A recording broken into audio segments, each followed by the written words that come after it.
The fluorescent lights in courtroom 4B had been flickering since Tuesday, and Grant made a mental note to file another maintenance request that would likely be ignored for months. He sat at his clerk's desk, the worn leather of his chair creaking as he shifted his weight, organizing the case files for the afternoon session. 23 years he'd worked in the Hartford Superior Court building, and in all that time, the bureaucracy had moved with the same glacial indifference to minor inconveniences. The morning had been routine. Grant arrived at 7:15 as he always did, stopping at the security checkpoint where Dennis waved him through without bothering to check his bag anymore. The two men had exchanged their usual pleasantries about the Huskies' disappointing season while Grant collected his laminated ID badge from the bin. The marble floors of the entrance hall were freshly polished, reflecting the weak October sunlight that filtered through the tall windows. Everything was exactly as it had been yesterday, and the day before, and the day before that. Grant's workspace was a careful study in controlled chaos. Stacks of legal briefs formed precarious towers on either side of his computer monitor. Post-it notes in 3 different colors marked pages of importance: yellow for urgent, pink for follow-up, blue for filing.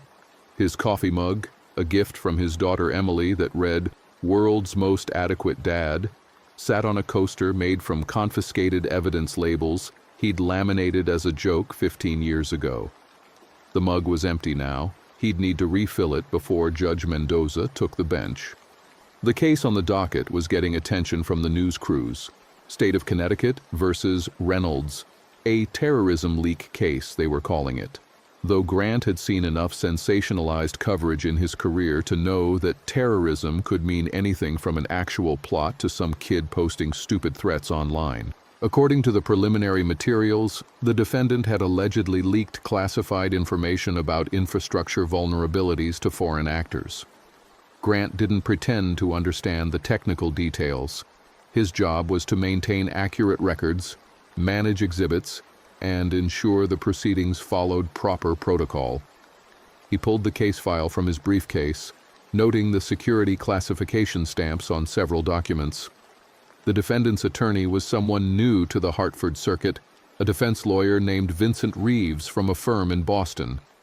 Grant had spoken to him briefly during the pretrial conference last week. Reeves had seemed competent enough, if somewhat high-strung. He'd complained about the temperature in the courtroom and asked 3 times about the availability of bottled water. The file contained the usual elements: witness lists, evidence logs, motion responses. Grant began entering the morning's attendance records into the court's database, his fingers moving across the keyboard with practiced efficiency. He'd been a clerk long enough to type without looking, his eyes scanning the physical documents while his hands translated the information into digital format. It was meditative work, the kind that let his mind wander while his body operated on autopilot. His phone buzzed with a text from his sister Angela. "Did you see the news about that hospital thing?" Grant frowned, unlocking the screen to read the full message. 3 nurses attacked at St. Francis. They're saying it was a patient but won't give details. Crazy town. He texted back a brief acknowledgement, making another mental note to call her later. Angela worked as a phlebotomist at a clinic in West Hartford and had a tendency toward worry, especially after their mother's death from cancer 2 years ago. The courtroom doors opened and Grant looked up to see the prosecution team entering. Assistant District Attorney Patricia Walsh led the group, her heels clicking authoritatively against the hardwood floor. She was followed by 2 junior attorneys whose names Grant could never keep straight, both carrying bankers' boxes of additional materials. Walsh acknowledged him with a professional nod. "Morning, Grant. We're going to need Exhibit Table 2 set up. Defense requested access to the physical evidence for demonstration purposes." Grant made a note on his legal pad. "I'll have maintenance bring it up. Judge wants to start at 1:30 sharp." "Of course she does." Walsh's expression suggested this was somehow personally inconvenient, but she moved to the prosecution table without further comment. Grant descended the stairs to the basement maintenance office, his knees protesting the movement. The stairwell was cooler than the courtrooms above, the air carrying that peculiar institutional smell of floor wax and ancient radiator heat. He found Tommy Chen from maintenance eating a sandwich in the break room, surrounded by the scattered tools of his trade: screwdrivers, pliers, a voltage tester, spare light bulbs. "Need exhibit table 2 in 4B, Grant said. "Got about 45 minutes. Tommy wiped mustard from his mouth with the back of his hand. "You hear about Rodriguez?" "No." "What about him?" "Called in sick 3 days running. Never does that. His wife called this morning, said he's in bad shape. Fever, aggression, bit one of the EMTs when they tried to transport him." Grant felt a small flutter of unease.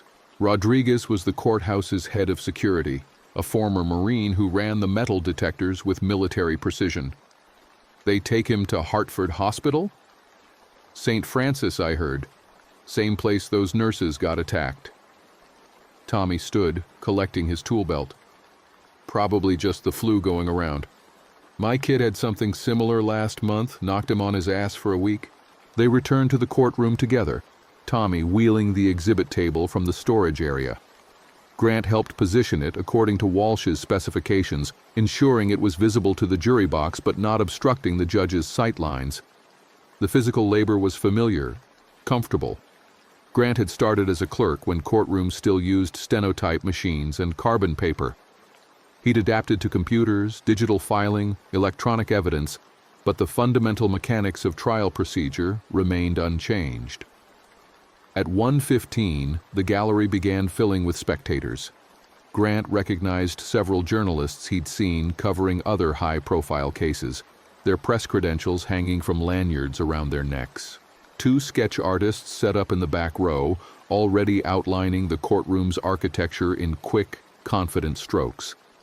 A cluster of what appeared to be law students occupied the middle section, speaking in hushed, excited tones about the case's implications for First Amendment protections.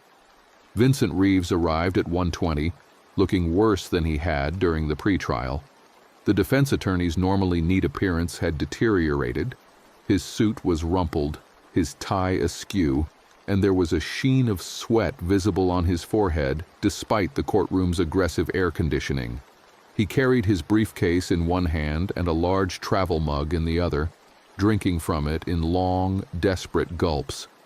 "You all right, counselor?" Grant asked, concerned. Reeves wiped his mouth, and Grant noticed the man's hand was trembling slightly. "Fine. Just fighting something off. Bad oysters at a client dinner last night."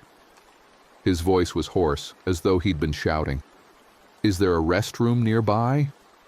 Grant directed him to the attorney facilities down the hall, watching as Reeves walked away with an odd, stiff gait.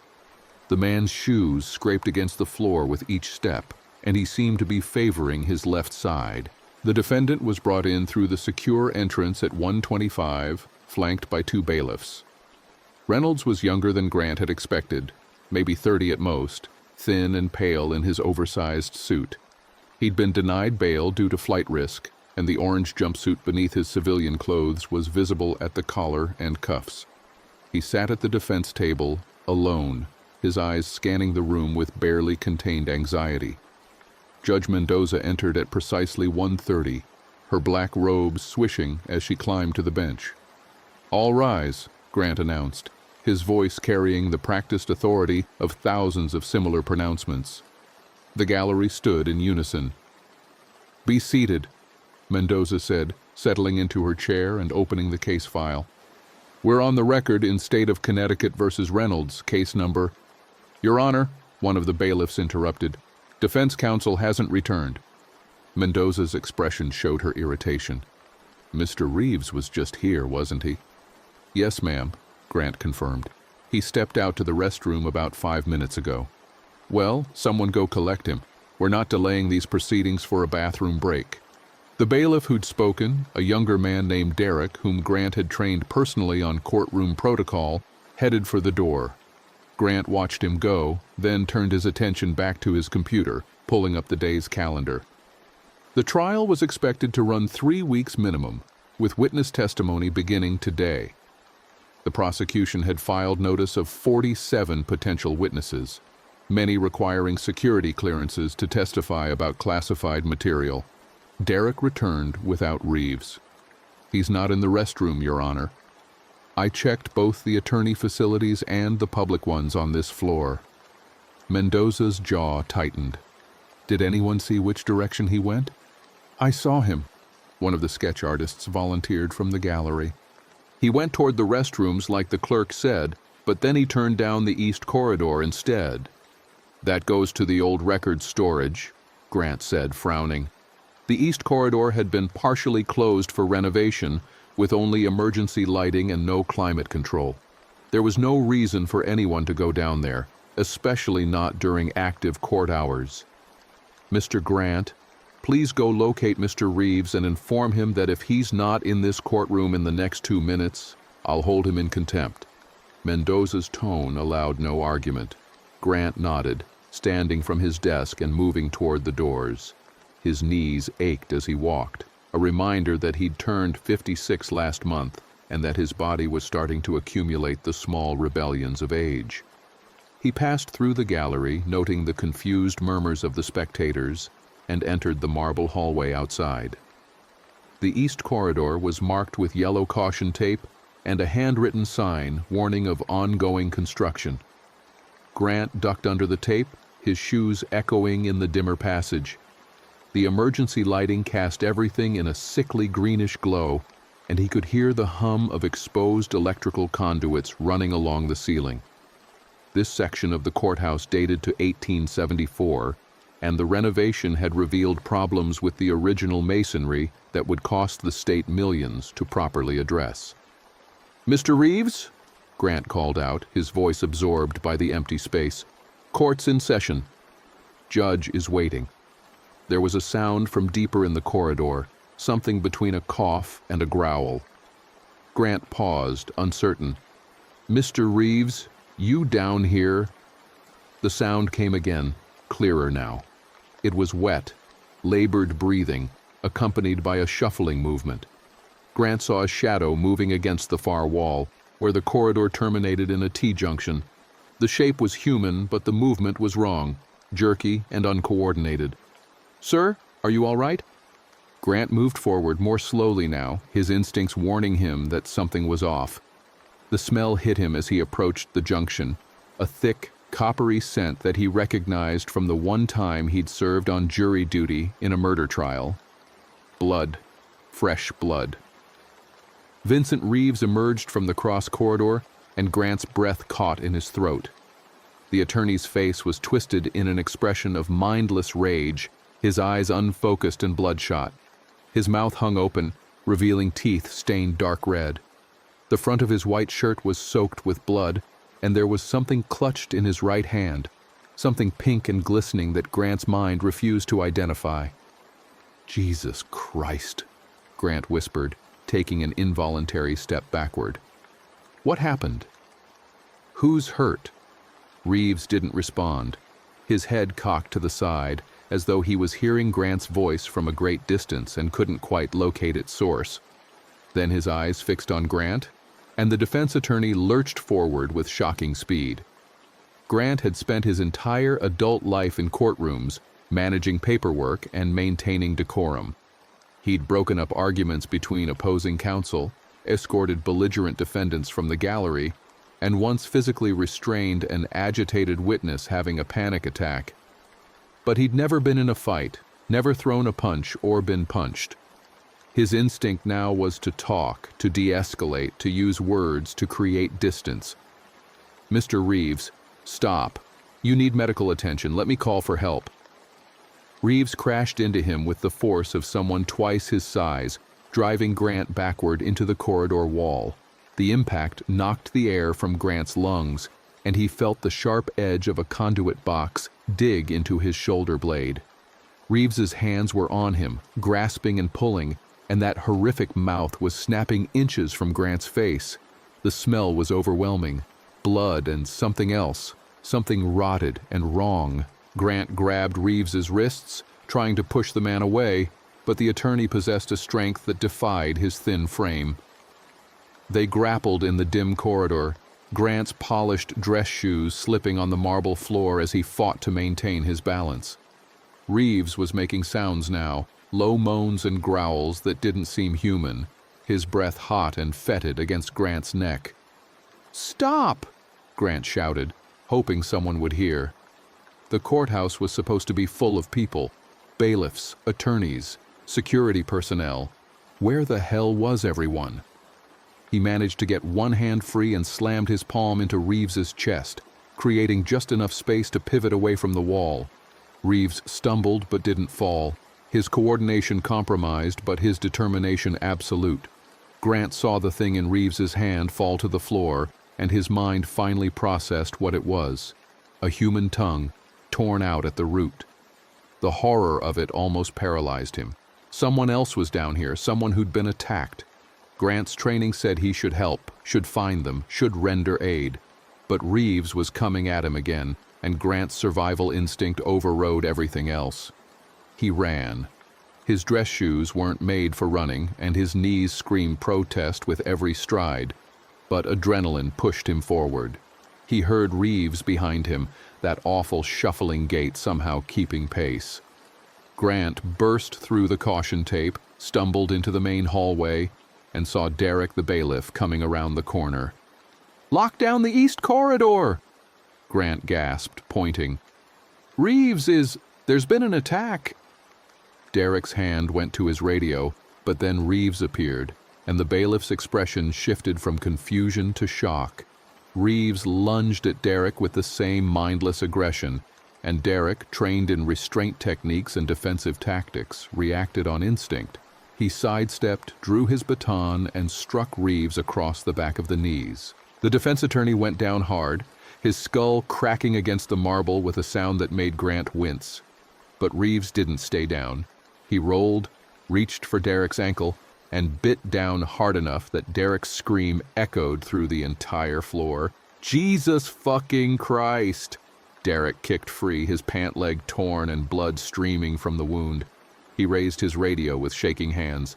"Security to third floor, officer down, we have an active threat."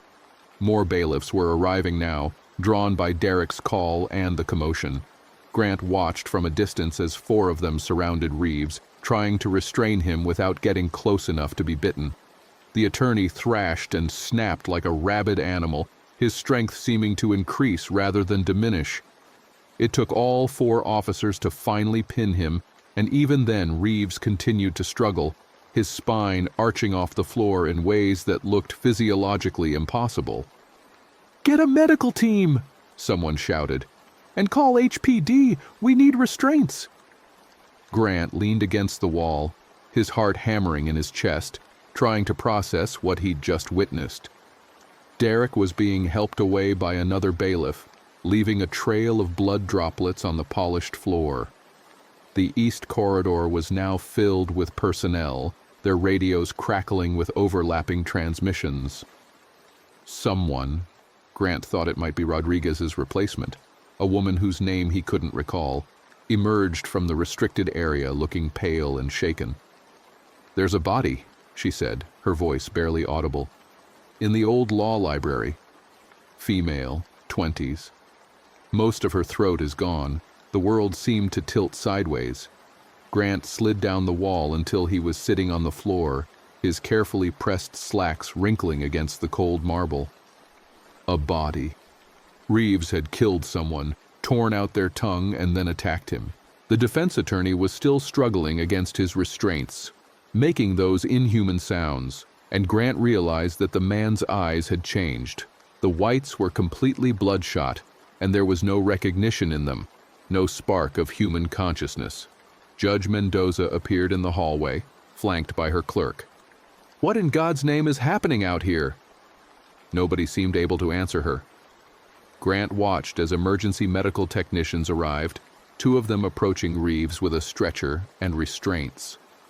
The attorney's struggles had weakened slightly, but he still snapped and growled whenever anyone came within range.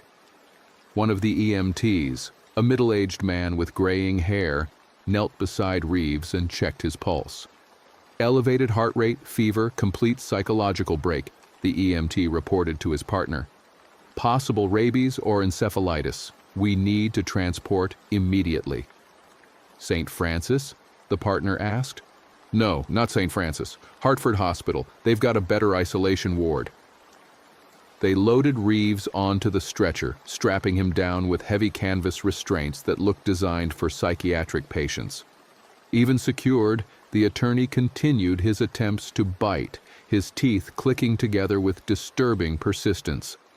The EMTs wheeled him toward the elevators, leaving Grant and the others standing in the aftermath. Derek was being treated by another medical team, his pant leg cut away to expose the bite wound on his calf. The injury was deep, Reeves's teeth having torn through skin and muscle. Derek's face had gone gray, and he was shaking badly.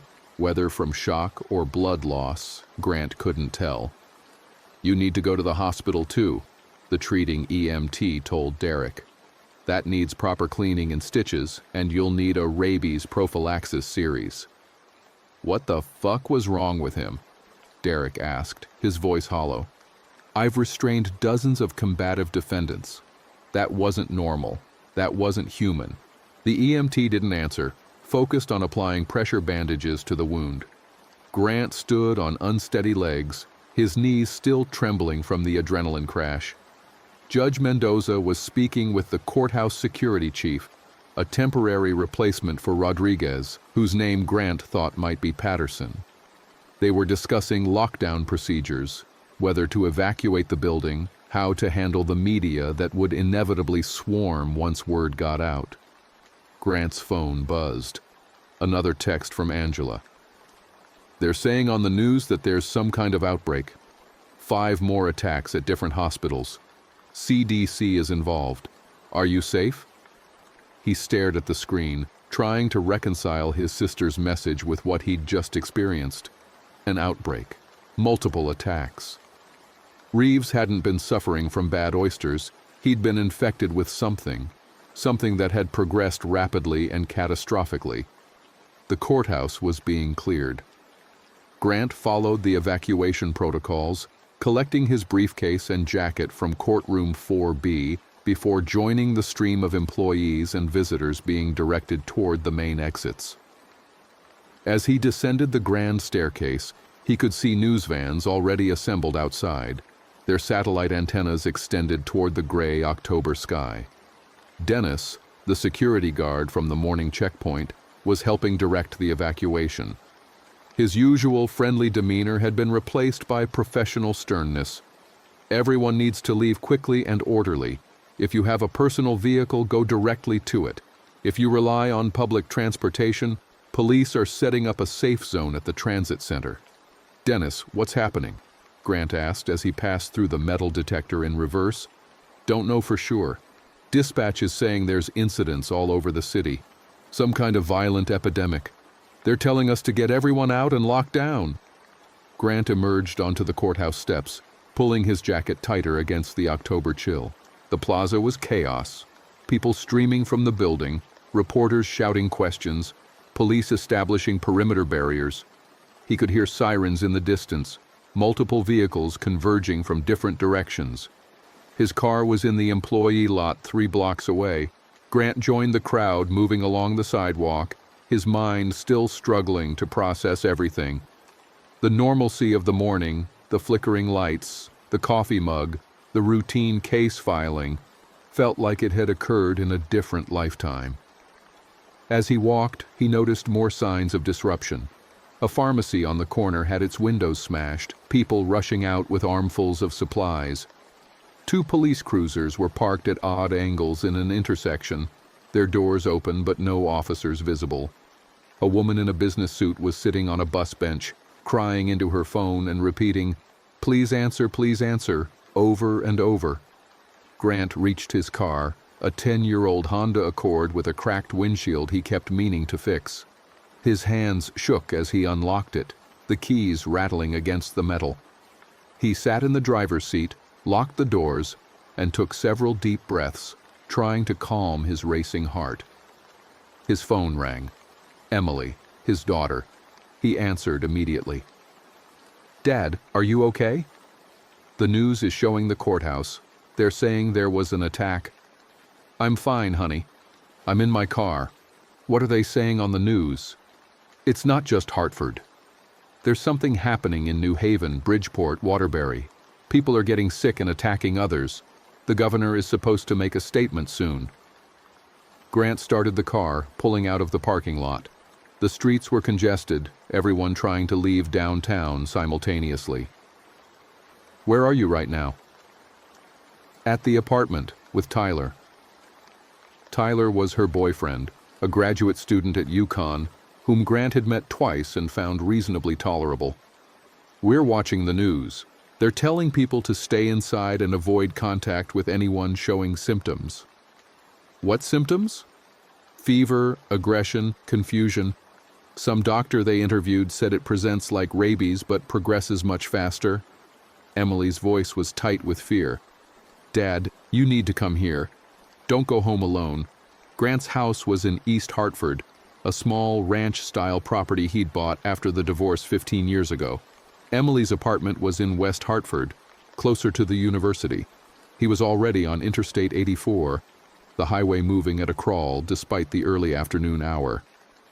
"I'm coming," he said. "Lock your doors and windows.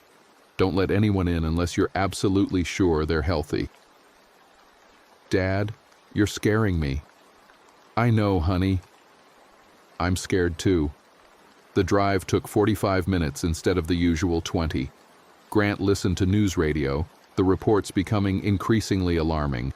Confirmed attacks in 17 Connecticut cities, hospitals reporting being overwhelmed, the National Guard being mobilized, scientists speculating about the infection vector, airborne, bloodborne, some combination. Nobody had answers, only mounting questions and growing panic. He pulled into the parking lot of Emily's apartment complex, a modern building with concrete balconies and too expensive rent that he supplemented each month. The area was quieter than downtown, but he could see residents hurrying to their cars with suitcases and boxes, evacuating towards somewhere they hoped would be safer. Emily met him at the building entrance, pulling him into a tight hug. She was 24, looked exactly like her mother had at that age, and Grant felt a rush of protective fear that threatened to overwhelm him. "Thank God," she whispered against his chest. Tyler appeared behind her, looking worried but trying to maintain composure. "Mr. Grant, come inside. We've been following the news." The apartment was small but well maintained, Emily's organizational skills evident in the neat bookshelves and carefully arranged furniture. The television was on, showing aerial footage of Hartford. Grant could see smoke rising from several locations, and the reporter was describing scenes of unprecedented civil unrest. "This isn't civil unrest," Grant said, thinking of Reeves's blood-stained mouth and empty eyes. "This is something else." They spent the next hour watching the coverage, each new report more dire than the last. The governor appeared, announcing a state of emergency and urging residents to shelter in place. Schools were being closed. Interstate highways were being monitored for traffic control. The CDC had deployed teams to Hartford Hospital and Yale New Haven. Angela called. She'd left work early, was home with her husband and 2 kids. "Grant, I'm hearing things from nurses I know. They're saying the infected don't respond to sedatives, can't feel pain, and they're biting anyone who gets close." One nurse said a patient died and came back. "Came back?" That's what she said. Died on the table, flatlined for 3 minutes, then got up and attacked the doctor trying to resuscitate her. Grant thought about Reeves being struck by Derek's baton, his skull cracking against marble, and how he'd just kept fighting. Did she say anything else? Just that they're running out of restraints and isolation rooms? She was sobbing, Grant. I've never heard her like that. He promised to call Angela later and ended the conversation. Emily was making sandwiches in the kitchen, the mundane act of preparing food a small anchor to normalcy. Tyler was on his laptop, reading forums and social media posts, that the mainstream news hadn't yet covered. "There's videos," Tyler said quietly. "People are posting them from hospitals, from the streets. The infected are... They're not stopping. Police are shooting them and they keep coming." "Don't watch that," Emily said from the kitchen. "It's probably fake people trying to cause panic." But Grant had seen Reeves up close, had smelled the wrongness of him, and he knew the videos weren't fake. Whatever this infection was, it had transformed people into something that didn't respond to normal human deterrence. Pain, reason, self-preservation, all the fundamental drives that governed behavior had been stripped away, leaving only hunger and rage. The sun set early, the late October darkness arriving by 5:30. The apartment building's parking lot lights flickered on, revealing fewer cars than there had been that afternoon. Many residents had fled. Grant stood at the window, looking out at the quiet street, and wondered how many people were making the same calculation. Stay put and wait for authorities to contain the situation, or run while the roads were still passable. The television showed the first footage of military vehicles entering Hartford, armored personnel carriers rolling down Main Street, soldiers in full combat gear establishing checkpoints.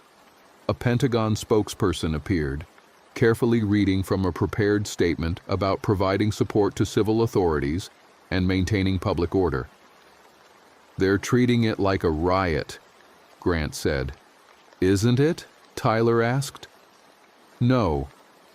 Riots have demands, have some kind of logic behind them. This is just infection. You can't negotiate with a virus." Emily brought him a sandwich he didn't want but ate anyway, the bread dry in his mouth. She sat beside him on the couch, her head resting on his shoulder the way she used to as a child. "What do we do, Dad?" "We wait. We stay inside. We see how this develops." But even as he said it, Grant was thinking about his own house, the supplies he had there, the tools in his garage. As a courthouse clerk, his practical skills were limited, but he knew organization, knew how to inventory resources and maintain records, and he knew the courthouse building itself, its layout, its security systems, its storage areas. Knowledge that might prove useful if the situation deteriorated further. The night brought more sirens, more distant gunfire, more reports of attacks spreading beyond the cities into suburban areas. The infection was moving faster than anyone had predicted. By midnight, the governor was back on television, this time flanked by military commanders, announcing a complete lockdown. Travel between counties was suspended, a curfew was in effect. Anyone showing symptoms should report to designated medical facilities immediately. "Don't go to the hospitals," Grant said, remembering Angela's friend's account. "That's where the infected are concentrated." "Then where do people go if they're sick?" Emily asked. Grant didn't have an answer. They tried to sleep, Tyler offering Grant the couch while he and Emily took the bedroom. But sleep wouldn't come. Grant lay in the darkness listening to the sounds of the city transforming. Car alarms, breaking glass, screams that cut through the night and then stopped abruptly. His phone buzzed periodically with emergency alerts, each one more restrictive than the last. At 3 a.m, he heard footsteps in the hallway outside the apartment. Slow, dragging footsteps that stopped at random intervals. Grant stood quietly, moving to the door and looking through the peephole. The hallway was dim, lit only by emergency lighting, but he could see a figure moving past. It was one of the residents from down the hall, a college student Grant had seen before in the elevator. The young man was shuffling along, his gait unsteady, and even through the distorted fisheye view, Grant could see the blood on his clothes. The infected man paused at a neighboring door, pressing against it and making low moaning sounds. Grant held his breath, praying the door was locked, praying the man would move on. After what felt like hours but was probably only seconds, the infected student continued down the hallway, disappearing from view. Grant checked the apartment's deadbolt, making sure it was secure. He went to each window, verifying they were locked, pulling the curtains closed. The apartment was on the third floor, which provided some security but also limited escape routes. If they needed to leave quickly, there was only the front door and the balcony. Emily appeared in the bedroom doorway, wrapped in a blanket. "I heard something in the hall." "It's nothing. Go back to bed." "Dad, don't lie to me. I'm not a kid anymore." He looked at his daughter, seeing the fear in her eyes, but also the determination. She deserved honesty. "One of the residents is infected. He's in the hallway, but he didn't try the door. We're safe as long as we stay quiet and locked in." "For how long? How long can we stay here?" Grant thought about the apartment's supplies.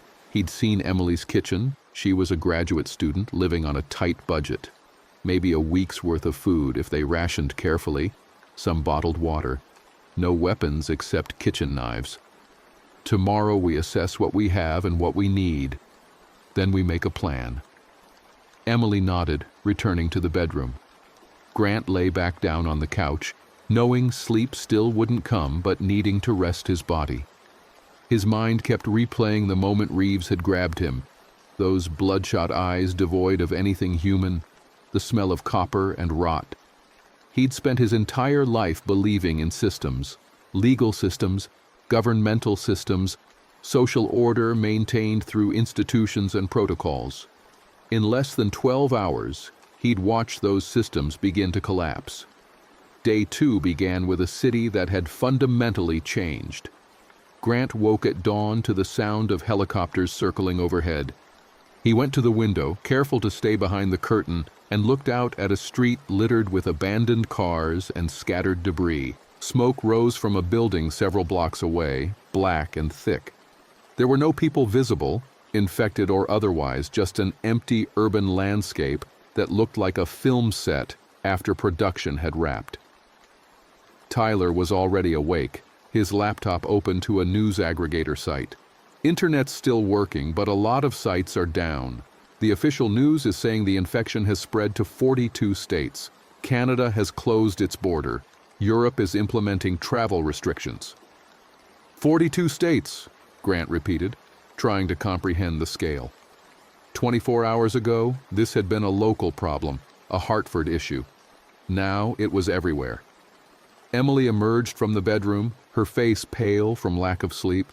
She'd tied her dark hair back in a ponytail, and Grant was struck by how much she looked like her mother preparing for a difficult shift at the hospital where she'd worked as a radiologist.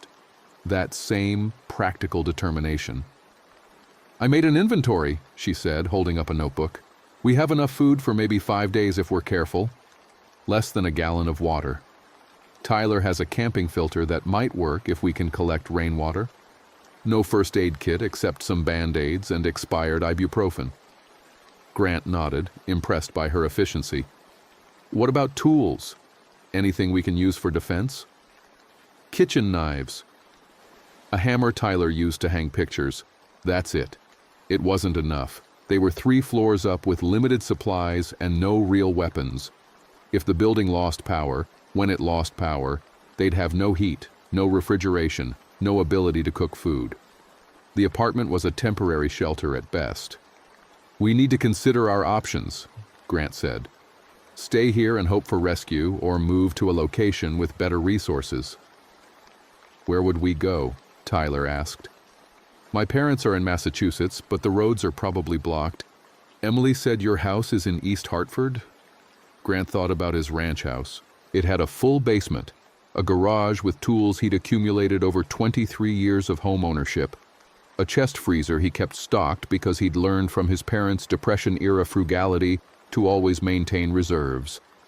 But it was also isolated, a single-family home in a residential neighborhood where every other house represented a potential threat. "The courthouse," he said suddenly. "I know the building. It's got security features, reinforced doors, storage areas full of supplies. The basement has its own generator for maintaining evidence refrigeration." Emily looked skeptical. "Won't it be full of people trying to shelter there?" "Maybe. Or maybe everyone evacuated like they were told." Grant was thinking out loud now, mapping the courthouse in his mind. There's a loading dock with rolling steel doors. The evidence rooms have climate control and separate power. The old law library is isolated, could be defensible. It's also in downtown Hartford, Tyler pointed out. The worst of the infection started there, which means everyone's either dead, infected, or evacuated. The city center might actually be clearer than the suburbs where people are still trying to hide in their homes. They discussed it for an hour, weighing risks and potential benefits. Emily wanted to stay in the apartment, wait for official help. Tyler was neutral, deferring to whatever the others decided. Grant made his case.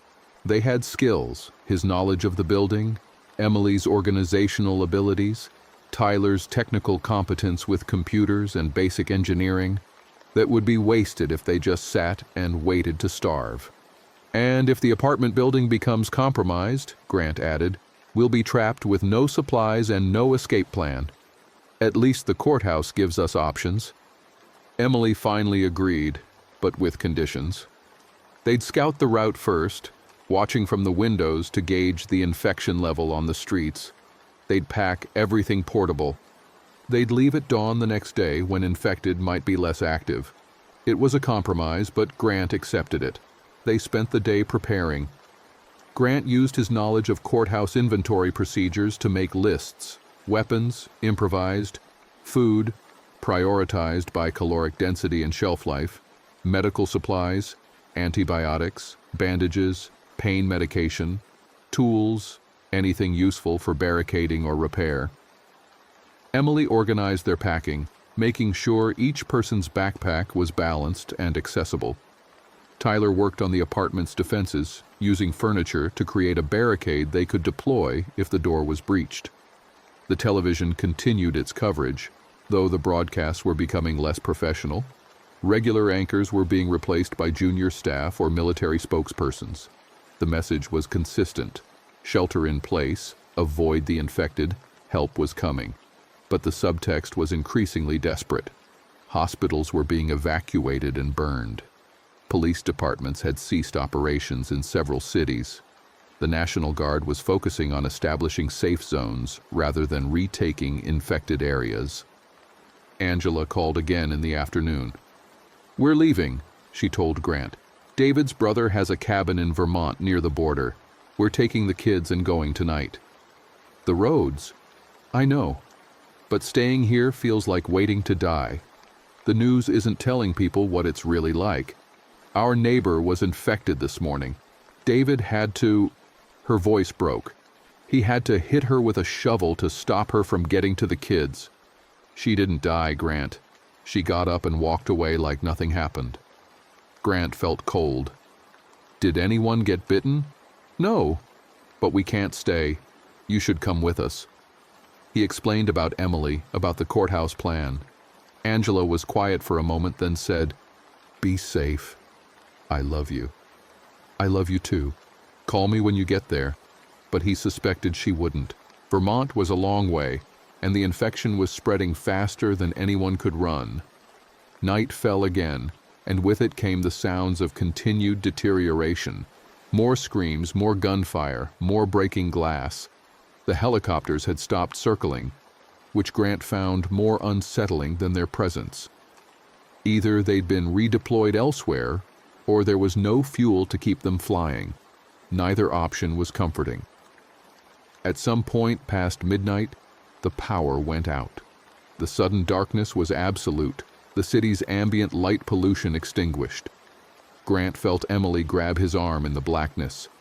"It's okay," he said, his voice steady despite his fear. "We have flashlights."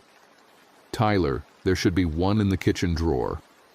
They spent the next hour adjusting to the darkness, using one flashlight conservatively to preserve batteries. The apartment was already growing cold, the October night air seeping through the windows. They piled blankets on the couch and chairs, huddling together for warmth. "Tomorrow," Grant said, "we leave at first light." Emily didn't argue.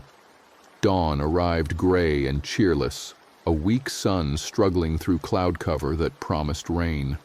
Grant woke stiff and sore from sleeping sitting up, his 56-year-old back protesting the inadequate support. He moved quietly to the window, looking out at the street. The scene was worse than yesterday. Bodies lay scattered across the pavement, some torn apart, others simply fallen. A car was burning in the intersection, black smoke billowing. And moving among the debris were the infected, at least a dozen visible from the window, shambling with that distinctive gait Grant now recognized. Some appeared freshly turned, their movements still coordinated. Others were badly deteriorated, chunks of flesh missing, clothes soaked in old blood. "Jesus," Tyler whispered, joining him at the window. "There's so many." "We need a route that avoids the main streets," Grant said. "Cut through the park, maybe." Use the service alleys. They ate a cold breakfast of granola bars and warm bottled water, then shouldered their packs. Grant had the heaviest load, canned goods, a few tools from Tyler's limited collection, the camping water filter. Emily carried their clothes and blankets. Tyler had his laptop and the remaining food. Grant approached the apartment door, listening carefully before unlocking it. The hallway was silent. He opened the door slowly, peering out into the emergency-lit corridor. Empty. The infected student from last night was gone, though there were smears of blood on several doors and walls. They moved in single file, Grant leading, Tyler bringing up the rear. The building's stairwell was unlit except for the weak daylight filtering through a small window on each landing. Grant descended carefully, testing each step, his hand on the railing. His dress shoes from the courthouse yesterday had been replaced with sneakers, better for moving quietly. The building's lobby was a disaster. The glass entrance doors were shattered, the floor covered in scattered mail and broken furniture. Someone had tried to barricade the mailboxes with a couch, but the effort had been abandoned half-finished. Grant could see into the parking lot. More cars, more bodies, more infected wandering without purpose. "We can't go out the front," Emily whispered. Grant remembered the building's layout. There was a rear exit near the trash collection area, less visible from the street. They backtracked, moving through the building's maintenance corridor. The smell was overwhelming. Garbage that hadn't been collected, something dead in the walls, the general reek of a building whose systems had failed. The rear exit was secured with a crash bar. Grant paused, his hand on the metal, knowing that opening it was a point of no return. Behind them was relative safety, familiar space. Ahead was unknown territory, infected streets, and the hope that his plan would work. "Ready?" he asked. Emily and Tyler nodded. Grant pushed the bar, and they emerged into the gray morning. The service alley behind the building was narrow, lined with dumpsters that reeked of rotting food. Grant moved quickly, staying close to the wall, his eyes scanning for movement. They reached the alley's end and paused at the corner, Grant peering around the edge. The side street was clearer than the main road. Only 3 infected visible, all distant. Grant motioned for Emily and Tyler to follow, and they darted across to the next alley. This was how they traveled, alley to alley, pausing at each intersection, moving when the path was clear. It was agonizingly slow, but it kept them alive. They were halfway to the park when they encountered their first close call. Grant led them around a corner directly into an infected woman crouched over a body. She looked up at them, her face smeared with blood, her eyes that same empty, white-tinged red. For a frozen moment, nobody moved. Then the woman lunged. Grant swung his backpack off his shoulders and thrust it forward, catching the woman in the chest. She stumbled backward, giving him time to draw the hammer from his belt. The woman came at him again, her hands reaching, her teeth snapping. Grant swung the hammer, connecting with her temple. The impact was solid, the sound horrible, but the woman barely reacted. She grabbed his jacket, pulling herself closer. Tyler appeared beside him with a kitchen knife, stabbing awkwardly at the woman's neck. The blade cut deep, severing something important, and dark blood poured down her shirt. She released Grant, her hands going to the wound, but she didn't fall. She didn't die.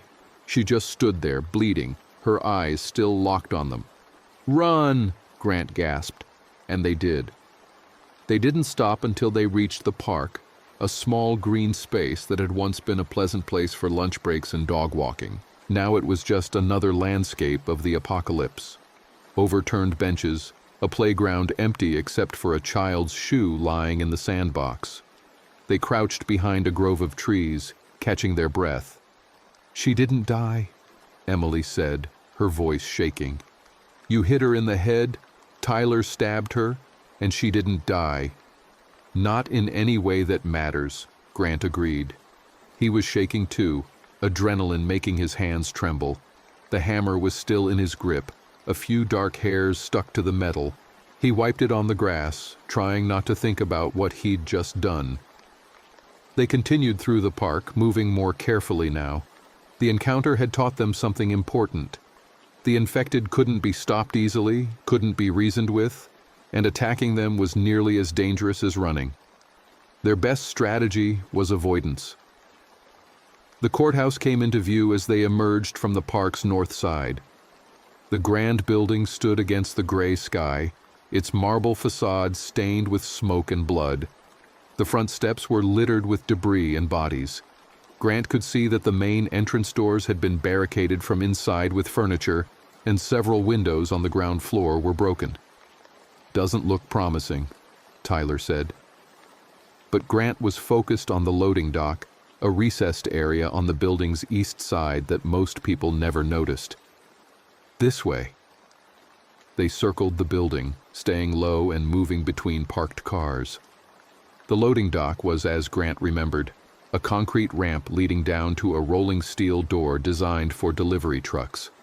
The door was closed, which was good. It meant the interior hadn't been completely compromised. Grant approached the dock's side entrance, a reinforced steel door with a keycard reader. He pulled out his courthouse ID badge, the same one he'd used every day for 23 years, and swiped it through the reader. Nothing happened. No beep, no click, no lights. "Power's out," Tyler said. "Electronic locks won't work?" Grant stared at the door, feeling despair creep over him. He'd been so sure this would work, so certain his knowledge would provide them safety. But he'd forgotten the most basic detail. Without power, the security systems were useless. "Wait," Emily said. "Loading docks usually have manual overrides, for fire safety." She was examining the door frame, running her fingers along the edge. "Here, there's a keyhole." Grant looked closer. She was right. Beneath the electronic reader was a traditional lock, the kind that required a physical key. And Grant, as a senior clerk with building access, had keys to most of the courthouse's auxiliary systems. He pulled out his key ring, sorting through the dozen different keys until he found the one marked DOCK. He'd never used it before, had honestly forgotten it existed.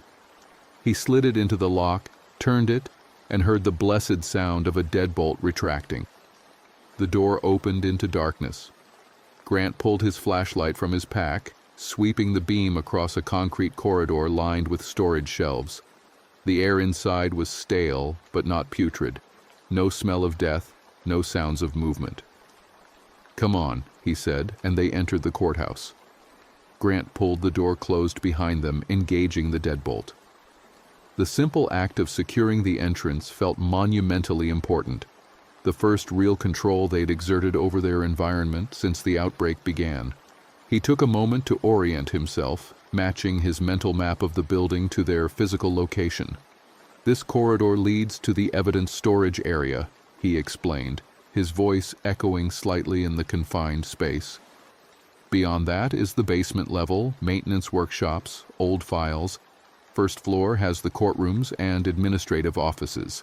Second floor is judges' chambers and the law library." They moved deeper into the building, Grant's flashlight cutting through the darkness. The evidence storage area was a large room divided into caged sections, each dedicated to different types of materials. Weapons from criminal cases were locked in a steel cabinet. Drugs filled several bins, tagged and awaiting destruction. Documents occupied floor-to-ceiling shelves. "This could be useful," Tyler said, examining the weapons cabinet. "If we could get it open." Grant checked his keys. Nothing labeled for the weapons cabinet. "I don't have access to that. Only evidence supervisors and bailiffs." They continued through the basement, finding maintenance workshops equipped with tools Grant recognized from his years of watching Tommy Chen work. Screwdrivers, wrenches, power drills, welding equipment. Everything was neatly organized, labeled, maintained. Grant felt a surge of gratitude for the bureaucratic obsession with inventory control. "Let's establish a base camp first," Grant said. "Somewhere defensible, away from the ground floor windows." Emily suggested the old law library on the second floor. It was a large room with only one entrance, walls lined with law books that provided some insulation, and small windows set high enough to be difficult for the infected to reach. Grant agreed, and they climbed the emergency stairs to the second floor. The library was exactly as Grant remembered. Long tables, wooden chairs, thousands of outdated legal texts that nobody had consulted since the digital database went online. Dust covered everything, but it was dry and secure. They set down their packs, Grant's shoulders aching from the weight. "First priority is food and water," Grant said, pulling out Emily's inventory notebook. "Second is securing the building, figuring out which areas are safe and which are compromised. Third is long-term survival, power, heat, waste management." They spent the rest of the day exploring the courthouse systematically. The building had been partially evacuated during the initial outbreak, but not everyone had left. They found bodies in several locations. A bailiff in the third-floor bathroom, apparently dead from natural causes before reanimation occurred. A janitor in a supply closet, cause of death unclear. 2 people in an administrative office torn apart in ways that suggested infected had reached them before they could escape. Each discovery was documented in Grant's notebook. Locations of bodies, signs of infection, potential hazards. It was methodical work, the kind of systematic record-keeping that had defined his career, and it helped him process the horror by transforming it into data. The courthouse's cafeteria had been ransacked, but the storage area still held supplies. Canned vegetables, boxes of crackers, industrial-sized containers of coffee and sugar. The commercial refrigerators had failed, their contents already rotting, but the dry goods were untouched. Grant estimated they could feed 3 people for 2 months if they rationed carefully. Water was more problematic. The building's plumbing was dead without power to run the pumps. But Grant remembered the evidence refrigeration system, which included a separate water line for maintaining humidity control. If they could access it, they'd have drinking water. Tyler worked on that problem while Grant and Emily continued their exploration. The young man had studied engineering, and while he wasn't a licensed electrician, he understood basic systems. He traced the water lines from the basement, identifying the refrigeration unit's supply. "It's gravity-fed from a rooftop tank," Tyler reported. "If the tank still has water and the lines aren't frozen, we can tap into it." They spent the evening setting up their living space in the law library. Emily arranged blankets into sleeping areas, creating a sense of domestic order in the midst of chaos. Grant barricaded the door with several heavy law bookcases, leaving just enough space to squeeze through. Tyler rigged a bucket system for waste, since the toilets no longer functioned. As darkness fell, they sat together at one of the long tables, eating cold canned beans and discussing their situation. The courthouse was better than the apartment. More supplies, better security, multiple escape routes. But it was still a temporary solution, a place to survive days or weeks, not months or years. "We need information," Tyler said. "Need to know what's happening beyond Hartford, if there are safe zones, if the government is still functioning, if anyone's developing a cure." "Radio?" Emily suggested. Grant nodded. "Security office has emergency band radios. We can try them tomorrow." They took turns keeping watch through the night, two sleeping while one sat by the door, listening for any sounds in the building. Grant took the first shift, sitting in the darkness with his flashlight off to preserve batteries. The courthouse was eerily quiet, just the settling sounds of an old building and the distant noises of the city dying outside. He thought about Reeves, about Derek being bitten, about the woman in the alley who wouldn't die. The infection had transformed people into something that violated every natural law. Bodies that moved without functioning brains, organisms that didn't respond to pain or damage, life that persisted beyond death. It was fundamentally wrong, an affront to biology and logic, but it was real. He'd seen it, touched it, fought it, and understanding it, learning its rules and limitations, was the key to surviving it. Emily relieved him at midnight, and Grant lay down on his makeshift bed of blankets, his body exhausted but his mind still racing. He eventually slept, fitfully, dreaming of courtrooms filled with infected witnesses and judges whose gavels dripped with blood. Day 4 began with Tyler's excited voice pulling Grant from sleep. "I got the water working!" Grant sat up, his back protesting the hard floor.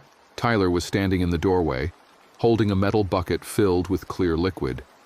The rooftop tank had about 200 gallons. I rigged a siphon through the refrigeration line. It's slow, but it works. They celebrated the small victory with a breakfast of crackers and water, the simple act of drinking something clean feeling almost luxurious. Afterward, they returned to their systematic exploration of the building, this time focusing on the security office. The office was on the first floor, near the main entrance. Grant approached it carefully, aware that the ground floor was the most vulnerable area. The door was locked, but his keys provided access. Inside, they found the emergency radio system, a wall-mounted unit with multiple channels and a backup battery that still held some charge. Tyler turned it on, cycling through frequencies. Most were silent or filled with static. But on the emergency services band, they picked up scattered transmissions. Safe zone at Bradley International. Supply drop scheduled for... Avoid Route 84. Complete blockage at the Hartford-Manchester line. Infection confirmed in all New England states, spreading south and west. National Guard withdrawal from urban centers effective immediately. They listened for hours, piecing together a picture of the broader situation. The infection had spread faster than any disease in recorded history. Major cities were being abandoned by military forces, deemed too dangerous to hold.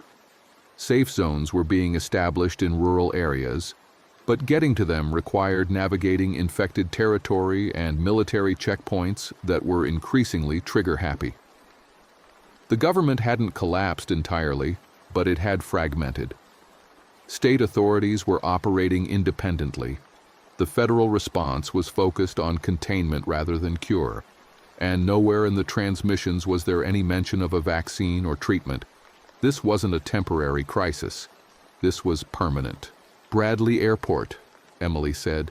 "That's maybe 20 miles from here, if there's a safe zone there." 20 miles through infected territory, Grant countered. Without a vehicle, without weapons, with limited supplies.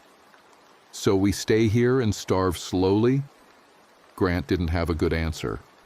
The courthouse could sustain them for a while, but eventually they'd run out of food, or the building would be overrun, or winter would make their unheated shelter uninhabitable. They needed a long-term plan. Over the next week, they established a routine. Days were spent fortifying the courthouse, scavenging for supplies, and monitoring the radio. Nights were for rest and planning. They learned the building's rhythms, which areas were safest, where the infected concentrated outside. Grant used his clerk's knowledge to inventory every resource. The evidence rooms became their primary supply depot. He cataloged weapons, mostly knives and improvised clubs, since the firearms cabinet remained locked, and distributed them strategically throughout their safe areas. He mapped escape routes, marking them on a hand-drawn floor plan he kept in his notebook. Emily took charge of the food supplies, implementing a rationing system that balanced nutrition against scarcity. She divided each day's meals into precise portions, adjusting based on their activity levels and the dwindling stockpile. Her organizational skills, developed through graduate school research, translated well to survival logistics. Tyler worked on infrastructure problems. He rigged a hand-crank generator to charge their electronic devices, though they had little use for them with no internet or cell service. He created improvised water filters using courthouse materials, sand from the fire safety buckets, activated charcoal from the break room filters, cloth from evidence bags. He even managed to get one of the basement sump pumps working manually, giving them a way to manage the standing water that was accumulating in the lower levels. The infected outside seemed to operate on patterns Grant couldn't fully decode. Some days they clustered near the courthouse, drawn by unknown stimuli. Other days they dispersed, wandering toward different parts of the city. They were most active at dawn and dusk, less so during midday. They responded to sound. Any loud noise would attract them, but seemed less interested in the courthouse as days passed and it remained silent. Grant observed them from the high windows, documenting their behavior. The infection progressed through visible stages. Fresh infected were fast, coordinated, dangerous. But as days passed, they deteriorated. Their movements became more sluggish, their flesh rotting visibly. Some lost limbs to decay and just continued walking on stumps. Others collapsed entirely, their bodies finally succumbing to the damage. But they didn't all decay at the same rate. Grant noted that some infected seemed to maintain their function longer than others, perhaps due to differences in how they'd died or how much they'd fed. And new infected appeared regularly, suggesting the outbreak was ongoing, people still being bitten and turning. On day 10, they had their first serious security breach. Grant was in the basement, sorting through maintenance supplies, when he heard Emily's scream from upstairs. He grabbed the hammer and ran, taking the emergency stairs 2 at a time despite his knee's protest. He found Emily and Tyler in the second-floor hallway, facing an infected man who had somehow entered the building. The man wore a delivery uniform, his name tag still visible. Walter. He was fresh, couldn't have been infected more than a day or two, and he was between them and the law library. "How did he get in?" Grant demanded, approaching from the side. "I don't know," Emily said, her voice high with fear. "We came out to use the bathroom and he was just here." Grant circled, trying to draw Walter's attention. The infected man's head turned, tracking Grant's movement. Then he charged, faster than the deteriorated infected Grant had observed outside. Grant had learned from the encounter with the woman in the alley. He didn't try to fight. Instead, he ran, leading Walter away from Emily and Tyler, down the corridor toward the judge's chambers. The infected man followed, his footsteps heavy and uncoordinated but persistent. Grant led him into one of the chambers, Judge Mendoza's office, ironically, and then ducked out, slamming the heavy wooden door and bracing it with his body. Walter crashed against it from inside, the impact nearly knocking Grant off his feet. But the door was solid, designed for privacy and soundproofing, and it held. Tyler appeared with a filing cabinet, and together they pushed it against the door, creating a barricade. Walter continued to pound from inside, but he was trapped. "We need to find how he got in," Grant said, once he'd caught his breath. They searched the building systematically, eventually finding an open window in a first-floor bathroom. Someone, or something, had broken the glass from outside. Grant checked the area beneath the window. There were drag marks in the dirt, suggesting Walter had pulled himself through. "We need to seal every ground-floor window," Grant said. "Board them up, barricade them, make the building completely secure." It took 3 days of hard work. They scavenged boards from evidence crates, used tools from the maintenance workshop, and systematically covered every vulnerable opening. Grant's hands developed blisters that burst and reformed as calluses. His body ached from the unfamiliar labor. But when they finished, the courthouse was transformed into a genuine fortress. The radio continued to provide fragmentary information. The safe zone at Bradley Airport was confirmed, operating as a refugee center with military protection. But the broadcasts also mentioned that resources were limited and new arrivals were being turned away unless they had critical skills. The message was clear. Safe zones weren't salvation, just delayed death. Other survivor groups were out there, the radio revealed. Some organized, some desperate, all competing for the same dwindling resources. There were reports of violence between survivor factions, of communities turning on each other when food ran low. On day 15, they encountered another survivor group. Grant was on the roof, checking the water tank, when he saw smoke rising from a building 3 blocks away. Not the black smoke of uncontrolled fire, but the gray smoke of a controlled burn. Someone was cooking. He watched for an hour, eventually spotting movement. A group of 5 or 6 people moving between buildings with the same cautious tactics Grant's group used. They were armed with what looked like real firearms, not improvised weapons. Grant reported the sighting to Emily and Tyler. They debated whether to make contact. Other survivors could mean trade opportunities, shared defense, valuable information, but they could also mean competition for resources, potential violence, betrayal. We should observe them first, Grant suggested. Learn who they are before revealing ourselves. Over the next few days, they watched the other group. The survivors had established a base in what looked like a former office building. They were efficient, organized, and well-equipped. Grant saw them make scavenging runs with military precision, always moving in pairs, always armed, always alert. On day 18, the decision about contact was made for them. Grant was in the courthouse's front hallway, checking the barricaded entrance when he heard voices outside. He peered through a gap in the furniture and saw 3 people approaching, 2 men and a woman, all armed with hunting rifles. "Hello in there," one of the men called out. "We know you're alive. We've seen your lights at night. We're not looking for trouble, just want to talk." Grant felt his heart racing. Emily and Tyler had heard the voices and joined him at the barricade. They looked at him, waiting for a decision. "What do you want?" Grant called back, staying hidden. "Food, water, medicine if you've got it. We can trade. We have ammunition, tools, fresh vegetables from a greenhouse we're maintaining." Fresh vegetables. Grant's mouth watered at the thought. They'd been living on canned goods for over 2 weeks, and his body craved real nutrition. "How do we know you won't just take what we have?" Grant asked. "You don't," the woman responded. "Same way we don't know you won't shoot us if we turn our backs. But we're all going to die if we don't work together. The infected aren't getting weaker. Every day there's more of them." Grant made a decision that he hoped wasn't a mistake. "Wait there, I'm coming out." "Dad, no," Emily protested. "We don't know them, which is why I'm going alone. If it goes bad, you 2 seal the building and don't come out."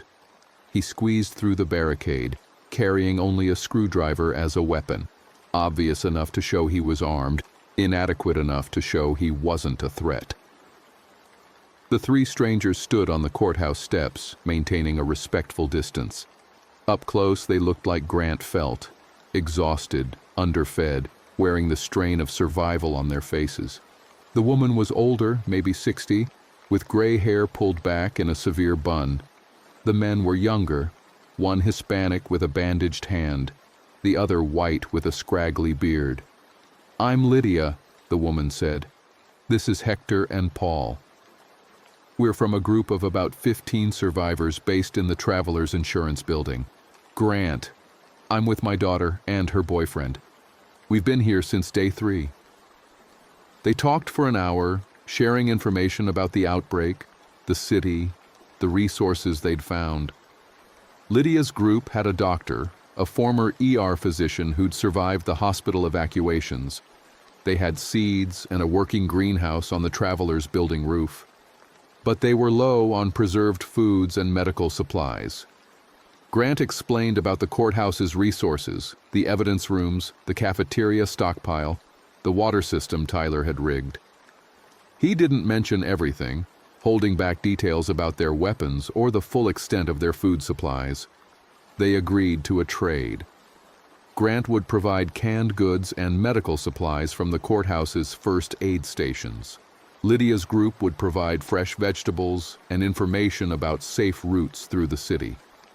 "There's something else you should know," Lydia said as they were concluding. "There's a group operating out of the east side, maybe 20 people. They're not friendly. They're taking supplies by force, killing anyone who resists. They hit one of our scavenging teams last week, took everything and left one of our people for the infected." "Who are they?" Grant asked. "Survivors, same as us, but they've decided that morality is a luxury they can't afford." Lydia's expression was grim. "Watch out for them. They know this area has resources, and they're working their way through the downtown buildings systematically." Grant returned to the courthouse with their traded vegetables, tomatoes, lettuce, even some herbs, and a heavy sense of foreboding. The infected were one threat. But humans, desperate humans willing to kill for survival, might be worse. That night, they ate fresh salad with their canned beans, and the simple pleasure of crisp vegetables was almost enough to make Grant forget the danger. Almost.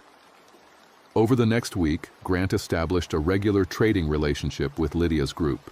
They met every 3 days at a neutral location, a parking garage halfway between their buildings, and exchanged goods. Grant learned more about the other survivors. The doctor was named Patricia, late 50s, competent and pragmatic. There was a former Army sergeant providing security training, a pair of teachers managing the children in the group, an electrician who'd gotten their generator partially functional.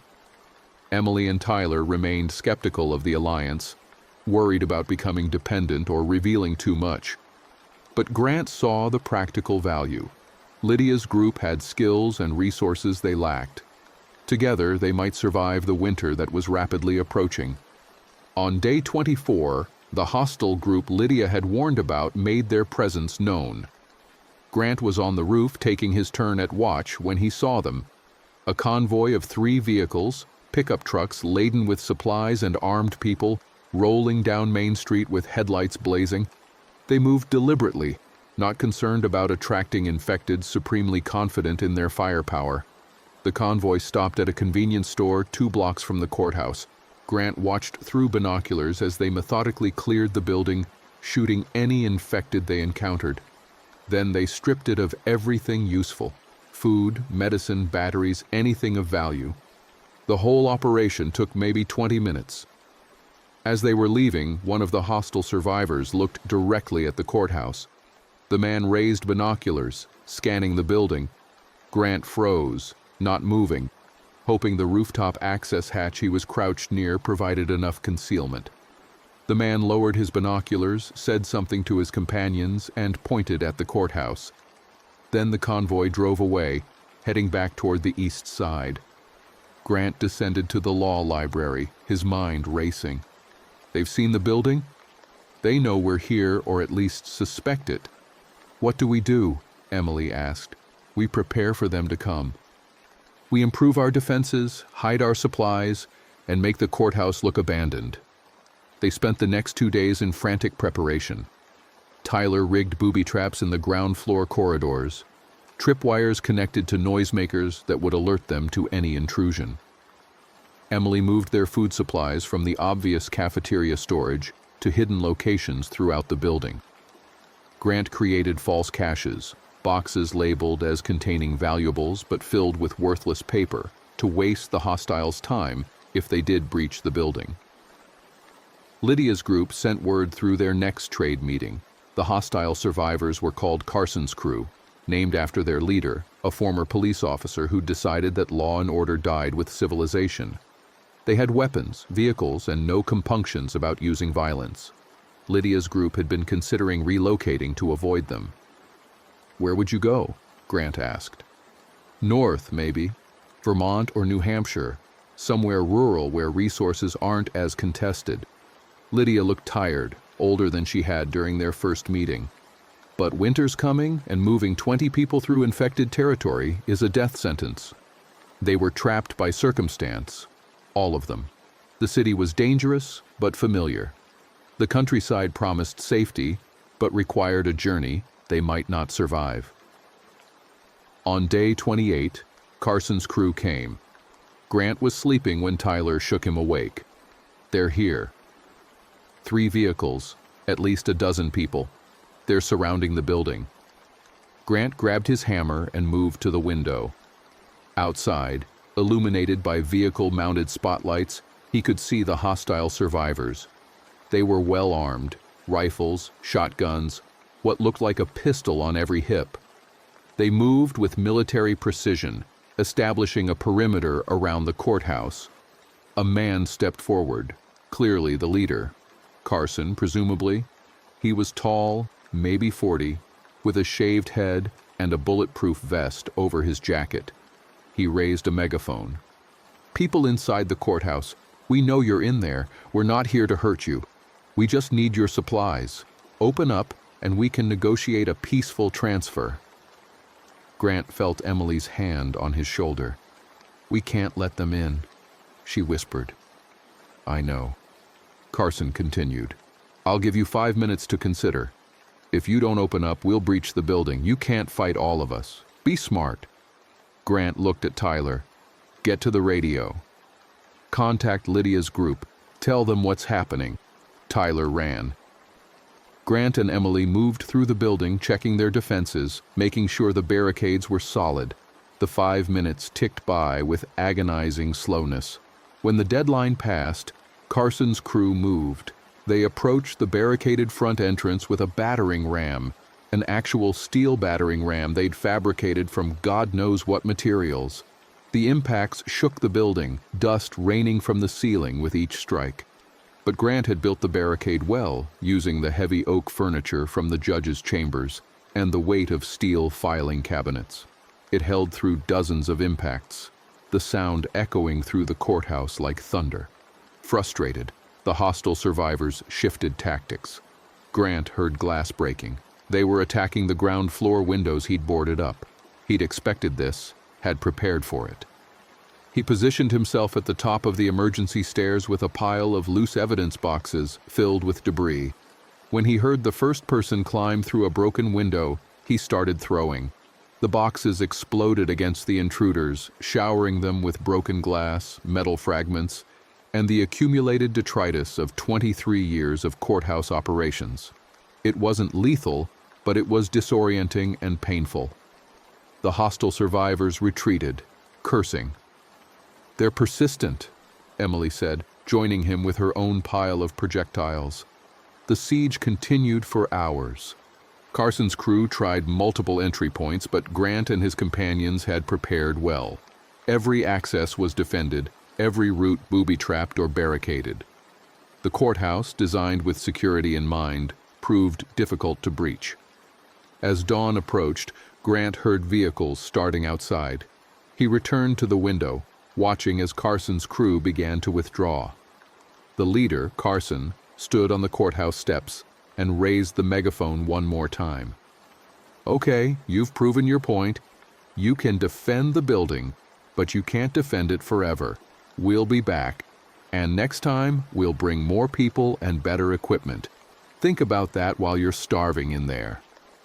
The convoy drove away, leaving only the debris of their assault and the knowledge that this wasn't over.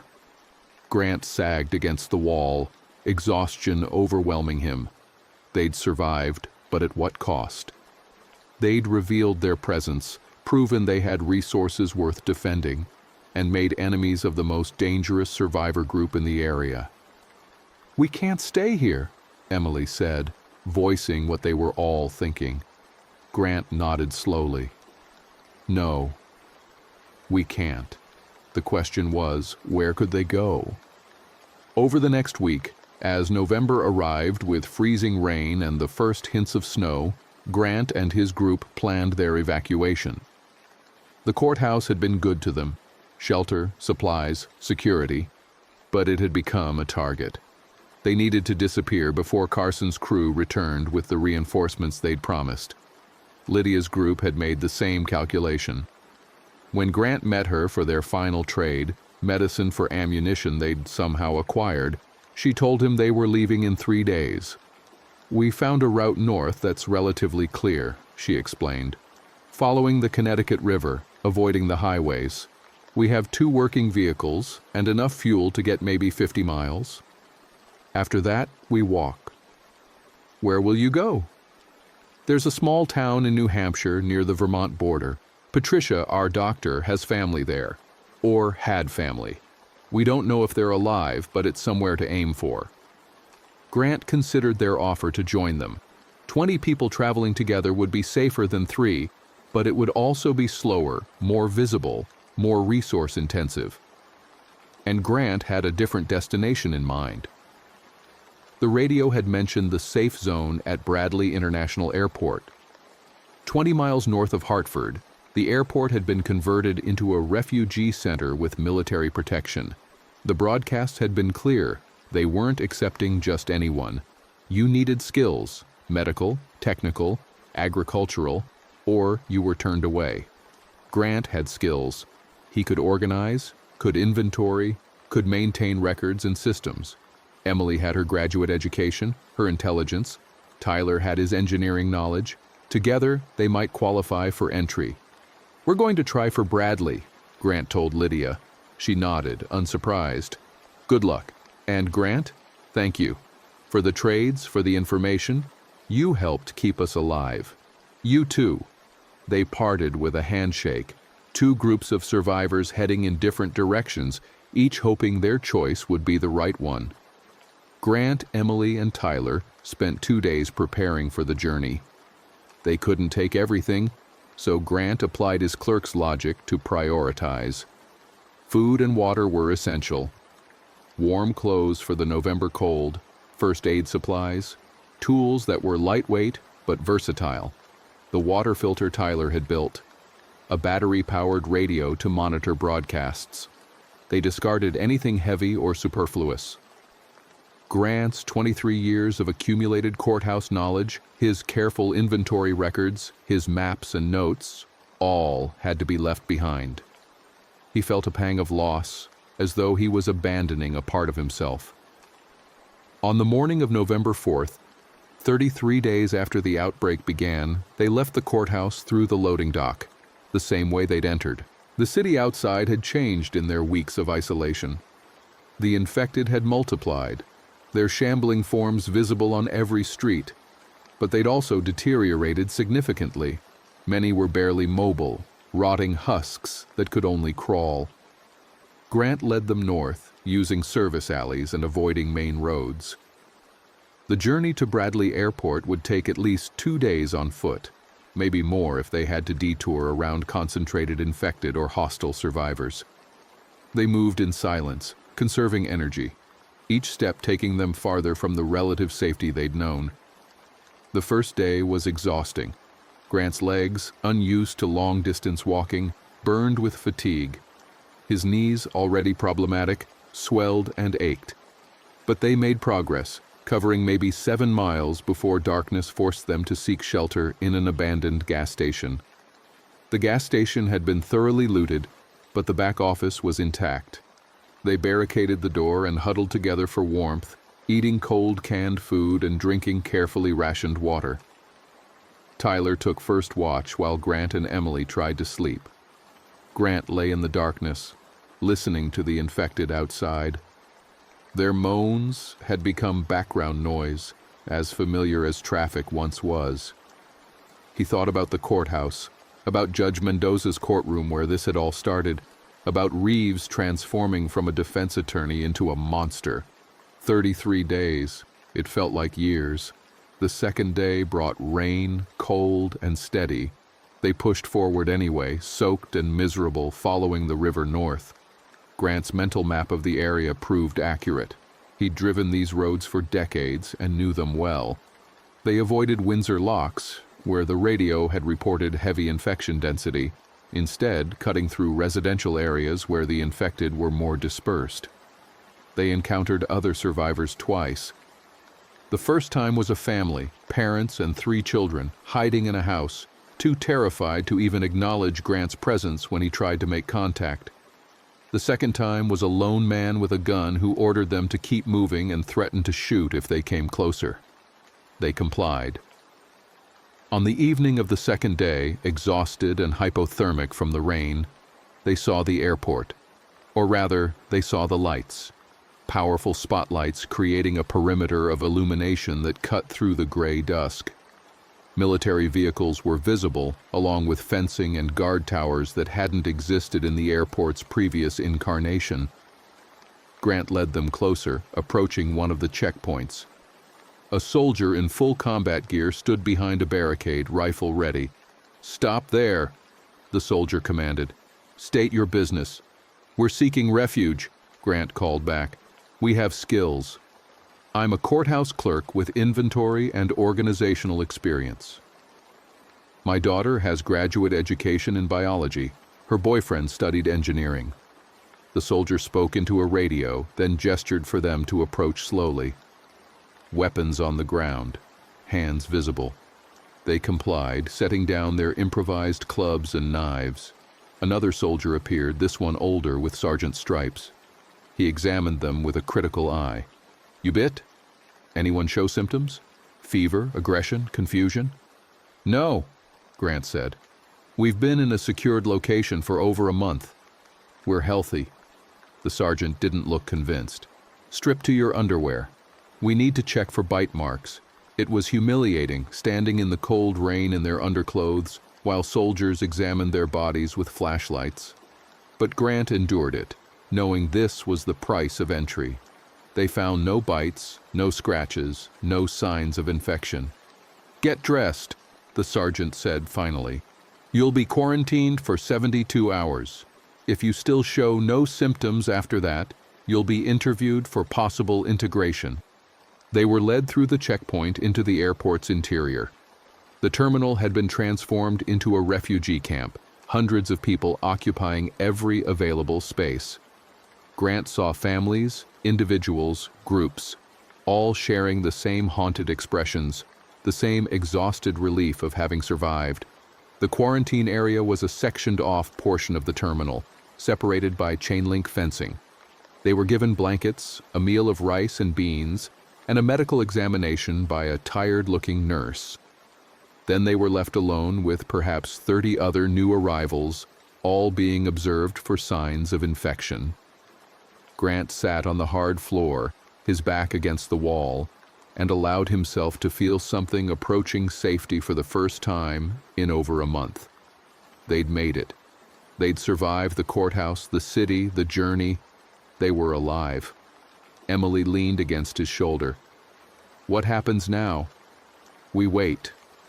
We prove we're healthy, then we see if they'll let us stay." "And if they don't?" Grant didn't answer. He was too tired to contemplate failure, too exhausted to plan for rejection. For now, this moment was enough. The 72 hours of quarantine passed slowly. Grant, Emily, and Tyler were confined with the other new arrivals, sleeping on the floor, eating the meager rations provided, and being monitored by medical staff who checked their temperatures twice daily and observed for behavioral changes. Grant used the time to observe the airport's operations. The safe zone was organized with military efficiency, sections designated for families, single adults, and quarantine. There were work details visible through the fencing, people processing donated food, maintaining the perimeter defenses, collecting rainwater. Everyone had a role. Everyone contributed. On the third day, they were interviewed by a civilian administrator, a woman named Helen who worked with a clipboard and the bureaucratic detachment Grant recognized from his years in the courthouse. "Grant Peterson," she read from his intake form. 56, former Superior Court Clerk, 23 years of service. Skills include inventory management, record keeping, and facility knowledge. "That's correct." "We don't need clerks," Helen said bluntly. "We need farmers, Doctors, mechanics, people who can grow food or fix generators or treat injuries? Grant felt his hope crumbling. I can learn. I'm organized, methodical, good at systems. Can you shoot? Helen interrupted. What? Shoot. A gun. We need people for perimeter defense. If you can learn to shoot and are willing to take guard shifts, you might be useful. Grant thought about Reeves attacking him in the courthouse corridor, about the woman in the alley who wouldn't die, about Carson and his crew. He'd spent his entire life avoiding violence, maintaining order through procedure and protocol, but that world was gone. I can learn, he said. Helen made a note. Your daughter, Emily Peterson, master's candidate in molecular biology. We have a research team trying to understand the infection. They might have use for someone with her background. Emily, sitting beside Grant, straightened. I'd be willing to help however I can. Tyler Chen, engineering student. Helen looked at Tyler. We need someone who understands electrical systems. Our generators are failing, and the man who's been maintaining them had a heart attack yesterday. Can you handle that? Tyler nodded. I can try. Helen marked more notes on her clipboard. Provisional acceptance.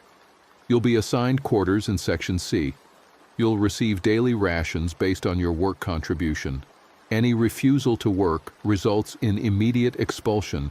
Any sign of infection results in immediate quarantine, and, if confirmed, termination. Any violation of the community rules results in expulsion. Understood? Understood, Grant said. They were released from quarantine and led to Section C, a portion of the terminal near the baggage claim. Their quarters were a marked-off square of floor space, perhaps 8 feet by 8 feet, designated by tape lines and a number painted on the wall, C-147. They had neighbors on all sides, the entire section a honeycomb of humanity packed into insufficient space, but they were inside. They were safe. They were fed. Grant began his training for perimeter defense the next day. The instructor was a former Marine, a woman named Sergeant Holloway, who had zero patience for incompetence. She taught Grant and a dozen other new recruits how to hold a rifle, how to aim, how to account for distance and wind, how to identify infected from a distance, how to conserve ammunition. You don't waste bullets on every shambler, Holloway explained, demonstrating with an unloaded weapon. Most of them are so decayed, they're not a real threat. You save your ammunition for fresh infected, for hordes, for humans who might attack the perimeter? Humans? One of the other recruits asked. There are other survivor groups that aren't as friendly as us. They see our supplies, our security, and they want it. We've fought off 3 attacks in the past month. Holloway's expression was grim. We shoot to kill. No warning shots, no negotiations. Anyone who approaches the perimeter with weapons is considered hostile. Grant practiced on the shooting range, firing at targets until his ears rang and his shoulder ached from the rifle's recoil. He was a terrible shot initially, missing more than he hit. But Holloway was patient in her own harsh way, correcting his stance, his breathing, his trigger control. You're overthinking it, she told him. This isn't courtroom testimony where you need to be precise and eloquent. It's simple. See the threat, aim center mass, squeeze the trigger. Don't pull, don't jerk. Squeeze. Emily was assigned to the research team, working with 2 scientists who were trying to understand the infection's mechanism. They had limited equipment, some microscopes salvaged from a university lab, basic chemical supplies, a few infected specimens in secure containers. The work was slow and frustrating, hampered by lack of resources and the fact that the infection seemed to defy conventional biology. The virus, if it even is a virus, rewrites cellular function, Emily explained one evening when they gathered in their assigned space. The infected are technically dead. No heartbeat, no respiration, no metabolic processes we can detect. But they move, they hunt, they respond to stimuli. It shouldn't be possible. But it is, Tyler said. He'd spent the day working on the generator systems, getting them functional again through a combination of technical knowledge and creative improvisation. Maybe it's not biology. Maybe it's something else. Like what? Tyler shrugged. I don't know. Something we don't have the science to explain yet. Grant listened to them debate theories, content to let their younger, sharper minds wrestle with questions he couldn't answer. His role was simpler. Stand watch, protect the perimeter, keep the infected out. It was work he could do, work that contributed to the group's survival. Weeks passed. Grant settled into the routine of the safe zone, 6-hour guard shifts 4 times a week, training in between, meals in the communal dining area, rations carefully calculated to provide minimum nutrition without depleting the stores too quickly. Sleep in the cramped space of C-147, surrounded by strangers who became familiar through proximity. The safe zone population fluctuated. New arrivals appeared weekly, though in decreasing numbers as winter deepened and travel became more difficult. Some residents left, either expelled for rule violations or choosing to take their chances elsewhere. And some died, from infections unrelated to the outbreak, from chronic conditions without access to proper medication, from simple malnutrition and despair. Grant witnessed his first shooting in early December. A group of 20 survivors approached the perimeter, demanding entry. The administrator on duty, not Helen but someone else, informed them that the safe zone was at capacity, that resources were insufficient for new arrivals. The survivors didn't accept the rejection. They had weapons, and they attempted to force their way through the checkpoint. The perimeter guards, including Grant on his first actual combat shift, were ordered to fire. Grant aimed his rifle at the crowd, his hands shaking. These were people, desperate people trying to survive. But they were also a threat to the community he'd been accepted into, to Emily and Tyler, and the 200 other souls sheltering in the airport. Sergeant Holloway's voice came over the radio. Fire! Grant squeezed the trigger. The rifle kicked against his shoulder, the shot going wide. Around him, other guards were firing, their bullets finding targets. The attacking survivors scattered, some falling, others retreating. The engagement lasted maybe 30 seconds. When it was over, 4 bodies lay outside the perimeter. The remaining survivors had fled, dragging 2 wounded companions with them. Grant lowered his rifle, feeling sick. He'd signed on to protect the safe zone from infected, not from other survivors. But Holloway had been clear. The safe zone's survival depended on harsh choices. Limited resources meant limited population. Accepting everyone would mean everyone starved. You did good, Holloway said, appearing beside him. I know it's hard, but it gets easier.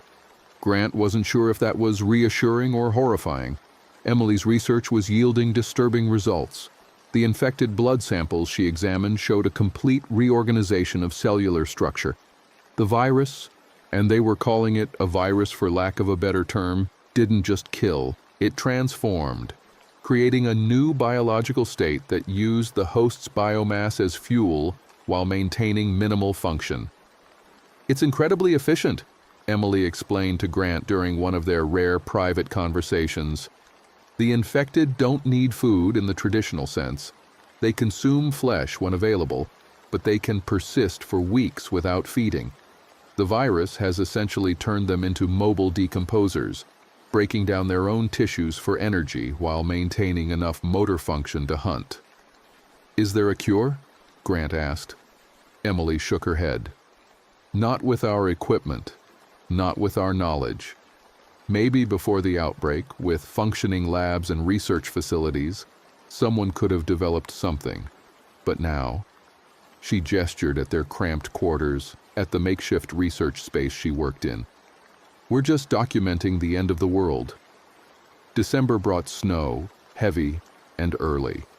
The infected outside the perimeter became slower, many freezing in place as the virus couldn't maintain cellular function against the extreme cold. It was a temporary reprieve, Holloway explained. Spring would thaw them, and they'd be active again. The safe zone's generator began failing despite Tyler's maintenance. Fuel was running low, and the supply convoys that had been bringing diesel from nearby depots had stopped. Too dangerous, too many infected on the roads. The administrators began planning for a future without electricity, returning to pre-industrial survival. Grant was on perimeter duty on Christmas Eve when he saw them. A large group, maybe 50 people, approaching from the south. Not shambling like infected, but walking with purpose. Armed, organized. He raised the alarm. Sergeant Holloway appeared with reinforcements, and they observed the approaching group through binoculars. "That's Carson's crew," one of the other guards said. "I recognize the vehicles." Grant's blood went cold. Carson had survived, had found the airport, and was bringing overwhelming force to take it. The safe zone administrators tried to negotiate, but Carson wasn't interested in compromise. He wanted the airport's resources, the food stores, the medical supplies, the defensible position. He gave them an ultimatum: surrender peacefully or be overrun. The administrator in charge, a former National Guard colonel named Brennan, refused. "We've built something here. We're not handing it over to a gang of thugs." The battle began at dawn on Christmas Day. Carson's crew attacked from multiple positions, their superior firepower quickly overwhelming the perimeter defenses. Grant found himself in a firefight, crouched behind a barricade, firing at muzzle flashes in the distance. He wasn't a soldier. He was a clerk, a record keeper, a man who'd spent his life organizing case files. But he fired his rifle, reloaded when it was empty, and tried not to think about the people he might be hitting. The defense was valiant, but futile. Carson's crew had numbers, weapons, and ruthlessness. By midday, they'd breached the perimeter.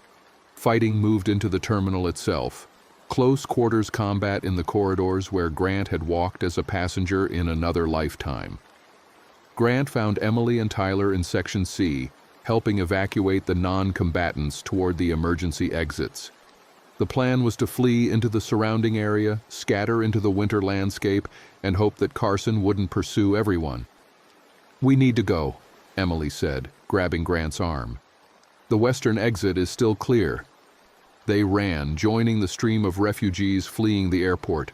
Behind them, Grant heard explosions. Someone had detonated the fuel reserves rather than let Carson's crew take them. The blast shook the terminal and flames began to spread. They emerged into a winter storm, snow falling heavily, visibility limited to maybe 50 feet. Grant led Emily and Tyler away from the airport, following the perimeter fence north until they found a gap. They squeezed through, leaving the safe zone behind. The next hours were a blur of cold and exhaustion. They walked through the storm, putting distance between themselves and the burning airport. Grant's feet went numb in his inadequate boots. His lungs burned from the cold air. But he kept moving, knowing that stopping meant death. They found shelter in a maintenance shed near a highway overpass. The structure was small, unheated, but it blocked the wind. They huddled together, sharing body heat, listening to the storm rage outside. "What now?" Tyler asked, his voice barely audible. Grant didn't have an answer. The safe zone was gone. Lydia's group had left weeks ago. The courthouse was likely overrun or occupied by Carson's crew. They were alone in a winter landscape filled with infected and hostile survivors. "We survive," Grant said finally, "same as we've been doing. We find shelter, find supplies, and we survive one more day." They stayed in the shed for 2 days, waiting for the storm to pass. When they finally emerged, the landscape was transformed by snow. The infected were visible as dark shapes against the white, most frozen or barely mobile. Grant led them west, away from the population centers, toward the rural areas where resources might be less contested. They scavenged as they traveled, breaking into homes and businesses for food and warm clothes.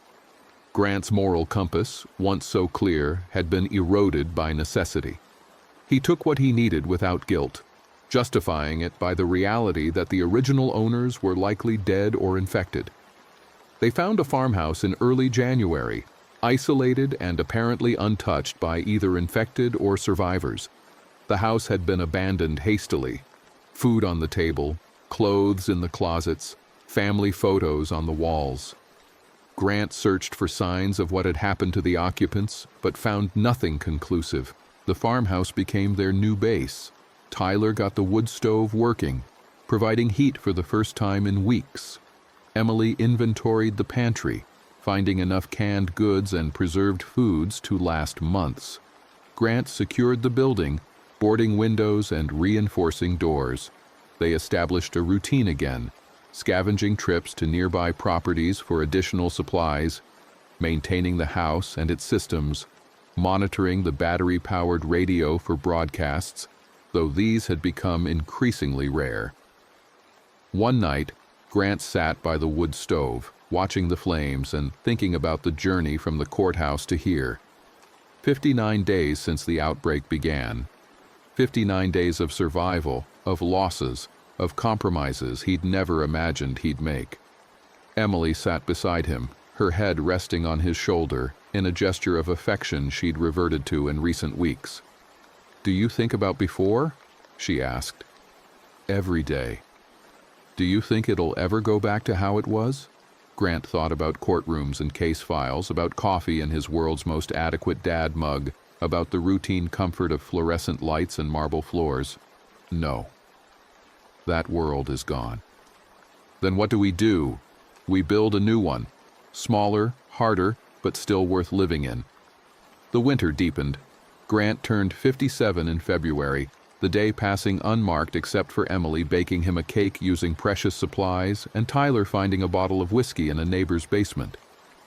They celebrated quietly, the three of them in the farmhouse, and Grant felt something approximating happiness. The radio brought news of other settlements. Vermont had several functioning communities. Western Massachusetts was organizing. The infection was being contained in some areas, though contained was relative. The infected still outnumbered the living in most regions. Spring arrived gradually, the snow melting to reveal the damage winter had hidden. The infected began moving again, thawed and hungry. Grant organized patrols around the farmhouse, killing any infected that wandered too close. His shooting had improved dramatically over the months. He could hit targets at 100 yards now, something that would have seemed impossible in his courthouse days. They began planting a garden in April, using seeds they'd scavenged from a farm supply store. Emily applied her biological knowledge to maximizing yield in their small plot. Tyler rigged irrigation from a nearby stream. Grant tilled the soil, his hands developing new calluses that layered over the old ones. The work was hard, the results uncertain, but it was purposeful. They were creating something, building toward a future beyond simple day-to-day survival. Other survivors appeared occasionally, drawn by the smoke from their chimney or the signs of cultivation. Some were peaceful, seeking trade or information. Others were hostile, looking to take what Grant's group had built. Grant defended the farmhouse when necessary. His moral calculations now weighted entirely toward protecting Emily and Tyler. In June, a group of 12 survivors approached, led by a man who introduced himself as Pastor Williams. They were establishing a larger settlement 10 miles west, combining resources and skills. They invited Grant's group to join them. Grant was hesitant, remembering the failure of the safe zone. But Emily argued for acceptance, pointing out that 3 people couldn't rebuild civilization. They needed community, needed the security and diversity of skills that came with larger numbers. They visited the settlement, finding a collection of perhaps 40 people living in a former summer camp. There were families, individuals, a few elderly survivors who'd somehow persevered. They had gardens, livestock, a functioning well, and armed guards on rotation. Grant spoke with Pastor Williams for hours, assessing the settlement's organization and leadership. Williams was pragmatic rather than idealistic, focused on survival rather than utopian visions. The settlement had rules: contribute or leave, no violence within the community, defend against all threats, but they were sensible rules, enforced fairly. After discussing it with Emily and Tyler, Grant agreed to join. They moved their supplies to the settlement, integrated into the community, and took on new roles. Grant helped organize the settlement's inventory and logistics. Emily established a small medical clinic with their limited supplies. Tyler maintained the mechanical systems that made the camp functional. Months passed. The settlement grew as more survivors arrived and were accepted. They established trade routes with other communities, bartering goods and information. The infected remained a threat, but a manageable one with proper precautions. Grant stood watch one autumn evening, nearly a year after the outbreak, looking out over the settlement. Fires burned in barrels, smoke rising into the darkening sky. Children played in the central yard, their laughter almost shocking in its normalcy. Adults worked on various tasks, the rhythm of communal life establishing itself. He thought about Reeves in the courthouse corridor, about Dennis at the security checkpoint, about Judge Mendoza asking what was happening. He thought about Derek being bitten, about Rodriguez dying in a hospital bed, about the nameless infected he'd encountered and killed. The world had ended. Civilization had collapsed. Humanity had been reduced to scattered settlements fighting for survival. But here, in this small camp, people were building something new, not better perhaps, not the same as what had been lost, but alive, growing, enduring. Emily approached, carrying 2 cups of tea made from foraged herbs. She handed one to Grant and stood beside him, looking out at the same view. "Do you regret it?" she asked. "Leaving the courthouse when we did? Going to the airport? Coming here?" Grant considered the question. Every choice had consequences. Every decision had led to both survival and loss. But they were alive, and that had to mean something. "No," he said finally. "We did what we had to. We survived. And now? Now we keep surviving. We build. We remember. We teach the next generation about the world that was, so they can build something better." Emily nodded, sipping her tea. They stood together in the fading light, father and daughter, survivors of the apocalypse, and watched their small piece of the new world settle into evening. Winter came again, the second since the outbreak. The settlement prepared with stored food and gathered firewood. They had losses. 2 elderly residents who didn't survive the cold, a child who died from an infection they couldn't treat. But the community persisted. Grant turned 58 in February. He felt older than his years, his body worn by the physical demands of survival. His hair had gone entirely gray, and his face carried lines that hadn't existed a year and a half ago. But he was alive, and Emily was alive, and Tyler was alive. In March, a group of traders arrived with news from the broader region. The infection had stabilized. No new outbreaks, no spread beyond the initial contamination zones. The infected were dying out, their bodies finally succumbing to the impossibility of their existence. Estimates suggested another year before the threat would be negligible. Governments were beginning to reorganize in some areas. Vermont and New Hampshire had established a provisional state alliance. Massachusetts was attempting to rebuild in the western regions. There was talk of reconnecting power grids, establishing communication networks, rebuilding the infrastructure of civilization. Grant listened to the news with cautious hope. The world wouldn't return to what it had been. Too much had been destroyed. Too many had died. But it might become something functional again, something survivable. The settlement discussed joining the Vermont Alliance, sending representatives to their organizing meetings. Grant was elected as one of the representatives, his organizational skills and pre-outbreak experience making him valuable. He traveled with Pastor Williams to the Alliance headquarters, a former state park that had been converted into a governmental center. The Alliance was fragile, held together by necessity rather than genuine unity. But it was governance, order, the beginnings of society rebuilding itself. Grant participated in discussions about resource distribution, trade policies, security protocols. It was familiar work, translated into a new context.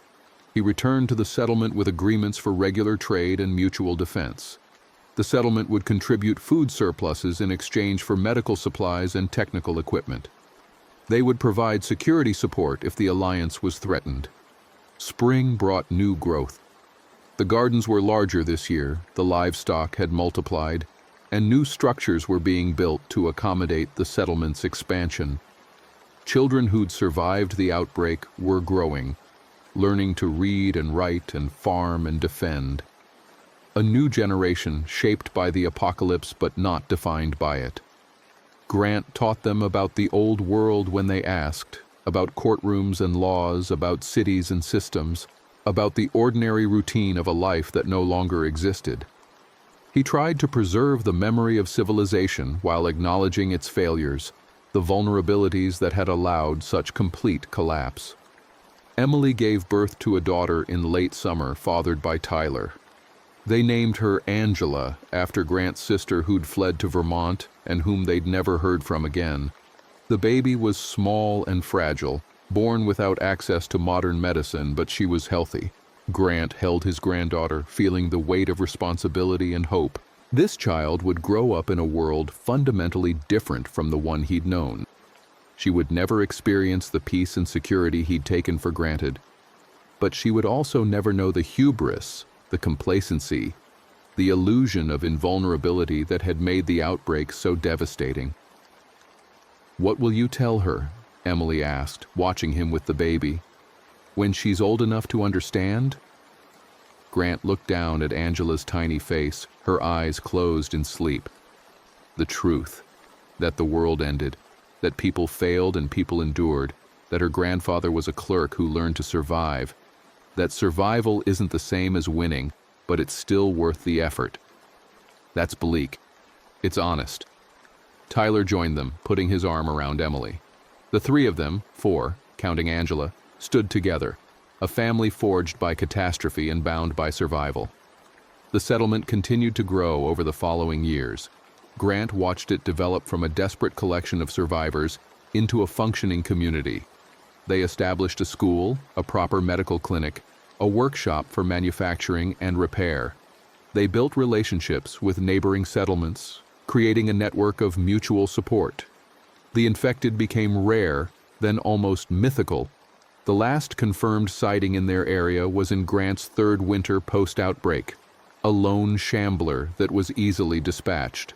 The infection had burned through humanity like a wildfire, consuming fuel until there was nothing left to burn. The alliance expanded, bringing more settlements under its umbrella. Elections were held, representatives chosen, laws drafted. It was crude compared to the governmental systems Grant remembered, but it was a start. Civilization rebuilding itself from fragments. Grant served as the settlement's coordinator for 4 years before age and exhaustion forced him to step back. His knees, which had protested from the beginning, finally gave out entirely. He walked with a cane, his mobility limited, his body a catalog of aches and pains. But he was content. He'd survived. He'd protected Emily and Tyler. He'd helped build something that would outlast him. That was enough. He spent his later years in a small house on the settlement's edge, teaching children about pre-outbreak history and helping maintain the community's records. It was work suited to his nature: organization, documentation, preserving knowledge for future generations. Emily's research eventually contributed to understanding the infection's mechanism, though a cure remained impossible with their limited resources. She wrote papers that were distributed among the Alliance's settlements, her scientific training finding purpose in the New World. Tyler became the settlement's chief engineer, maintaining the mechanical systems and training younger people in his skills. He designed improvements to their infrastructure, finding creative solutions to problems using salvaged materials and ingenuity. Angela grew, learning to read and farm and defend. She was bright, curious, resilient. Grant watched her development with pride and sorrow, pride in her capabilities, sorrow that she would never know the world he'd lost. On his 65th birthday, Grant sat on his porch, watching the settlement's evening activities. 7 years since the outbreak. 7 years of survival, adaptation, rebuilding. The settlement had a population of over 200 now, a stable food supply, functional defenses, and the beginnings of culture. Emily visited with Angela, now 6 years old and full of questions. "Grandpa, why did the sickness come?" Angela asked, sitting beside him. Grant considered how to answer. The truth was complex. A virus of unknown origin, perhaps natural, perhaps engineered, perhaps just an accident of biology. But Angela needed something simpler. "Sometimes bad things happen," he said. "Things we don't expect and can't control. What matters is how we respond. Whether we help each other or hurt each other. Whether we give up or keep going." "You kept going," Angela said. It wasn't a question. "I did. Because I had your mother to protect. Because I believed tomorrow might be better than today. Because the alternative was unacceptable." Angela nodded, processing this with the seriousness children brought to important concepts. "I'll keep going too, when I'm grown up and things are hard." "I know you will," Grant said, and meant it. He lived to see his 70th birthday, a milestone that would have been unremarkable in the old world, but felt significant in the new one. The settlement threw a celebration, the entire community gathering to honor the elderly clerk who'd helped them organize and survive. Grant stood before them, leaning heavily on his cane, and spoke about the journey from the courthouse to here, about Reeves and the infection's beginning, about the siege and the flight, about the safe zone's fall and the farmhouse and finally the settlement, about the losses and the small victories. "We're still here," he concluded. "Not because we're special or chosen, just because we refuse to stop. Because every day we made the choice to survive one more day. That's all civilization ever was. People choosing to build instead of destroy, to cooperate instead of compete, to hope instead of despair. We've lost much, but we've kept the most important thing, the will to continue." The crowd applauded, and Grant sat down, exhausted by the speech but satisfied with the message. His final years were quiet, spent in reflection and documentation. He wrote everything down, his memories of the outbreak, the courthouse, the journey, the settlement's development. He wanted future generations to understand what had been lost and what had been preserved. The truth, unvarnished, for anyone who cared to learn. Emily read his writings and suggested he was too harsh on himself, too focused on the failures rather than the successes. Grant disagreed. The failures were important. The mistakes, the compromises, the moments of fear and doubt. Those were the honest parts, the parts that showed humanity's true nature. He died in his sleep during his 72nd winter, peacefully, in the small house he'd made home. Emily found him the next morning, still and cold, his face finally free of the tension that had marked him since the outbreak. The settlement buried him in the small cemetery they'd established, between two other early survivors who'd helped found the community. Pastor Williams, older now but still leading, said words about perseverance and faith. Emily spoke about her father's dedication to protecting her, to preserving knowledge, to building something from the ashes. Angela, now 10, placed a stone on the grave, a tradition borrowed from some half-remembered religious practice. The stone was smooth river rock, chosen because Grant had always liked the sound of water. Life continued. The settlement grew.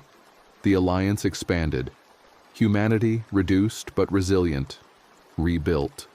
And in the records of the settlement, carefully maintained by the coordinators who followed Grant, his testimony remained. The account of a courthouse clerk who became a survivor, who protected his daughter through the apocalypse, who helped establish a community when the world ended. Not a hero, not a savior, Just a man who did what was necessary, who made hard choices, who survived when survival itself was victory. The story of the outbreak would be told many ways in the generations that followed. Epic tales of resistance and courage, scientific analyses of the infection's biology, historical accounts of civilization's collapse and reconstruction. But Grant's testimony remained the most honest, a record of fear and determination, of loss and adaptation, of ordinary people facing extraordinary circumstances and somehow, against all odds, enduring. The courthouse where it began still stood, though empty and decaying. The infected who'd filled Hartford's streets had long since rotted into nothing.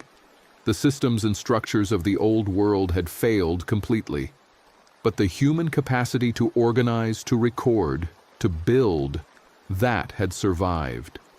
In settlements across the former United States, people were creating new societies, flawed but functional, learning from the past's mistakes while preserving its knowledge.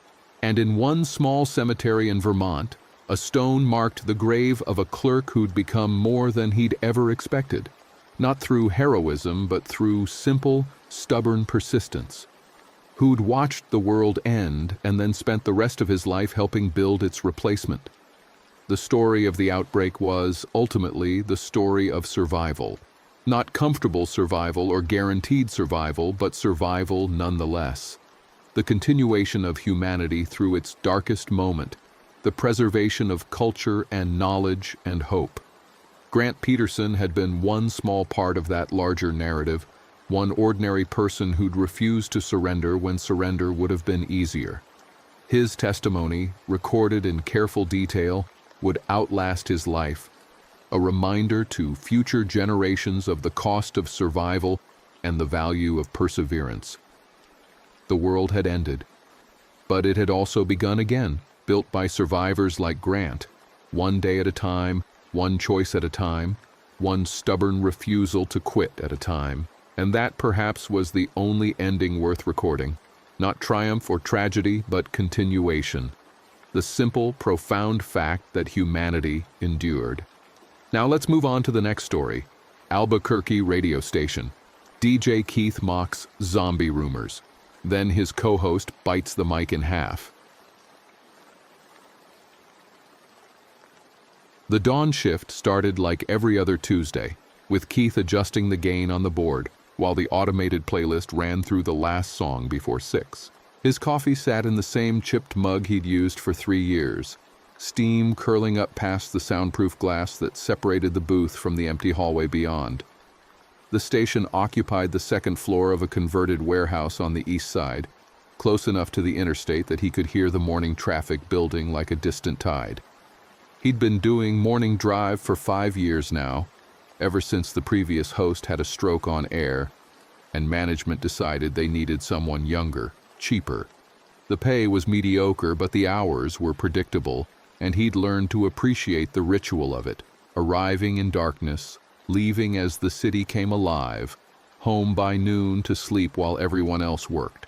His hands moved across the familiar controls without thought, checking levels, queuing commercials, scanning the wire service for anything worth mentioning between songs. The other booth, visible through the interior window, remained dark. Tommy should have been in by now for the news segment. Keith glanced at the clock, 5:53. Tommy was never late. The man treated punctuality like a religion, always 15 minutes early with his own coffee thermos and a stack of printed news stories he'd marked up with a red pen the night before. Keith's phone showed no messages. He pulled up the contact and called, listening to it ring through to voicemail. Outside the booth, the hallway lights flickered once, twice, then steadied. The building's electrical system had been acting up for weeks. He'd mentioned it to the station manager, who'd said the landlord was looking into it with the same enthusiasm reserved for all maintenance requests that didn't involve immediate fire. The final song ended and Keith opened his mic, falling into the smooth patter he'd perfected over thousands of hours. Good morning, Albuquerque. You're listening to The Drive on 94.7. I'm Keith, and we're getting you through this Tuesday morning with music, traffic, and news coming up at the top of the hour. Looks like a gorgeous day shaping up out there. Clear skies and a high of 72. So if you've been putting off that outdoor project? The hallway door opened and Tommy stumbled through, and Keith felt relief wash over him before he registered that something was wrong. Tommy's shirt was buttoned incorrectly, leaving a gap at the collar that exposed pale skin sheened with sweat. He wasn't carrying his thermos. His red pen protruded from his shirt pocket, but there were no papers in his hands. Keith kept talking, on autopilot, while watching Tommy lurch toward the news booth. Today's your chance. Traffic's looking good so far. No major incidents on I-25 or I-40, just the usual slowdown near the Big I interchange? Tommy reached his booth and fumbled with the door. His movements were jerky, uncoordinated. Through the glass, Keith could see his face. Flushed, eyes glassy, a thin line of drool connecting his lower lip to his collar. Keith frowned, concerned now. He'd seen Tommy push through colds and even a bout of food poisoning, but this looked different. This looked bad. The phone line blinked. Keith wrapped up his traffic summary and took the call, switching to the 7-second delay they kept for exactly this reason. "You're on the drive? What's on your mind?" "Yeah, hi. I'm calling because I'm stuck on Montgomery near San Mateo, and there's like a huge backup. Nobody's moving, and I can see why now. There's cops everywhere and an ambulance, and it looks like someone got hit by a car. But the weird thing is..." "Thanks for the heads up," Keith interrupted, keeping his voice smooth. "Sounds like an accident on Montgomery near San Mateo, folks. You'll want to avoid that area if you can. Appreciate the call." He disconnected and made a note on his pad. 2 more lines were blinking now. The accident must be worse than he thought. Tommy had made it into his booth and collapsed into the chair. Keith watched him lean forward, elbows on the desk, head in his hands. The news segment was supposed to start in 4 minutes. Keith queued up another song, something long over 5 minutes, and opened the internal talkback. "Hey man, you okay? You look like death." Tommy's head lifted slowly. He stared at Keith through the glass, and his mouth moved, but no sound came through. Keith pointed at the talkback button. Tommy looked at it with what seemed like genuine confusion, as if he'd forgotten what it was for. Then his hand shot out and slammed down on it with enough force to make Keith wince. "Feel wrong." Tommy's voice came through distorted, thick. "Burning. Everything burning. You need to go home. Go to the hospital, maybe. I can cover the news. It's not..." "No." Tommy shook his head violently. "Have to. Work. Have to." Keith watched, uneasy now. He'd known Tommy for 5 years and had never heard him string together fewer than 3 complete sentences. The man was a wordsmith, took pride in his clear diction and smooth delivery. This wasn't Tommy. This was someone wearing Tommy's skin and doing a poor job of operating it. The song had 2 minutes left. Phone lines kept blinking, 5 now, then 6. Something was happening out there. Keith ignored them and focused on Tommy, who had started rocking slightly in his chair, arms wrapped around his torso. "I'm calling the station manager," Keith said. "You need to..." "No!" The word came out as a roar, loud enough that Keith heard it through both the talkback and the actual wall between them. Tommy lunged at the glass, palms slamming against it, and Keith jerked backward in his chair hard enough to bang his elbow on the equipment rack behind him. Tommy's face was inches from the glass now, close enough that Keith could see the blood vessels that had burst in his eyes, turning the whites into angry red networks. Sweat poured down his face. His mouth opened and closed, like he was trying to remember how to form words. Then his eyes rolled back and he dropped, disappearing from view behind the desk. "Jesus, Tommy!" Keith was out of his chair, abandoning the board as the song wound down. He hit the hallway and tried Tommy's door, locked from inside. "Tommy! Can you hear me?" Nothing. Keith pressed his face to the small window in the door and could just make out Tommy's legs, visible beneath the desk, not moving. The song ended. Dead air washed across the city, a cardinal sin in radio. Keith swore and ran back to his booth, slamming the door and punching up the next track without looking at what it was. Some pop song filled the silence. He grabbed his phone and dialed 911. Busy signal. He tried again. Same result. Then a third time, and this time it rang, and went to a recorded message. All circuits are busy. Please try your call again later. Keith stared at his phone. In 5 years of morning shifts, through ice storms and power outages, and that one time a water main burst 3 blocks away, he'd never gotten a busy signal from 911. Never. He tried the station manager. Voicemail. The afternoon DJ. Voicemail. His ex-girlfriend, who worked as a nurse at Presbyterian. Voicemail. The pop song was ending. Keith forced himself to breathe, to think. Tommy was sick, possibly dying on the floor of the next booth. Emergency services weren't answering. The professional thing to do was to keep broadcasting, maybe use the platform to tell people what was happening to... A sound from the news booth. Scraping. Then a wet, rattling breath. Keith leaned toward the interior window. Through it, he could see movement. Tommy's hand appeared on the edge of the desk, fingers splayed. Then another hand. Tommy pulled himself up, and Keith felt something cold slide down his spine. Tommy's face had changed. The flush was gone, replaced by a waxy pallor that made him look like a wax figure of himself. His eyes were open but empty, pupils dilated so wide there was barely any iris visible. His mouth hung slack, and as Keith watched, Tommy's jaw worked soundlessly, teeth clicking together. Then Tommy's head turned, and his eyes locked onto Keith through the glass. Keith had seen hunger before. He'd grown up poor, knew what it looked like when someone hadn't eaten in days. This wasn't that. This was something primal, something that reached back before language, before civilization. This was the look of a predator spotting prey.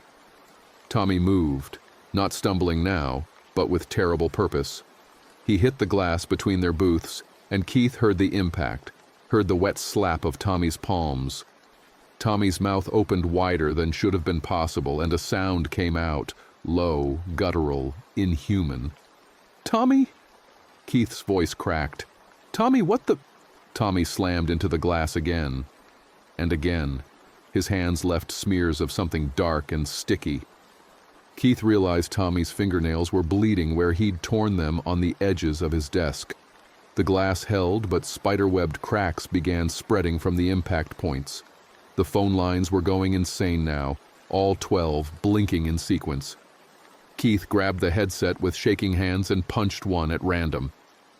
"Happening everywhere, they're saying stay inside, lock your doors, they're calling it an infection, but I saw one and it's not sick. It's dead, it's fucking dead, and it's still moving." Keith disconnected and hit another line. "Bit my dog, and now the dog won't stop bleeding and it's making this sound. Oh God, it's making this sound." Another line. "Need to tell people to get out, to run, the military's setting up checkpoints, but they're shooting anyone who looks sick. They shot my neighbor, they shot him right in front of—" Keith pulled the headset off. His hands were trembling badly enough that he had trouble getting it back on the hook. Tommy was still throwing himself at the glass, and the cracks were spreading. The booth was soundproofed, but Keith could hear him, could hear the animal sounds coming from what used to be a man who read the news with perfect diction. The pop song ended. Keith stared at the board, at all the normal controls that suddenly seemed meaningless. The commercial break was queued up. He could hit the button. He could play the ads for car dealerships and furniture stores and pretend everything was fine. That's what training said to do. Stay calm, maintain normalcy. Don't panic the listeners. He opened his mic instead. "This is Keith, and I—" His voice shook. He cleared his throat and tried again. "I need to tell you what's happening here. My co-host Tommy he's sick. Or he was sick. Now he's something else. And I'm getting calls, lots of calls, people saying they're seeing the same thing, people attacking each other, people who should be dead getting back up. Tommy hit the glass so hard that a chunk of it fell away, leaving a hole the size of a fist. His arm pushed through, fingers grasping at air, at nothing, at Keith. "I don't know what this is," Keith continued, watching Tommy's hand claw at the edge of the hole, widening it. Blood ran from new cuts, but Tommy didn't seem to notice or care. "But if you're hearing this, if you're listening, lock your doors. Don't go outside. Don't let anyone in who's acting strange. I know how this sounds, I know, but I'm watching it happen right in front of me and The glass gave way with a sound like a gunshot. Tommy came through in a shower of fragments, landing on his hands and knees in Keith's booth. Keith was already moving, grabbing his coffee mug and throwing it. It hit Tommy in the face and shattered, scalding coffee spraying across his features. Tommy didn't flinch, didn't blink, just kept crawling forward, mouth opening impossibly wide. Keith grabbed the microphone stand, solid metal, weighted base, and swung it like a baseball bat. It connected with Tommy's temple with a wet crack, and Tommy went down, but only for a moment. He was up again before Keith could swing a second time, faster than anything that broken should be able to move. Keith ran, out of the booth into the hallway, slamming the door behind him. He could see Tommy through the glass, rising to his feet with jerky, disjointed movements. The microphone stand had left a dent in his skull, a depression Keith could see even from here, and blood ran from his nose and ears, but Tommy just tilted his head like a curious dog and turned toward the door. The building's fire alarm started screaming. Keith looked down the hallway and saw smoke beginning to curl from under the break room door. Someone or something had started a fire. The lights flickered again, held for a moment, then went out completely, leaving only the emergency exit signs glowing green in the sudden darkness. Keith fumbled for his phone and turned on the flashlight. Tommy was at the booth door now, hands pressed against the glass, that same terrible hunger in his dead eyes. The door was locked, but Keith had seen how Tommy went through the soundproof glass. This wouldn't hold long. He had maybe 30 seconds. Keith ran for the stairs, his mind trying to process what he'd just seen, what he'd just done, what was happening. Behind him, he heard glass breaking, heard Tommy's footsteps in the hallway, uneven but determined. The stairwell door was heavy, designed to contain fires. Keith yanked it open and plunged into darkness, his phone's light bouncing wildly off concrete walls. Down one flight, then another, his breath coming in ragged gasps. The fire alarm was deafening in the enclosed space. He hit the ground floor and burst out into the parking lot, and the morning sun was so bright after the darkness that he had to stop and shield his eyes. Cars sat in their usual spots, including his own beat-up Honda near the back fence. The street beyond looked normal, a few cars passing, a bus rolling toward the stop 2 blocks down, pedestrians walking dogs and carrying coffee. Normal. Everything looked completely normal. Keith turned and looked up at the second-floor windows. Smoke was pouring from the break room, dark and thick. As he watched, one of the windows shattered and Tommy's face appeared, looking down at him. Even from this distance, Keith could see the blood, the wrong angle of his neck, the single-minded focus as Tommy stared at him. Then Tommy climbed through the window and fell. He hit the pavement 20 feet below with a sound Keith knew he'd hear in his nightmares forever. Wet and heavy, like a bag of meat dropped from a height. Keith took a step forward, some instinct still insisting that he should help, should call for an ambulance, should do something. Tommy moved. One arm pushed against the pavement, then the other. His legs didn't work right. Keith could see that one was bent at an angle that made his stomach turn, but Tommy didn't seem to care. He started dragging himself forward, leaving a smear of blood behind him, his eyes never leaving Keith. Keith ran for his car. His keys were still in his pocket, one small mercy in a morning that had gone completely insane. He got the door open and threw himself inside, jamming the key into the ignition. The engine turned over and he reversed hard enough to jump the parking block, then swung around toward the exit. In his rearview mirror, he could see Tommy still dragging himself forward, and now there was movement in the building's entrance. Someone else staggering out, their gait uneven, their clothes torn. Another person appeared behind them, then another. Keith hit the street and took a left, heading away from downtown toward the residential neighborhoods where his apartment waited. The radio was still on, tuned to his own station, and through the speakers he heard his own voice, still broadcasting from before he ran. The 7-second delay meant his warning was just now reaching listeners. Don't know what this is, but if you're hearing this, if you're listening, lock your doors. Don't go outside. Don't let anyone in who's acting strange. Then static. The station had gone off the air. Keith changed the channel. Another station, this one playing automated music with no DJ. He tried another, talk radio, but the host sounded panicked, his professional veneer cracking as he read reports coming in. Centers for Disease Control has issued a statement urging people to remain calm, but reports continue to flood in from across the city. Presbyterian Hospital has gone into lockdown after multiple patients reportedly became violent. Police are responding to hundreds of calls, but the department is asking people to shelter in place rather than, wait, I'm getting word that... The signal cut to static. Keith tried another station. Emergency broadcast system, the familiar monotone. This is not a test. This is an emergency action notification. All residents of Bernalillo County are advised to remain indoors and await further instructions. Do not attempt to flee the city. Major highways are closed. This is not a test. The message repeated. Keith changed channels. Another station, another automated loop. Seek shelter immediately. Avoid contact with anyone displaying symptoms of infection. Symptoms include high fever, disorientation, violent behavior, and... He switched it off. His hands were shaking so badly that he nearly missed the turn onto his street. The neighborhood looked wrong, not obviously, but in small ways that his mind struggled to process. A car door left open, garbage cans knocked over, their contents spilled. A bicycle lying in the middle of the street, front wheel still spinning, and no people. On a Tuesday morning, there should have been people leaving for work, getting mail, walking dogs. The street was empty. Keith pulled into his apartment complex parking lot and sat with the engine running, trying to decide what to do. His apartment was on the second floor, accessible only by an exterior staircase. That felt safer than the ground floor, but also meant he could be trapped if something blocked the stairs. His mind was racing, trying to apply logic to a situation that defied it. A scream cut through the morning air, high and thin and abruptly silenced.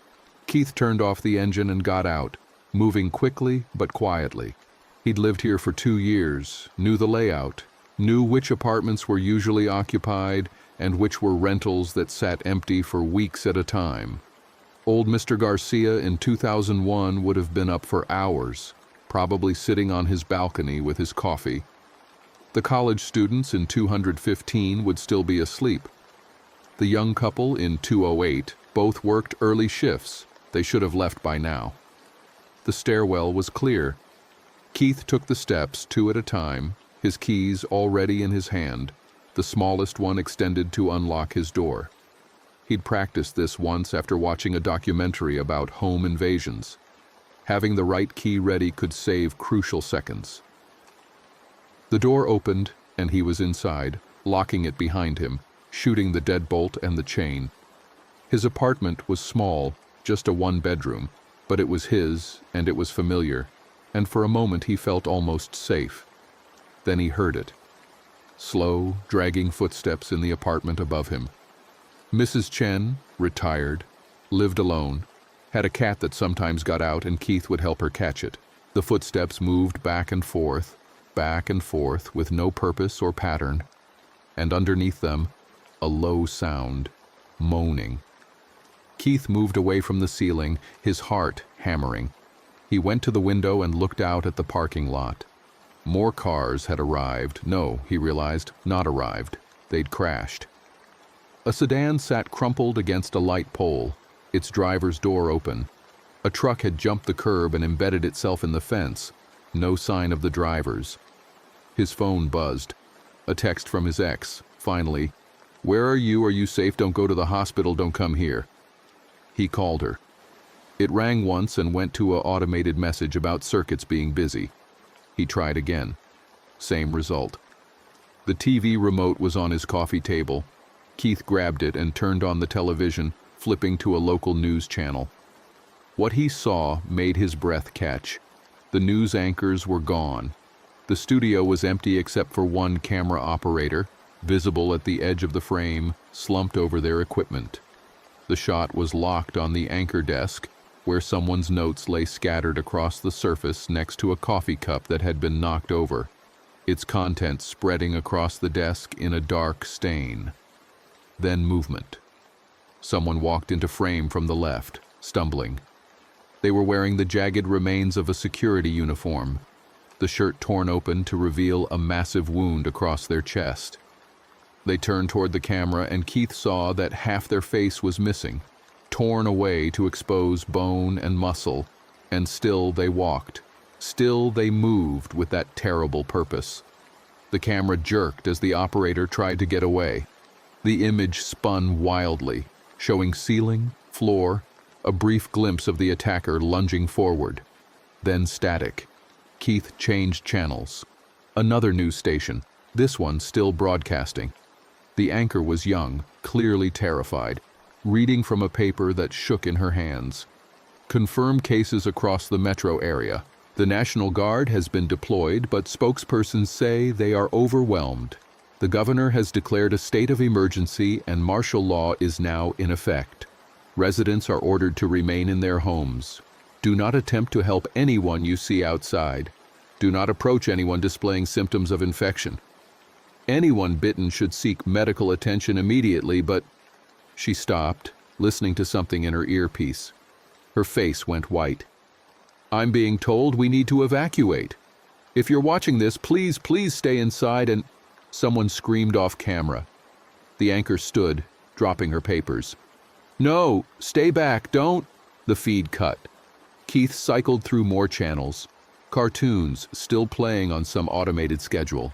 A shopping network, the hosts long gone but the products still rotating on their display. A Spanish-language channel showing a test pattern. A religious channel broadcasting a sermon from what must have been days or weeks ago. The preacher talking about redemption and salvation to a congregation that might no longer exist. He found one more news channel, this one from Albuquerque, broadcasting from what looked like a helicopter. The camera showed the city from above, focusing on I-25 where traffic had come to a complete standstill. Cars sat abandoned in all lanes. People ran between them, some chasing others. Even from the air, Keith could see the ones who moved wrong, who stumbled and lurched with that distinctive gait. "What you're seeing is the complete breakdown of order in the metro area," the reporter was saying, his voice tight with barely controlled panic. Military checkpoints were established at the major highway exits, but they've been overrun. We're seeing fires across multiple neighborhoods. Emergency services have stopped responding. The mayor's office has not issued any statement since... Wait, what's that? Can we get closer? The helicopter banked and descended slightly. The camera zoomed in on a section of downtown where smoke rose from several buildings. Keith recognized the area, near the courthouse, maybe 5 miles from his apartment.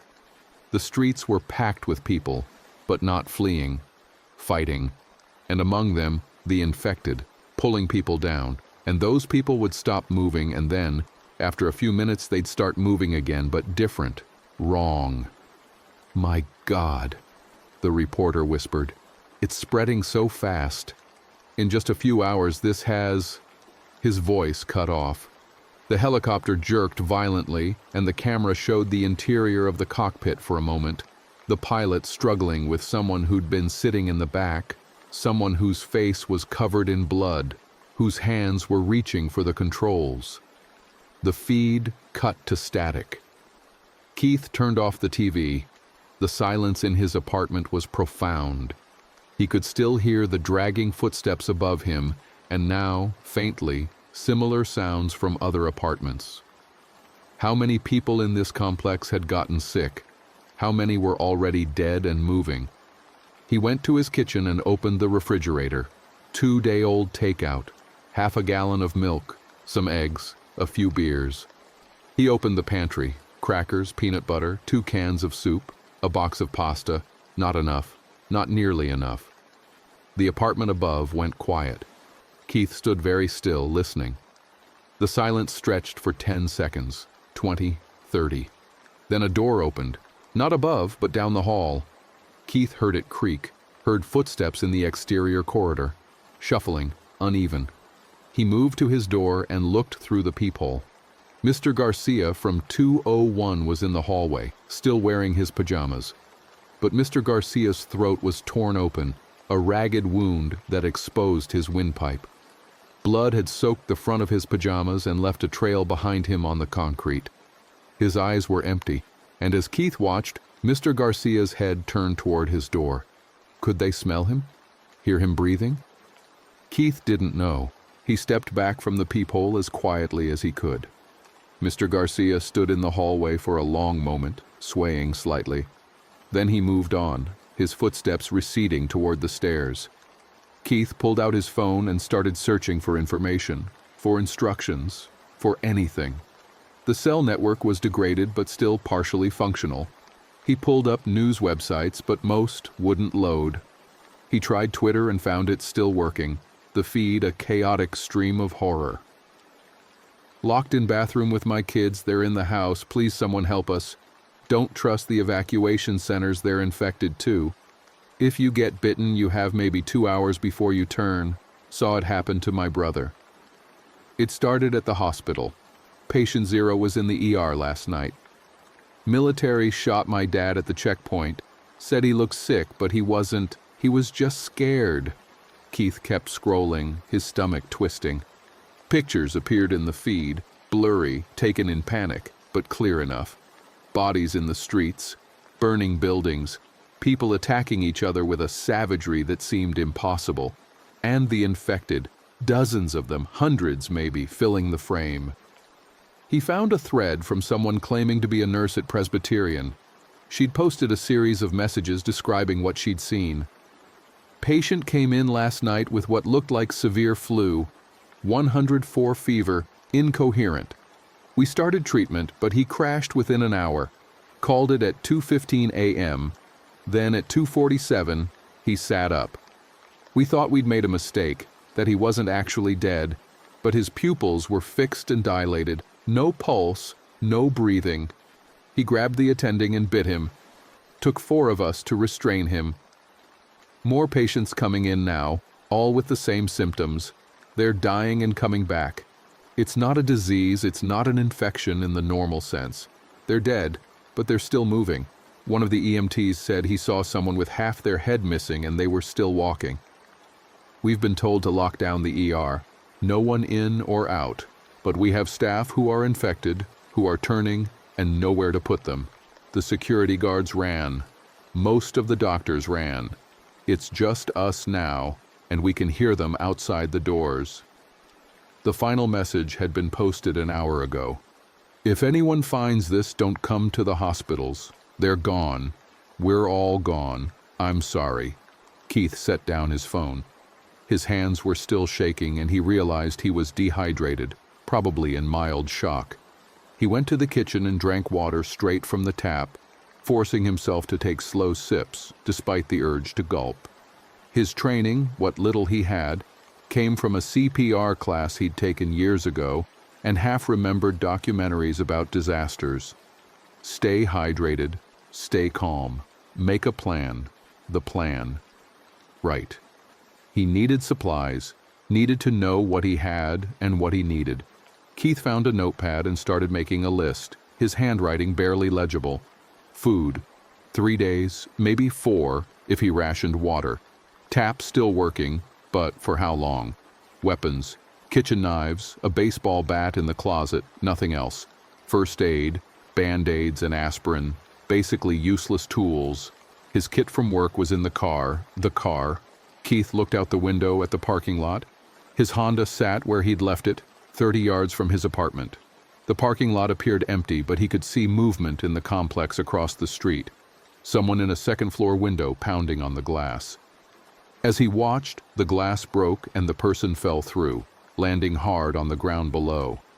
They didn't get up. He had tools in the car: wire cutters, electrical tape, a voltage tester, screwdrivers, a portable drill. His trade wasn't heroic. He'd been doing audio equipment repair and installation since getting his associate's degree 7 years ago, but the tools were versatile and he knew how to use them.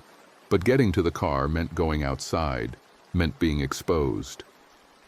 Keith watched the parking lot for 10 minutes, studying every shadow, every potential hiding place. He saw no movement except for birds landing on car roofs, pecking at something he couldn't see and didn't want to imagine. The sun was higher now, the morning warming into what would have been a beautiful day under any other circumstances. He unlocked his door and eased it open.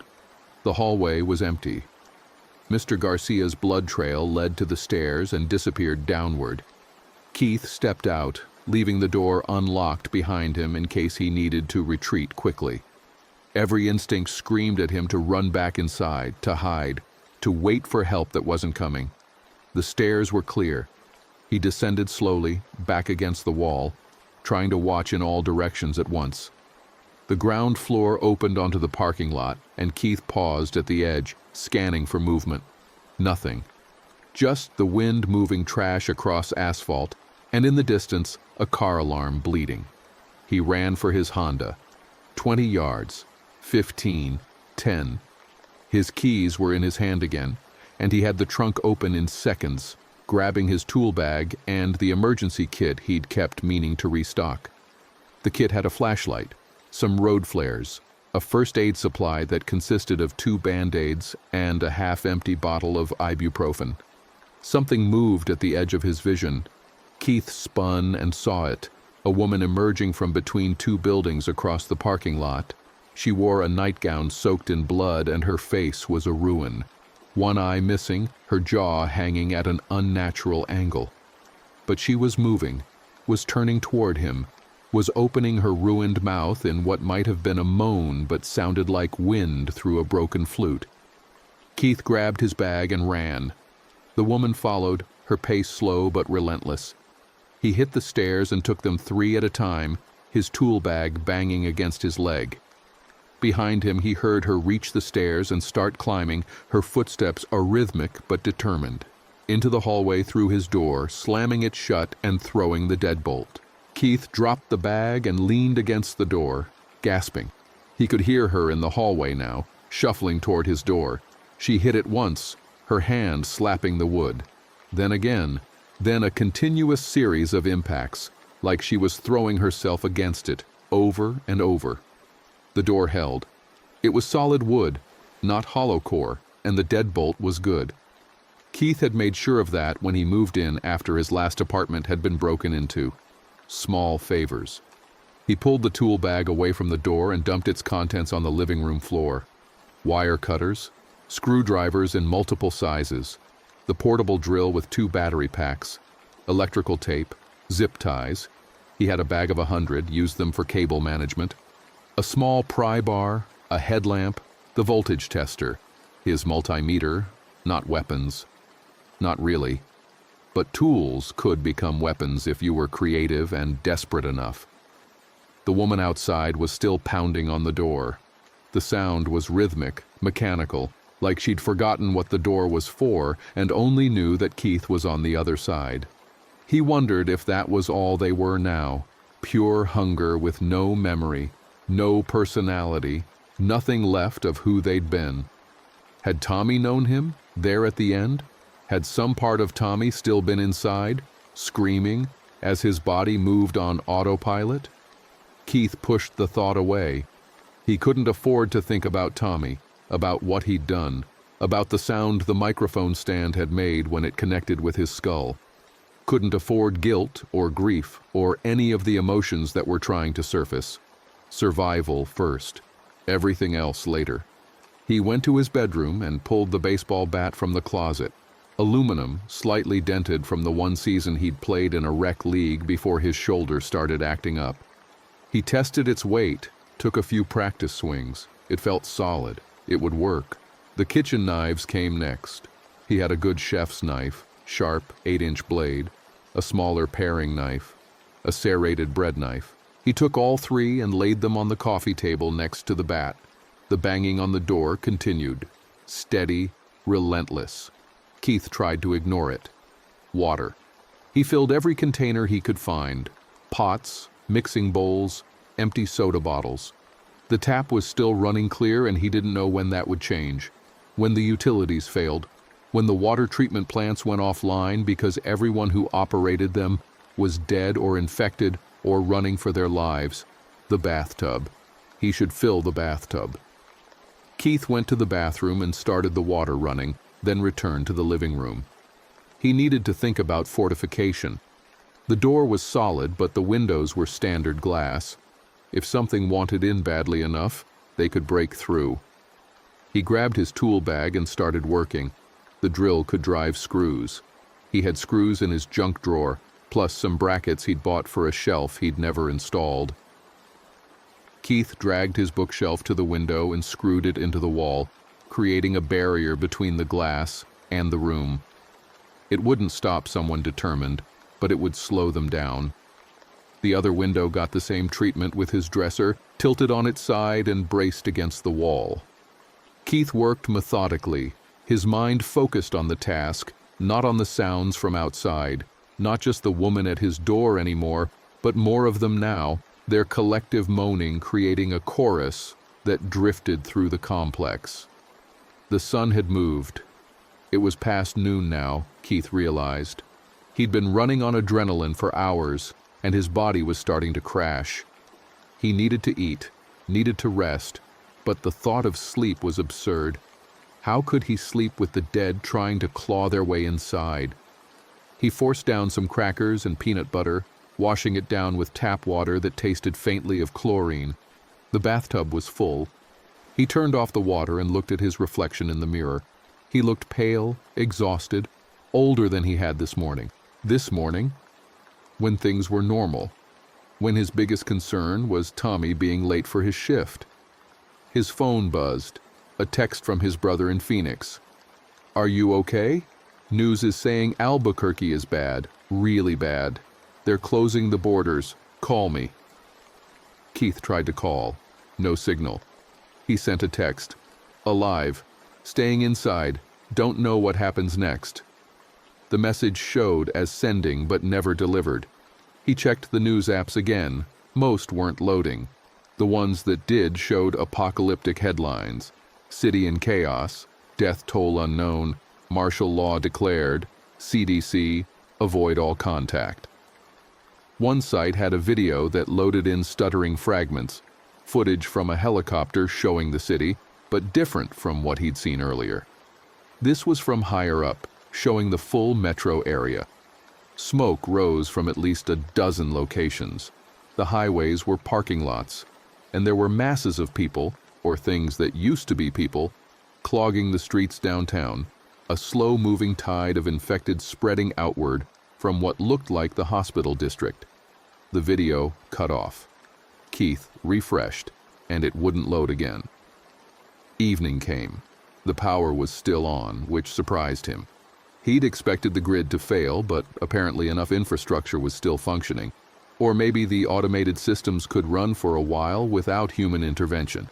He didn't know enough about how the electrical grid worked to guess.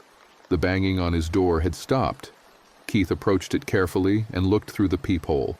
The hallway was empty except for bloodstains and debris. The woman was gone. He didn't know if that was better or worse. He turned off the lights and sat in the darkness, conserving power even though it was still available. The sounds from outside had changed. Less moaning, more silence punctuated by occasional crashes and screams that cut off abruptly. The infection was spreading, consuming the complex, the neighborhood, the city. Keith thought about his brother in Phoenix, his parents in Denver, his ex at the hospital. Were they alive? Dead? Somewhere in between? He tried not to imagine them with empty eyes and bloody mouths, tried not to picture his mother shuffling down some suburban street with her throat torn open. Sleep was impossible, but he must have dozed off eventually because he jolted awake to the sound of breaking glass.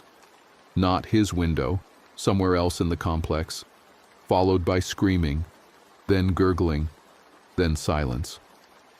He checked his phone. 3 a.m. He'd been asleep for maybe an hour. The phone's battery was at 30%. He should conserve it, should turn it off except for emergencies. But the thought of being completely disconnected from the outside world made his chest tight with panic. Compromise. He put it in airplane mode to save battery and set it aside. The next hours passed in a blur of fear and boredom, that strange combination of terror and monotony that came from waiting for something terrible while nothing actively happened. Keith ate more crackers, drank water from one of his stored containers, tried not to think about how long his supplies would last. 3 days of food, he'd estimated, maybe 4 if he was careful. Then what? Starve or venture out into a city full of the infected? Dawn came slowly, gray light filtering through the gaps around his barricaded windows. Keith moved to the bathroom, the one window he hadn't blocked, and looked out. The parking lot was worse. More crashed cars, bodies that he tried not to look at too closely, and movement, slow, shambling figures wandering with no apparent purpose or destination. He counted them, 7 visible from his window, but there would be more. In the buildings, the streets beyond, spreading through the city like a virus, which he supposed was exactly what they were. Day 2. That's what this was. Day 2 of the end of the world. Keith found himself thinking in those terms now, marking time and days since the outbreak, since Tommy bit through his microphone, since everything normal became a memory. His stomach growled and he rationed out more crackers, forcing himself to eat slowly. He needed a plan beyond hiding and hoping. Needed to think about the long term, even though the long term might only be a few more days. Water was the priority. He had maybe 2 gallons stored, plus the bathtub. That would last a week if he was careful. Then he'd need to find more. Where? Grocery stores would be picked clean or full of infected. Maybe houses. Maybe he could break into empty apartments in the complex and scavenge whatever was left. Food was next. Same problem. Same solution, probably. Risk everything to gather supplies from wherever he could find them. The thought of leaving his apartment made his hands shake, but staying meant slow death from dehydration or starvation. Either way, he was dead. The only question was how much he'd fight first. Keith spent the day preparing. He tested the baseball bat's weight and reach, practiced swings, getting a feel for it again. The chef's knife went into his belt, handle wrapped with electrical tape for better grip. He made a crude spear by taping the paring knife to a broken broom handle, then looked at it and felt ridiculous. Like a kid playing zombie apocalypse, except the zombies were real and the game was survival. He packed a backpack with essentials, the flashlight, zip ties, more electrical tape, a bottle of water, some crackers, light enough that he could run if needed. The tool bag stayed behind, too heavy, too bulky. Evening fell and Keith stood at his door, trying to build up the courage to open it. He'd decided to scavenge tonight, under cover of darkness. The infected seemed to respond to movement and sound, but he didn't know how well they could see. Darkness might give him an advantage, or it might get him killed. He took several deep breaths, his hand on the deadbolt. Thought about Tommy, about Mr. Garcia, about everyone he'd watched die or turn in the past 2 days. Thought about survival and what it cost. Then he opened the door. The hallway was dark but not empty. Two of them stood at the far end, near the stairs. They didn't react to the door opening. Keith stepped out carefully, bat in one hand, flashlight off to avoid attracting attention. He could just make out their silhouettes against the dim emergency lighting. He went the opposite direction, toward the other end of the hall where the building's second stairwell descended. Each step felt too loud, his breathing too harsh. One of the infected turned its head. Keith froze. The thing swayed in place, as if trying to remember what had caught its attention. Then it turned away. Keith reached the stairs and descended into deeper darkness. The ground floor was worse. He could hear them everywhere. In apartments, in the parking lot, the constant shuffle and moan that had become the soundtrack of this new world. The nearest building over had 8 units. Keith had delivered packages there once when the UPS guy left them at the wrong building. He knew that 101 was usually empty. The owner lived out of state and only used it occasionally. That's where he'd start.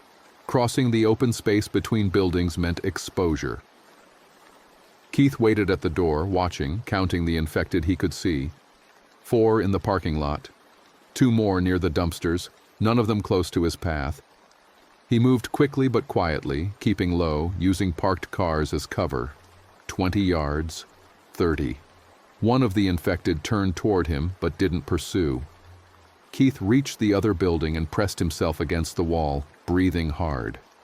The door to 101 was locked. Keith pulled out his pry bar and wedged it into the gap, applying pressure. The wood splintered with a crack that sounded impossibly loud. He froze, waiting for the infected to swarm. None came. He pried harder and the door gave way, swinging open onto darkness. The smell hit him first. Rot and old garbage and something metallic. Keith turned on his flashlight and immediately wished he hadn't. Someone was home after all, or had been. They sat in a recliner facing a television that was still on, showing static. Most of their torso was missing, torn open, organs missing or scattered across the floor. The wall behind the chair was painted with dried blood. Keith fought down bile and forced himself to search. The kitchen, cans of soup, bags of rice, more than he could carry. He filled his backpack, working quickly, trying not to look at the corpse. The bathroom yielded toilet paper and some prescription medications he didn't recognize. He took them anyway. A sound from the bedroom. Slow, dragging footsteps. Keith turned as the door opened and something emerged. A woman, or what was left of one.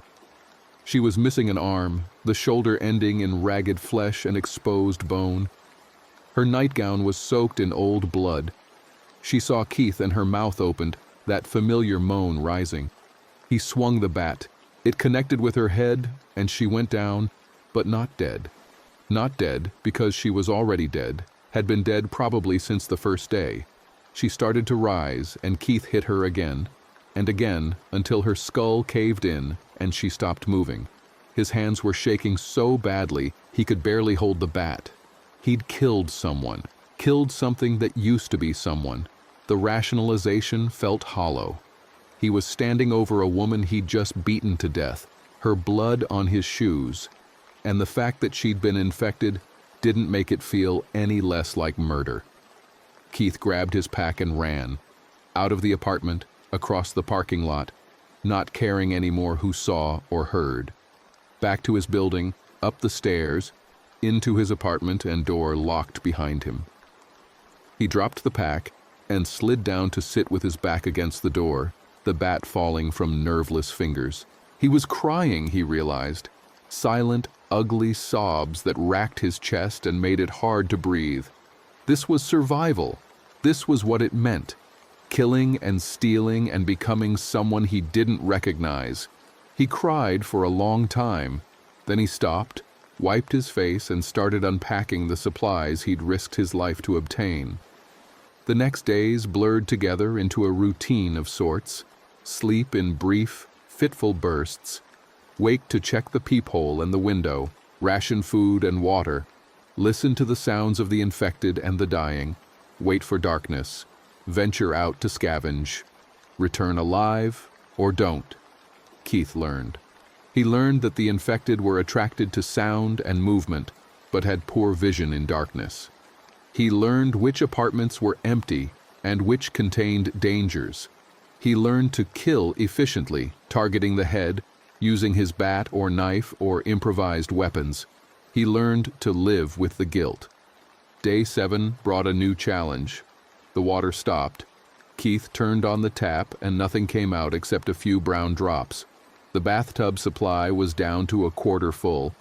He had maybe 3 days left. He needed to find more water. That meant going further, beyond the apartment complex, into the neighborhoods where houses sat dark and possibly full of infected. Keith prepared carefully. He'd learned that planning was the difference between survival and becoming another shambling corpse. He mapped out a route using a street atlas he'd found in someone's apartment. 3 blocks east, where newer houses with private wells might still have water, even with the city system down. He left at dusk, moving through the complex with practiced silence. The infected had thinned out here.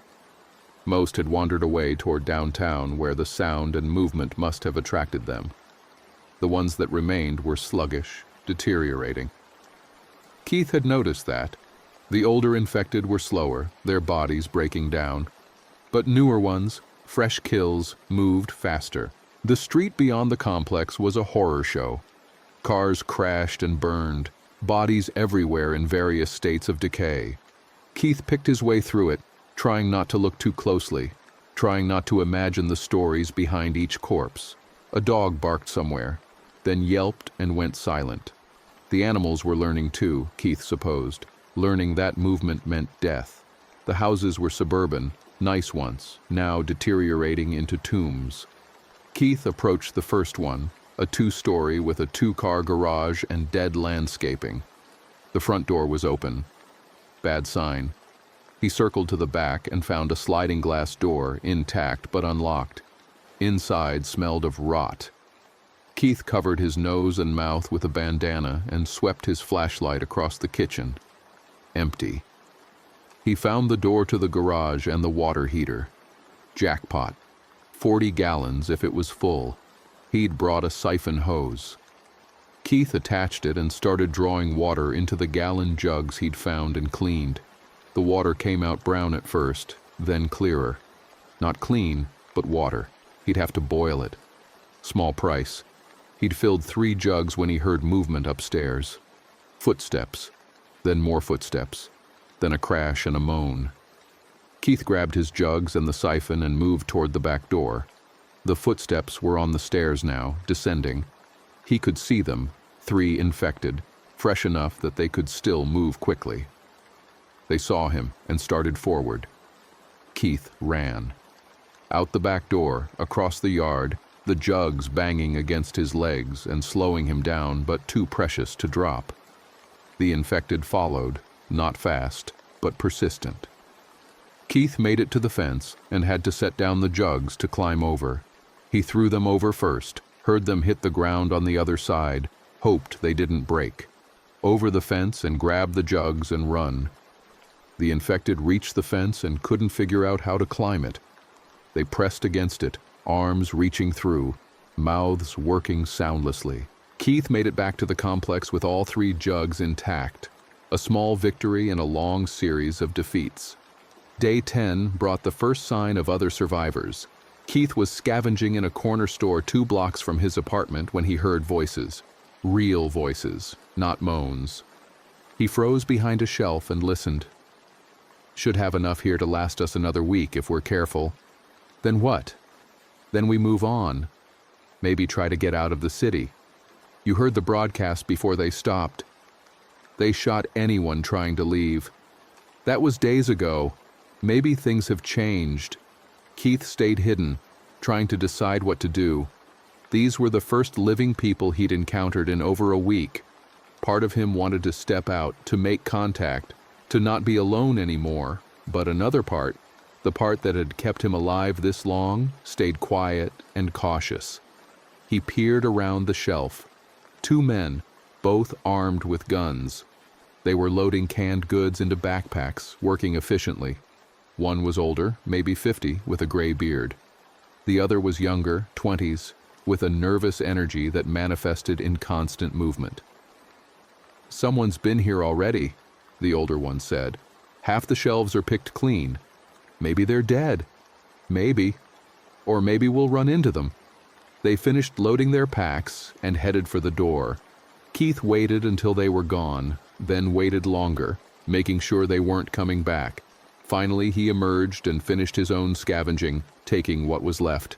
On his way out, he noticed something on the wall by the door.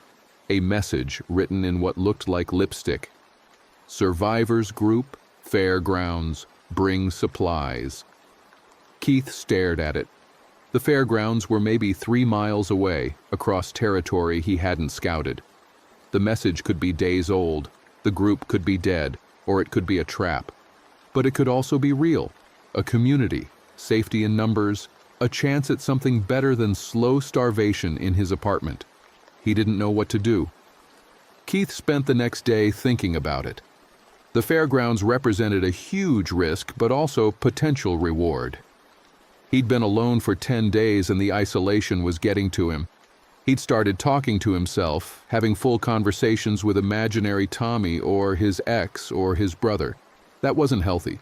But groups meant politics, meant sharing resources, meant trusting people at a time when trust could get you killed. He decided to scout it, not commit, just look. If it seemed safe, maybe approach. If not, turn back. Day 12, Keith set out at dawn. He'd learned that early morning was safest. The infected were slower in the cold, and there were fewer of them in general as they wandered off or deteriorated beyond functionality. The route to the fairgrounds took him through commercial districts and residential areas. The city had changed. What had been chaos was now eerie stillness. Most of the infected had moved on or broken down. The ones that remained were easy to avoid. He saw evidence of other survivors. Messages spray-painted on walls, arrows pointing toward safe zones or away from danger areas, crude barricades that had been abandoned, bodies that showed signs of execution rather than infection, single headshots, hands bound. People were killing each other. Of course they were. Resources were finite and getting scarcer. Trust was a luxury no one could afford. The fairgrounds came into view around noon. The fence was intact and had been reinforced with cars and debris. Keith could see smoke rising from inside, campfires maybe, signs of organization. He approached carefully, hands visible, bat strapped to his back. When he was 50 yards out, someone shouted, "Stop right there! Don't come any closer!" Keith stopped. "I'm not infected." "I saw the message at the store. Drop your weapon!"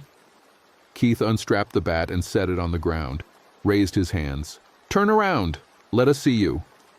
He complied, turning slowly. His pack was heavy with supplies, the last of his scavenged goods. If they wanted to rob him, this would be the time. "Okay, you can come forward. Slow."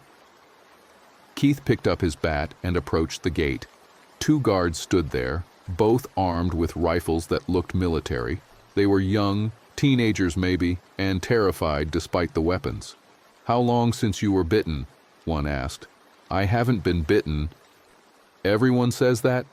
"I can show you I don't have any wounds." Keith started to lift his shirt, but the guards raised their weapons. "Stop! Don't move!" An older voice called from behind the fence. "Let him in. We'll quarantine him for 24 hours. If he shows signs, we deal with it." The gate opened enough for Keith to slip through. Inside, the fairgrounds had been converted into a survivor camp. He counted maybe 40 people, spread across different areas, tents made from tarps, a central fire pit, what looked like a medical area, armed patrols walking the perimeter. The older voice belonged to a woman in her 60s, lean and hard-eyed. "I'm Helen. I run this place. What's your name?" "Keith."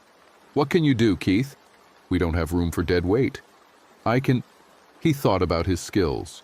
"I know electrical systems, radio equipment. I used to be a DJ. Helen's expression shifted slightly. Radio equipment? Can you fix a transmitter? Depends on what's wrong with it. She led him to a building at the edge of the fairgrounds, some kind of maintenance shed. Inside was a ham radio setup that looked like it had been assembled from salvaged parts.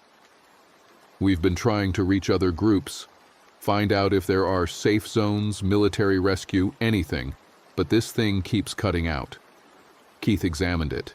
The problem was obvious, a loose connection in the power supply. He fixed it in 10 minutes using zip ties and electrical tape from his pack. Helen tested it and got a squeal of feedback that made them both wince. She adjusted the frequency and suddenly a voice came through, distorted but human.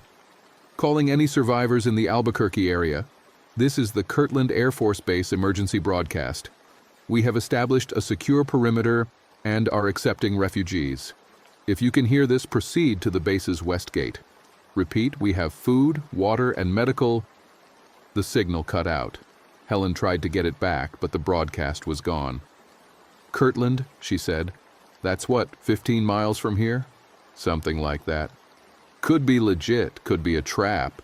We've heard broadcasts before that turned out to be raiders using them to lure people in. But it could be real. Could be. Helen looked at him. You're in quarantine for 24 hours. After that, assuming you don't turn, we'll talk about what comes next. Maybe you join us, maybe you move on, maybe we all try for Kirtland. I don't know yet. Keith was taken to a small tent at the edge of the camp.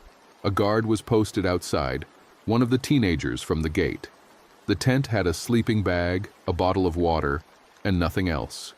Keith sat down and for the first time in days felt something like safety. It didn't last. He woke to screaming.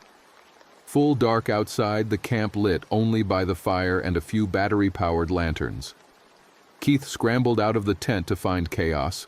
The infected had found them. Not a few, dozens, maybe hundreds, drawn by the fires and the concentration of people. They pressed against the fence from all sides, arms reaching through, mouths working.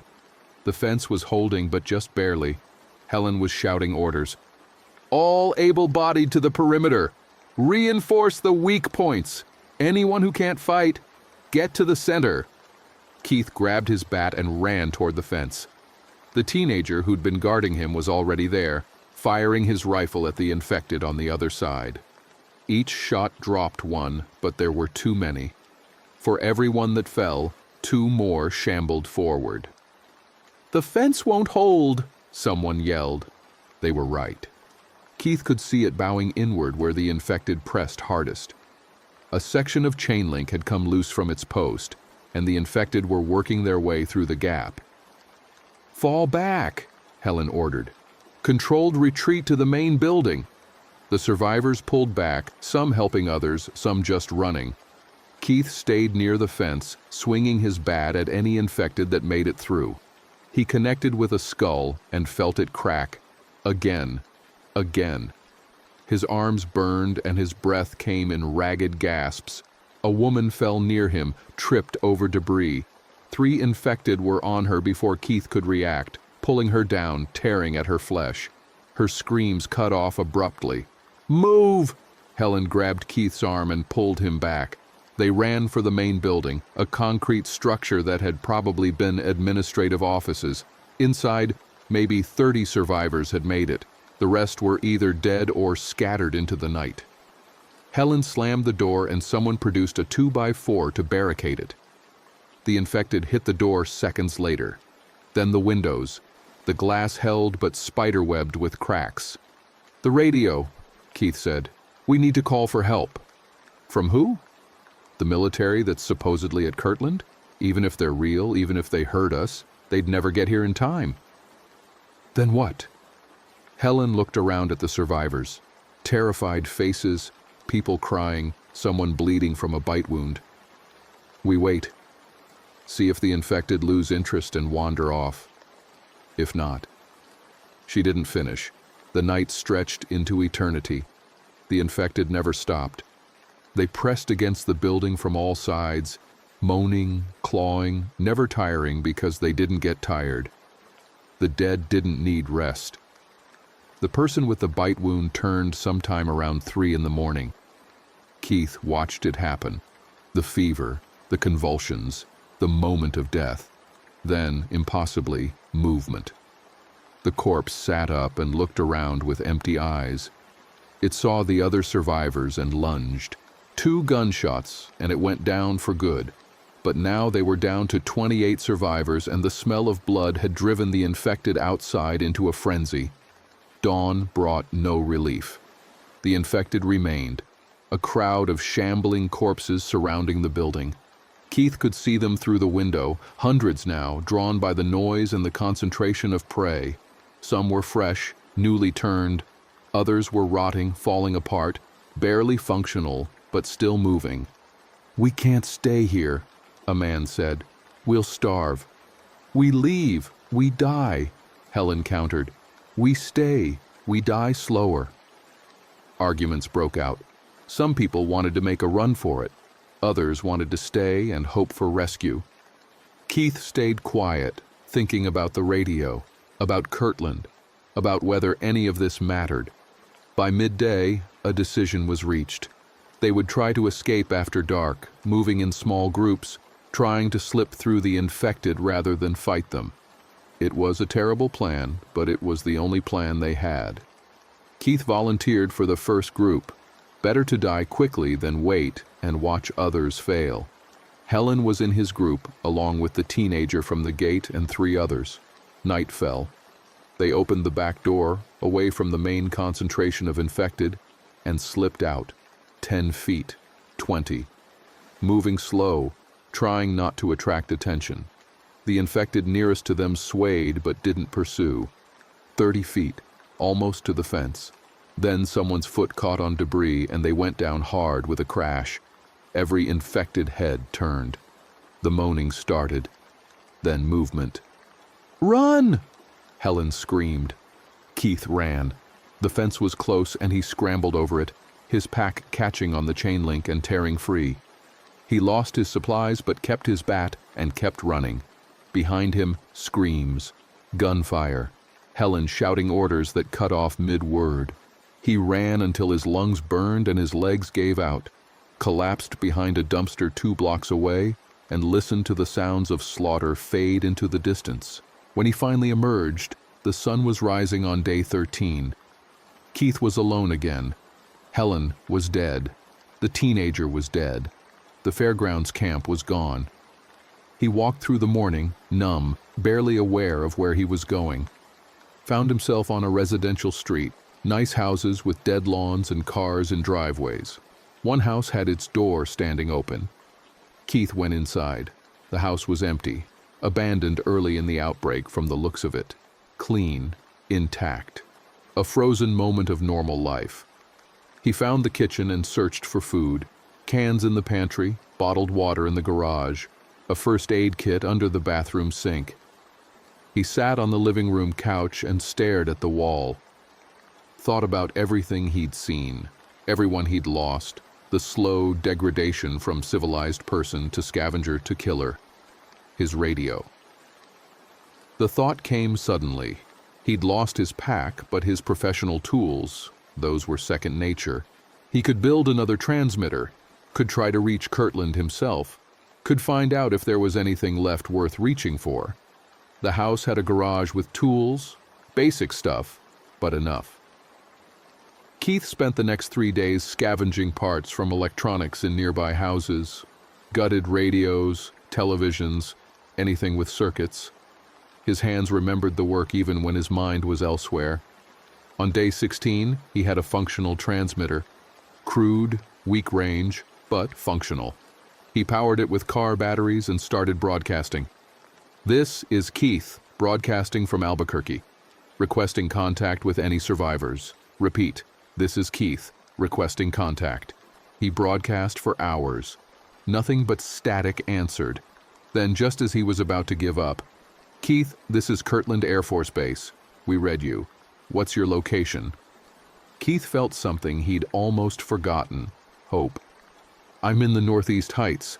Are you really there? Are you really taking refugees?" A pause, then, Negative. The base was overrun 4 days ago.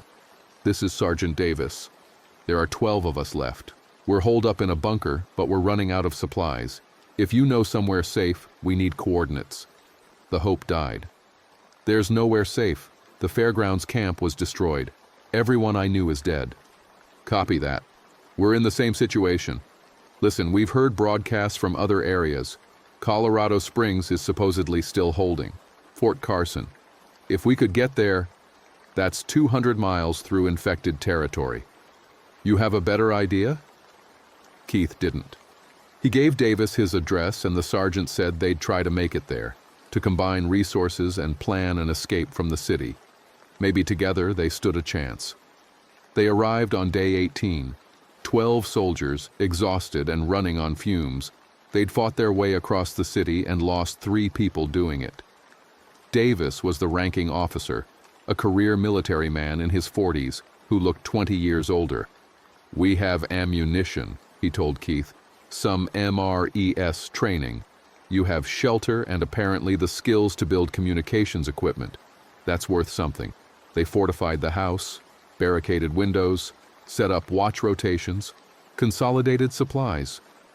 Keith showed them his transmitter, and Davis immediately put it to use, broadcasting requests for information, for safe routes, for any sign that the world hadn't completely ended.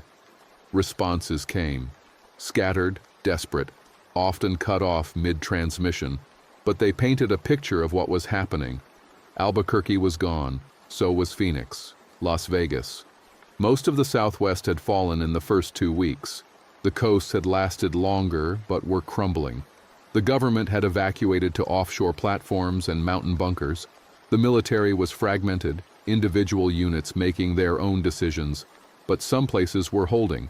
Colorado Springs, parts of Wyoming, isolated towns that had quarantined early and shot anyone who tried to enter. Survivor communities that had found defensible locations and the will to hold them. "We need to move," Davis said. "This house won't last. We need somewhere more secure, somewhere we can grow food, purify water, survive long term." They spent days planning, studied maps, debated routes. The consensus was to head north, try to link up with the communities in Colorado. It meant crossing 200 miles of infected territory with limited supplies and no guarantee of success. But staying meant slow death. At least movement offered a chance. They left on day 23. 13 people, 3 vehicles with siphoned gas, weapons and supplies distributed among them. Keith drove 1 vehicle, a pickup truck, with Davis in the passenger seat and 3 soldiers in the bed. The city had changed even more. Fires had swept through entire neighborhoods, leaving blackened skeletons of buildings. Bodies were everywhere, most too rotted to reanimate. The infected had thinned out, wandered away or deteriorated beyond function. Keith had expected more resistance, but they made it to I-25 with only a few encounters. The highway was worse. Cars packed every lane, abandoned when the evacuation order came and people fled en masse. The infected had found the traffic jam and fed. Keith drove slowly, weaving between vehicles, trying not to look at the bodies. They made it 15 miles before the first vehicle broke down. Mechanical failure? Nothing they could fix on the road. They consolidated into 2 vehicles and kept going. Night fell. They pulled off at a rest stop and barricaded themselves in the bathroom building, concrete walls, easily defensible, set watch rotations, and tried to sleep. Keith took the midnight shift with a soldier named Rivera. They sat in silence, watching the darkness beyond their barricade, listening to the wind and the distant sounds that might have been infected or might have been nothing. "You think we'll make it?" Rivera asked. Keith didn't know, didn't want to lie. "We're alive now. That's something. I had a family, wife, 2 kids. They were at school when it started. I never found out what happened to them." Keith thought about his own family, his brother in Phoenix, his parents in Denver. The not knowing was almost worse than confirmation of death. At least death was final, not knowing meant hope. and hope was torture. "I'm sorry," he said. "Yeah, me too." Dawn brought renewed travel. They pushed north, making slow progress through the maze of abandoned vehicles. The infected were more common here, drawn to the highway by the memory of prey, maybe, or just random wandering. The convoy stopped several times to clear the road, soldiers methodically executing infected at close range. Keith watched it happen, watched human beings, or things that used to be human beings, get shot in the head and drop like puppets with cut strings. Watched and felt nothing. The numbness was complete now. He'd seen too much death to process more. They made it another 30 miles before running into the checkpoint. Military, or what was left of it, National Guard troops who'd set up a barricade across the highway. The soldiers flagged them down and Davis got out to negotiate. Keith watched through the windshield, saw Davis talking to someone who looked like an officer, saw the officer shake his head, saw Davis's posture change, becoming more aggressive, then gunfire. The checkpoint soldiers opened up without warning. Davis went down first, then 2 others. The convoy soldiers returned fire and Keith ducked below the dashboard, his ears ringing from the gunshots. It was over in seconds. The checkpoint soldiers were dead or dying. So were half of Keith's group. He crawled out of the truck to find Davis bleeding from 3 chest wounds, struggling to breathe. "They wanted our supplies," Davis gasped. "Wouldn't let us through. Kill or be killed. That's all that's left." He died while Keith was trying to apply pressure to the wounds, just stopped breathing and went still. Rivera survived. So did 3 others. 5 people left from 13. They gathered what supplies they could from both groups and kept moving, because stopping meant death, and death was coming for them anyway, so they might as well die trying. But something had broken in Keith. He'd watched Davis, a good man, a trained soldier, get murdered by other soldiers over supplies, had watched everything civilized stripped away until only violence remained. What was the point? Of surviving, of fighting, of any of it? They were all dead already. Some just hadn't stopped moving yet. The thought persisted as they drove. As they cleared infected from the road. As they found a gas station and siphoned fuel. As they barricaded another building for another night. What was the point? Day 27 brought rain. Cold, steady, soaking them as they worked to repair one of the vehicles. Keith was under the hood, trying to replace a belt, when Rivera called out, "Movement! Northwest, lots of it." Keith looked up and saw what Rivera meant. A horde, not dozens, hundreds, moving slowly but inexorably down the highway toward them.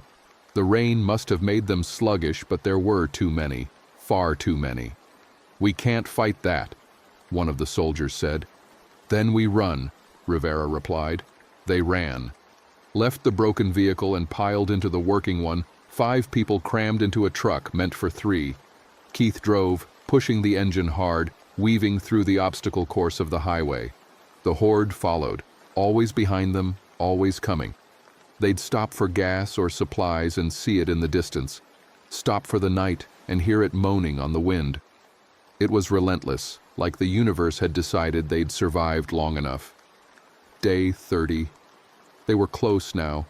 The Colorado border, signs pointed to Raton, to Trinidad, to towns that might still have survivors, might have safety. The truck ran out of gas 3 miles from the border. Keith tried to restart it, tried everything, but it was done. They'd have to walk. They gathered what supplies they could carry and started hiking. The horde was maybe a mile back, close enough to see, close enough to hear. Rivera was struggling. Infection, Keith realized, not the zombie kind. Bacterial, from a wound he'd gotten clearing infected days ago and hadn't treated properly. He was feverish, weak, barely keeping pace. "Leave me," Rivera said. "I'll slow you down." "We don't leave people," another soldier replied. "You do now. That's the world we live in. Leave me. I'll buy you time." They argued, but Rivera was adamant. Finally, they gave him a pistol and whatever supplies he wanted and kept walking. Keith looked back once and saw Rivera sitting on the road, pistol in his lap, waiting for the horde. Then a single gunshot, and Rivera chose his own end rather than let the infected take it from him. 3 of them left. They crossed into Colorado in the late afternoon of day 30, exhausted and running on fumes. Found a town, small, maybe 1,000 people before the outbreak. Now it was silent except for the wind. They searched for survivors. Found evidence of them. Barricades, supply caches, messages painted on walls, but no people. Just bodies and the infected that fed on them. That night, holed up in a library, Keith sat with the remaining soldiers and asked the question that had been haunting him. What's the point of surviving, of all this? What are we fighting for? One soldier, a woman named Torres, looked at him. Because giving up means they win. The infection, the death, all of it. We survive because that's what humans do.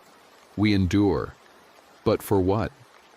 To live like this, scavenging and killing and watching everyone die? To rebuild. Maybe not us, maybe not soon, but eventually.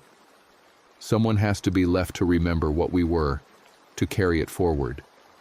Keith wanted to believe her, wanted to think that survival meant something beyond just postponing death.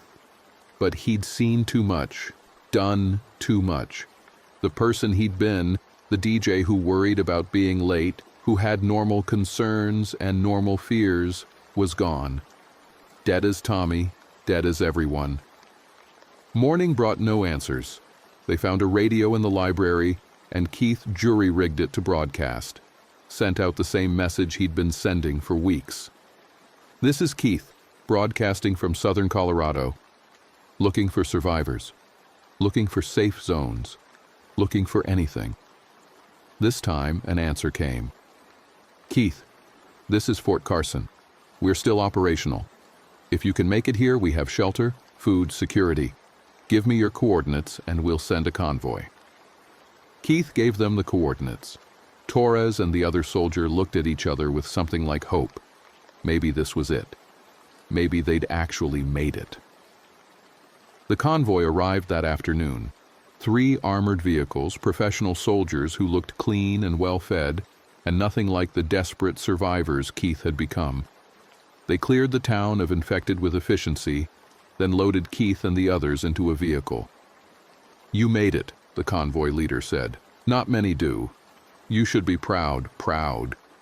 Keith tested the word in his mind and found it meaningless. He'd survived, yes, but he'd also killed, stolen, watched people die and done nothing. Left Rivera to the horde, let Helen and the fairgrounds camp get slaughtered. What was there to be proud of? Fort Carson was 20 miles north. The convoy made it there in an hour, passing through multiple checkpoints where guards checked everyone for bites, for infection, for any sign of the plague. Keith submitted to it all numbly. The base was functioning. Power, running water, food supplies. Hundreds of survivors living in converted barracks, working in shifts to maintain defenses and grow food and purify water. It was organized, efficient, everything a survivor community should be. Keith was given a bunk, a change of clothes, a hot meal. He ate without tasting it, slept without dreaming, woke to a schedule that involved duties and rotations and all the structure he'd lost. They put him to work in communications. His radio expertise was valuable here, maintaining the equipment that kept them in contact with other survivor communities. He worked 12-hour shifts, fell into bed exhausted, woke, and did it again. Weeks passed. The base held. Infected attacked occasionally, but the defenses held. Food was scarce, but they managed. It was survival, the kind Torres had talked about. Endurance, carrying forward. But Keith found no peace in it. At night, when the work stopped and his mind was free to wander, he thought about everyone he'd lost, everyone he'd failed to save. Tommy and Helen and Rivera and Davis and all the others whose names he'd never learned. He thought about the woman in the apartment, the one he'd beaten to death with his bat. Thought about how her skull had felt when it cracked. Thought about how that made him no different from the infected, really. Just another killer with a thin justification. One night, 2 months after arriving at Fort Carson, Keith climbed to the top of the base's communications tower. The night was clear and he could see for miles. The mountains to the west, the plains to the east, the scattered lights of the base below. He thought about stepping off, about ending it on his own terms like Rivera had, about finally stopping the endless cycle of survival and guilt. But he didn't. Not because he wanted to live, not because he had hope for the future, but because Torres was right, in a way. Someone had to remember. Someone had to carry the knowledge of what had been lost, what it had cost, what they'd become. Keith climbed down and went back to his bunk. Slept badly, as always. Woke and went to work. Maintained the radios.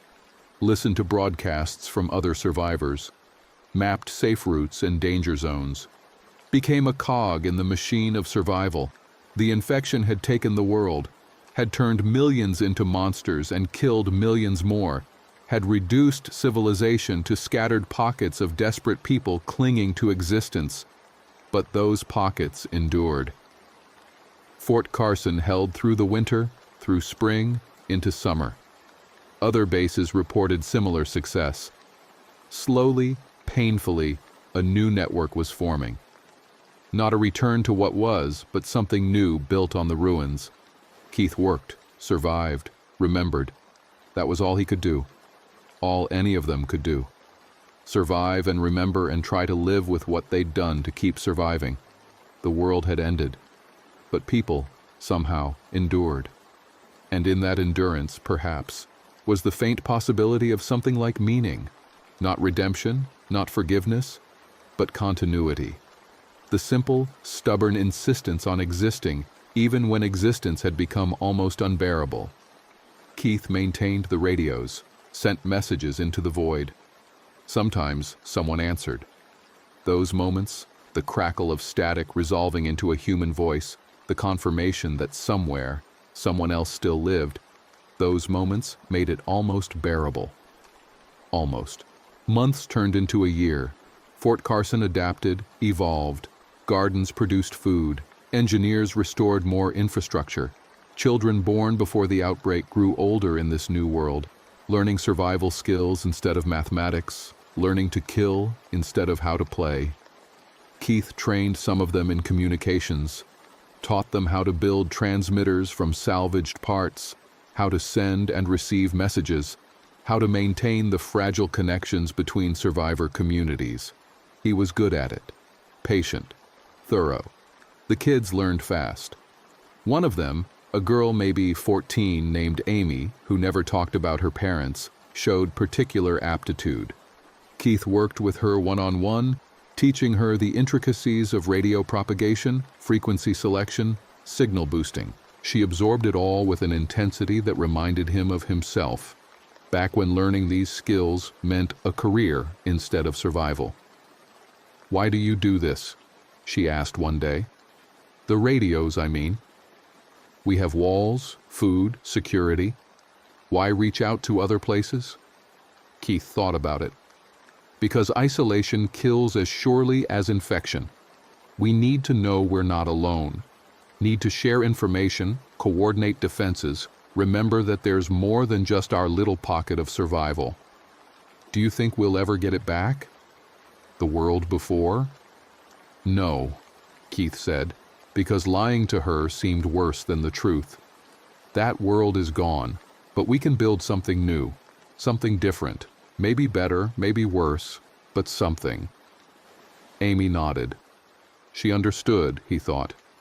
Kids who'd grown up during the outbreak had a clarity about reality that adults struggled with. They hadn't known the before, so they didn't mourn it the way Keith and others did. Torres found him after the lesson. She'd integrated well, had taken a leadership role in the base's security operations.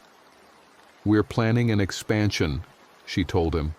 "There's a town 20 miles south that we think we can clear and fortify. Increase our agriculture, our living space. I want you on the communications team. Why me?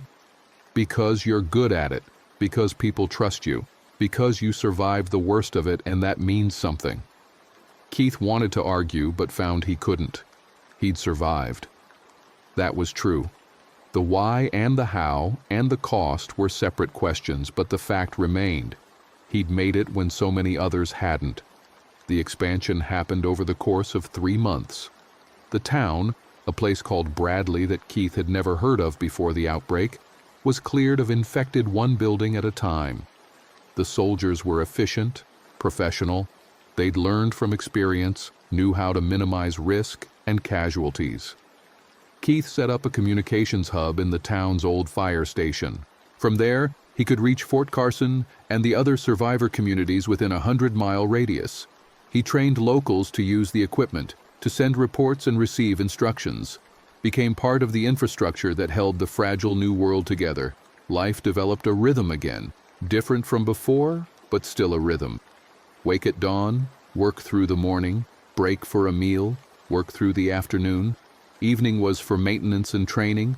Night was for sleep that came easier now, though the nightmares never fully stopped. He thought less about Tommy, about the fairgrounds, about the highway full of bodies. The memories were still there, but they'd lost their sharp edges, become distant and almost dreamlike. Maybe that was healing. Maybe it was just trauma processing itself the only way it could. A year and a half after the outbreak, Keith stood on the roof of the fire station and looked at the town. Gardens grew in former lawns. Solar panels covered roofs. Children played in the streets, supervised by adults who carried rifles like they were natural extensions of their bodies. It was bizarre and hopeful and heartbreaking all at once. This was what survival looked like. Not heroic, not noble, just the stubborn continuation of existence. People doing what people had always done, adapting, enduring, finding ways to keep going even when going seemed impossible. Torres joined him on the roof. "We got word from Denver," she said. "There's a major settlement there, maybe 10,000 people. They're establishing trade routes, trying to connect the survivor communities into something like a network." "That's good," Keith said. "They want someone to go." "To establish communications protocols, teach people how to maintain the equipment. I suggested you." Keith looked at her. "I'm not a diplomat. I'm a technician. You're someone who survived the collapse and came out the other side still functional. That's rare. That's valuable." She paused. "You don't have to go. You can stay here, keep doing what you're doing. But I think you should consider it." He considered it. Denver meant travel, meant risk, meant potentially weeks away from the relative safety of Bradley, but it also meant being part of something larger, helping build connections that might eventually become something like a society.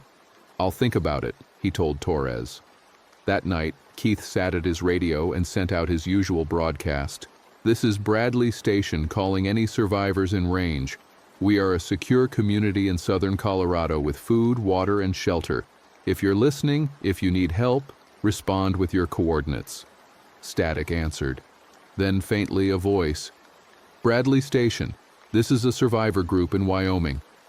We're 12 people trying to make it south. Can you provide a safe route?" Keith smiled.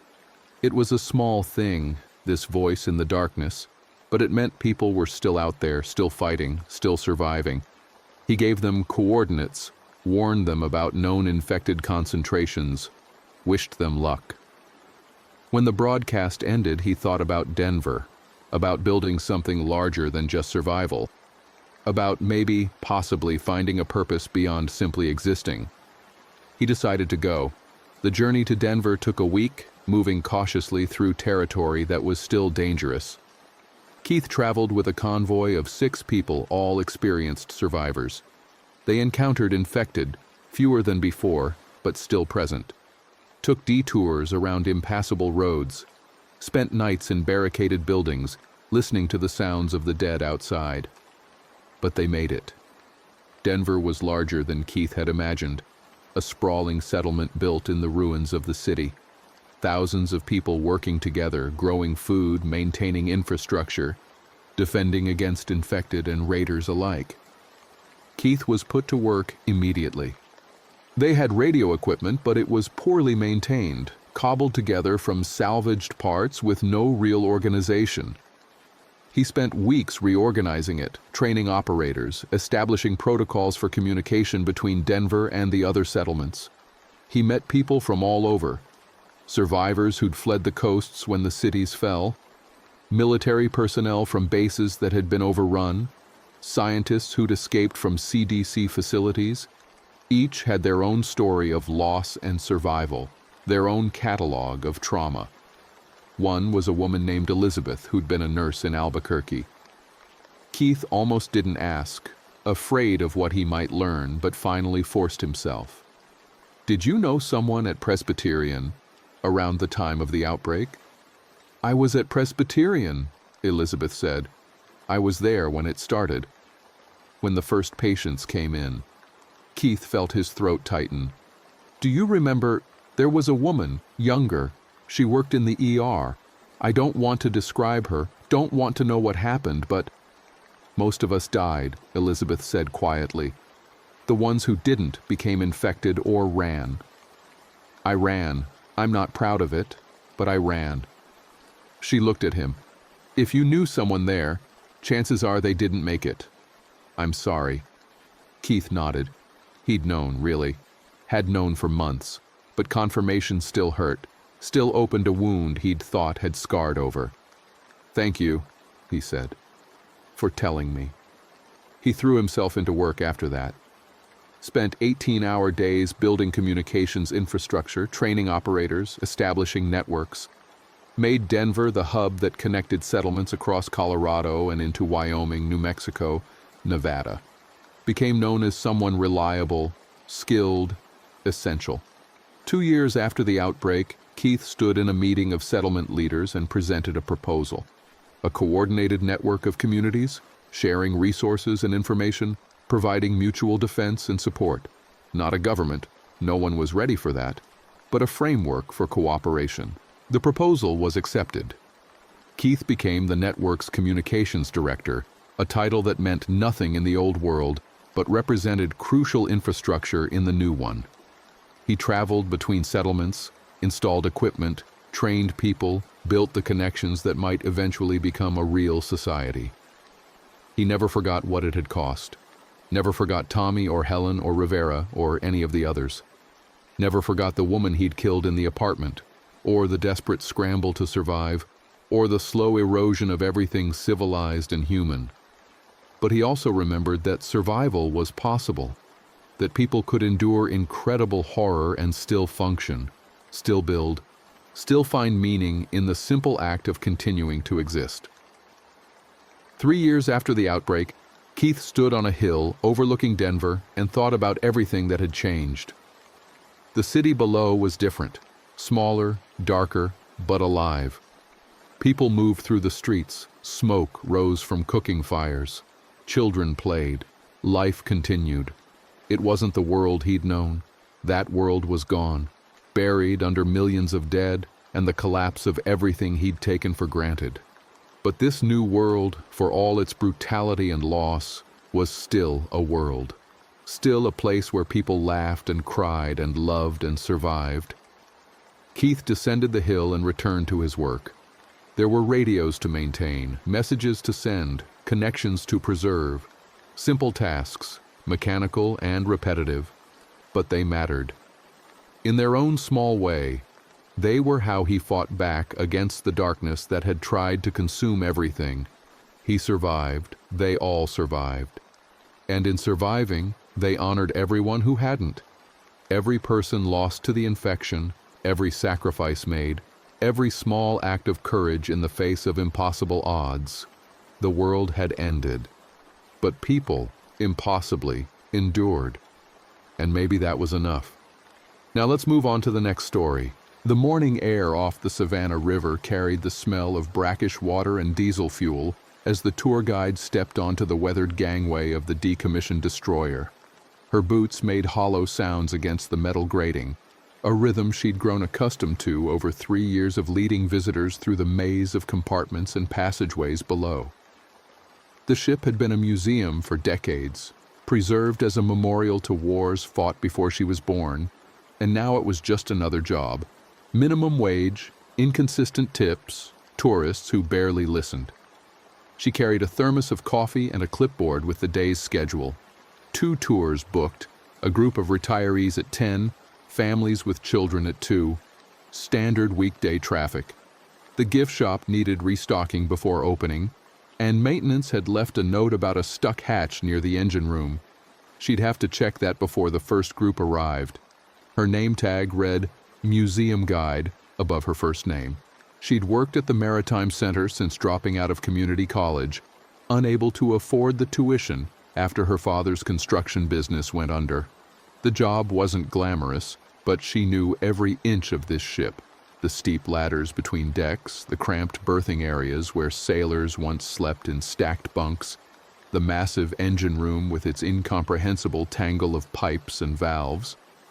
She'd memorized the scripted tour, learned to navigate in near darkness when the emergency lighting failed, and developed a working knowledge of the ship's mechanical systems out of necessity.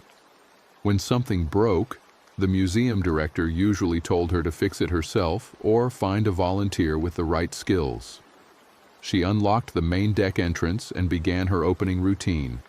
Check the bilge pumps, test the emergency exits, make sure the portable radios were charged.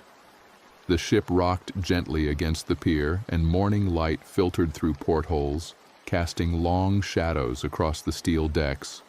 Everything in its place, everything ordinary. The radio in the visitor center was on when she stopped to grab the cash box for the gift shop. The news anchor's voice carried an edge she hadn't noticed yesterday. Another report about a respiratory illness spreading through Atlanta, overwhelming hospital emergency rooms. Health officials urging people to avoid close contact with anyone showing symptoms: high fever, confusion, violent behavior. The governor had issued a statement calling for calm.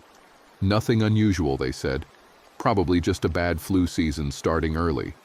She switched off the radio and counted the starting cash. $40 in small bills. She'd need to make change if anyone bought the expensive model ships.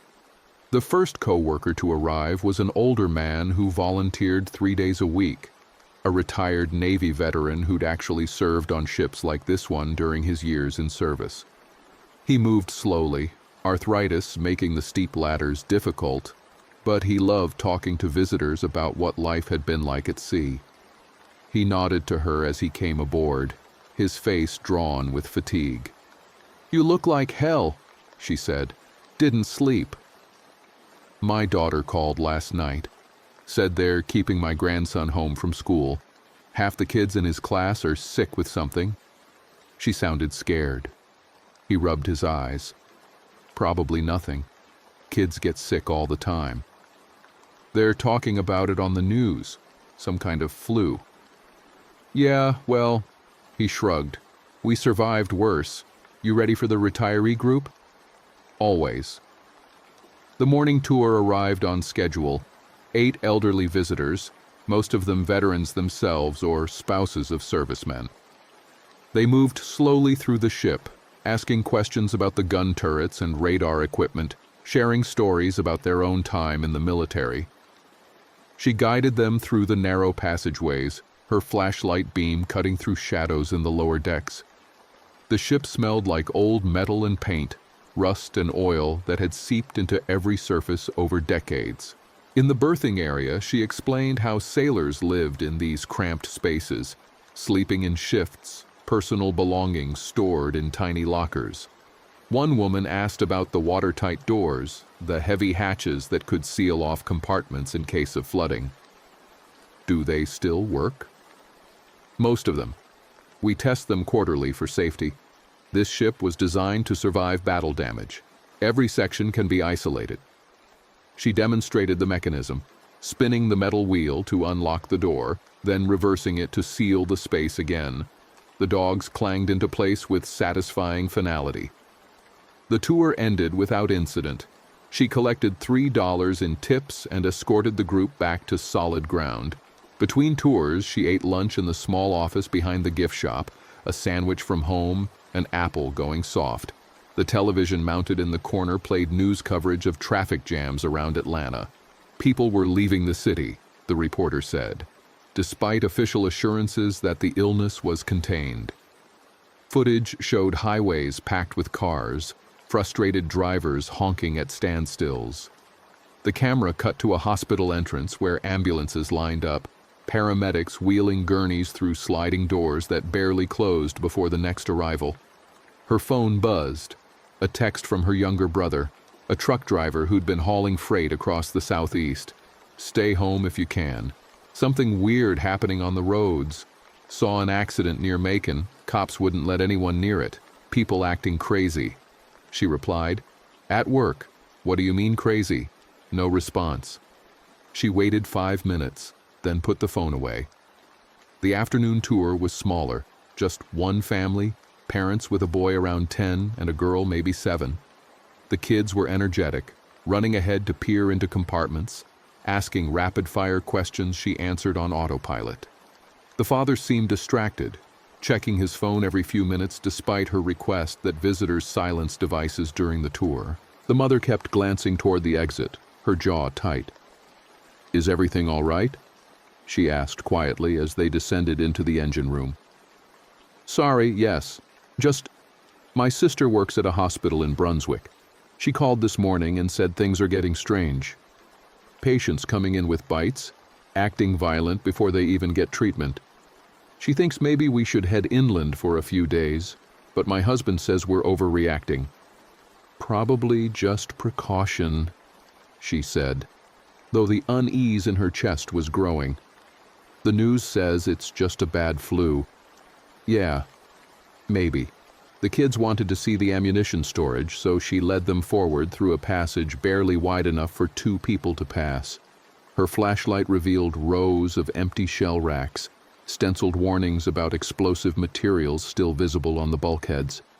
The boy asked if they could fire the big guns, and she explained they'd been decommissioned decades ago, firing pins removed, barrels welded shut. When they emerged back on the main deck, the father's phone rang. He answered immediately, his face going pale as he listened. "When? Is she? Okay. We're leaving now." He ended the call and grabbed his wife's arm. "We need to go." "That was your sister. The hospital just went into lockdown. She says people are dying and then..." She couldn't explain, but she's terrified. "We need to get the kids out of the city." They left without saying goodbye, practically running down the gangway. She watched them pile into their SUV and speed away, tires squealing against asphalt. The ship felt very quiet after that. She found her coworker in the mess deck, sitting at one of the long tables where sailors had once eaten meals. He was listening to something on his phone, earbuds in, and when he looked up, his expression had changed. No longer the friendly retiree sharing war stories, but something harder, more alert. "You need to hear this," he said, handing her one earbud. The audio was a police scanner, dispatch sending units to multiple locations across the city. Reports of assaults, people attacking strangers with no apparent provocation, an officer requesting backup at a convenience store, his voice breaking as he described a woman who wouldn't stop even after being shot. The transmission cut off mid-sentence. "This isn't the flu," the veteran said. "Something else is happening." The museum director called just after 4 to say she was closing early and everyone should go home. The guide locked the cash box and began securing the ship, moving through her checklist mechanically while her mind raced. Seal the hatches. Check the bilge, shut down the generators that powered the exhibit lighting. She'd done this 100 times, but now every shadow seemed threatening. Every echo through the steel hull made her flinch. Her coworker left before she finished, mumbling something about checking on his daughter. She found herself alone on the ship as evening approached, the sun sinking toward the river and casting long orange light across the deck. The city beyond the waterfront looked normal, Cars moving, buildings lit, life continuing. But the traffic seemed heavier than usual, everyone heading in the same direction. Away. Her phone rang. Her brother. "Where are you?" he asked without preamble.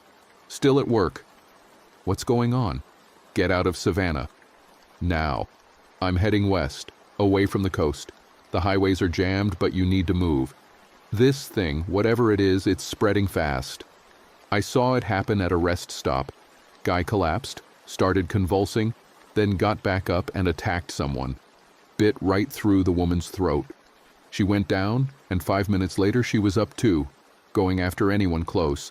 The cops shot them both and the bodies didn't stay down at first. You need to believe me. This is real. You're saying people are dying and coming back? I'm saying I watched it happen. Get somewhere safe. Lock yourself in. I'll call when I can." The line went dead. She stood on the deck of the destroyer, the phone still pressed to her ear, and felt the world tilt.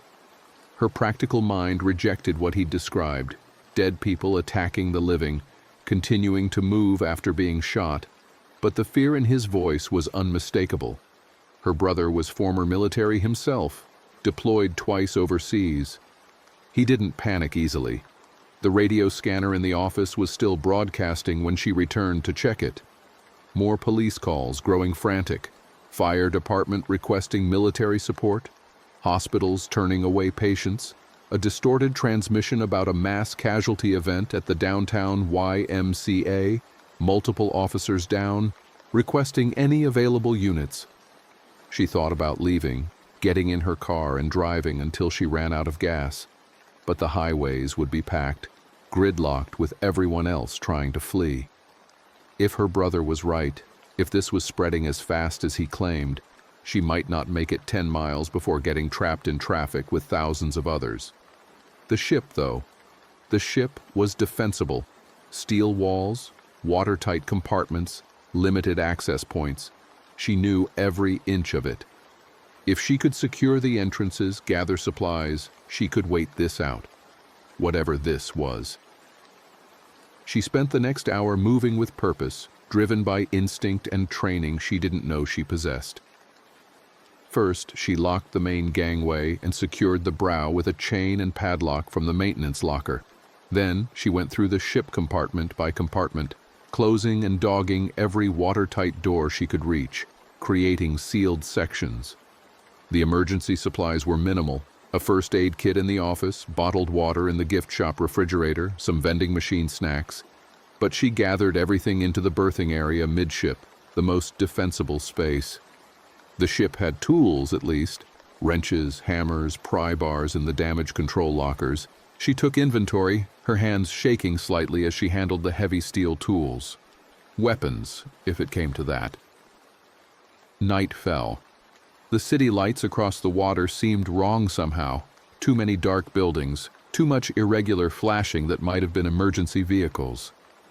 She killed the lights on the ship and sat in the berthing area with a flashlight, listening to the radio scanner until the batteries died and silence filled the space. She must have dozed off eventually, exhausted by fear and adrenaline. When she woke, gray dawn light filtered through a porthole and her back ached from sleeping on the metal deck. She'd used a life jacket as a pillow, and her neck was stiff. The river outside was too quiet. No boat traffic, no sounds of the city waking up. She climbed to the main deck carefully, staying low, and looked toward the waterfront.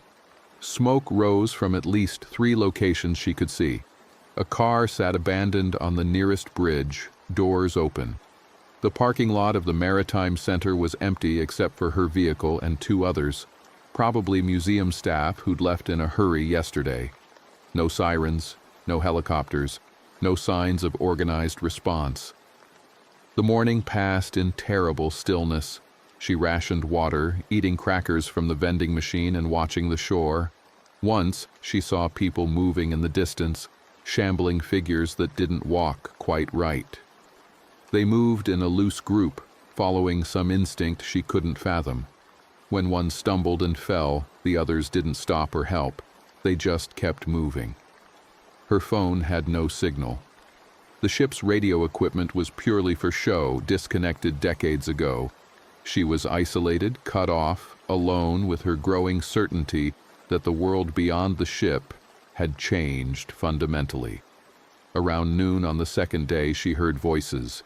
They came from the shore, shouts, then screaming, then the sharp crack of gunfire. She pressed herself against the bulkhead and watched through a porthole as a group of people ran along the waterfront, pursued by others who moved with that same wrong gait she'd seen earlier. The runners were trying to reach the boats moored along the pier, but they were panicking, getting in each other's way. One man made it to a small yacht and was fumbling with the lines when the first of the pursuers reached him. She saw him go down under multiple bodies, saw the way they bent over him like they were feeding. She turned away, bile rising in her throat. The sounds continued for minutes that felt like hours. When she finally looked again, the waterfront was strewn with bodies, some still moving in jerky, uncoordinated spasms. The runners were all down. The pursuers were wandering now, spreading out along the pier, drawn by whatever had attracted them in the first place. 3 of them started toward the ship. She watched them approach the gangway, their movements stiff and halting. Their clothes were torn and stained dark with what had to be blood. One was missing part of its face, the jaw hanging at an unnatural angle. They reached the locked brow and pushed against it, unable to figure out how to unlatch the chain. After a few minutes of ineffective shoving, they lost interest and wandered away. But they'd seen the ship, or sensed it somehow. That was the moment she understood her brother had been right. These weren't sick people, they were something else. Dead things moving, driven by hunger or instinct or whatever force animated corpses. She spent that afternoon reinforcing her defenses. The watertight doors were solid, but she wanted more barriers. She dragged heavy equipment from storage, damage control boxes, spare parts, anything with weight, and created blockades at the main access points. If anything got aboard, she wanted layers between them and her. The work exhausted her. She was sweating despite the cool air, her muscles burning from hauling metal boxes and securing lines. When she finally stopped to rest, sitting in the dim berthing area with a bottle of water, she allowed herself to cry. Just for a minute. Then she wiped her eyes and got back to work. That night, she heard them on the pier again. More of them this time, dozens based on the sounds of dragging feet and low moans that echoed across the water. They didn't try to board, but they didn't leave either. They congregated near the ship as if drawn by her presence, moving in aimless circles.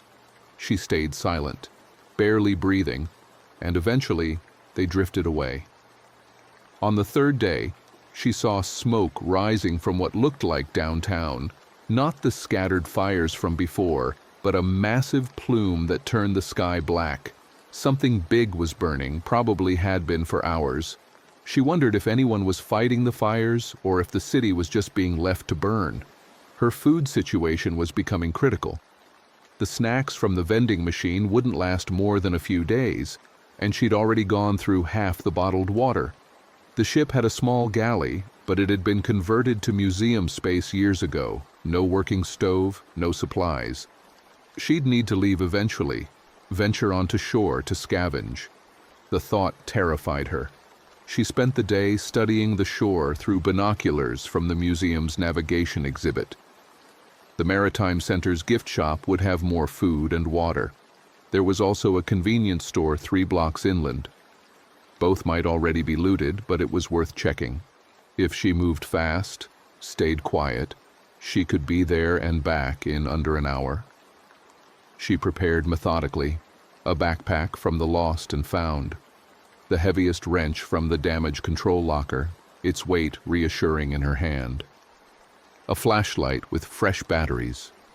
She changed into dark clothes, black jeans, a navy jacket, and tied her hair back tightly. Just before dawn on the 4th day, she unlocked the brow and crept down the gangway, every sense hyper-alert. The pier was empty, though she could see dark stains on the concrete that might have been blood. The morning air smelled wrong, rot and smoke and something chemical she couldn't identify. The Maritime Center's entrance had been smashed. Glass littered the ground, crunching under her boots despite her attempts at stealth. She froze at the noise, waiting, but nothing emerged from the shadows. Inside, the gift shop had been ransacked. Display cases were shattered, merchandise scattered across the floor.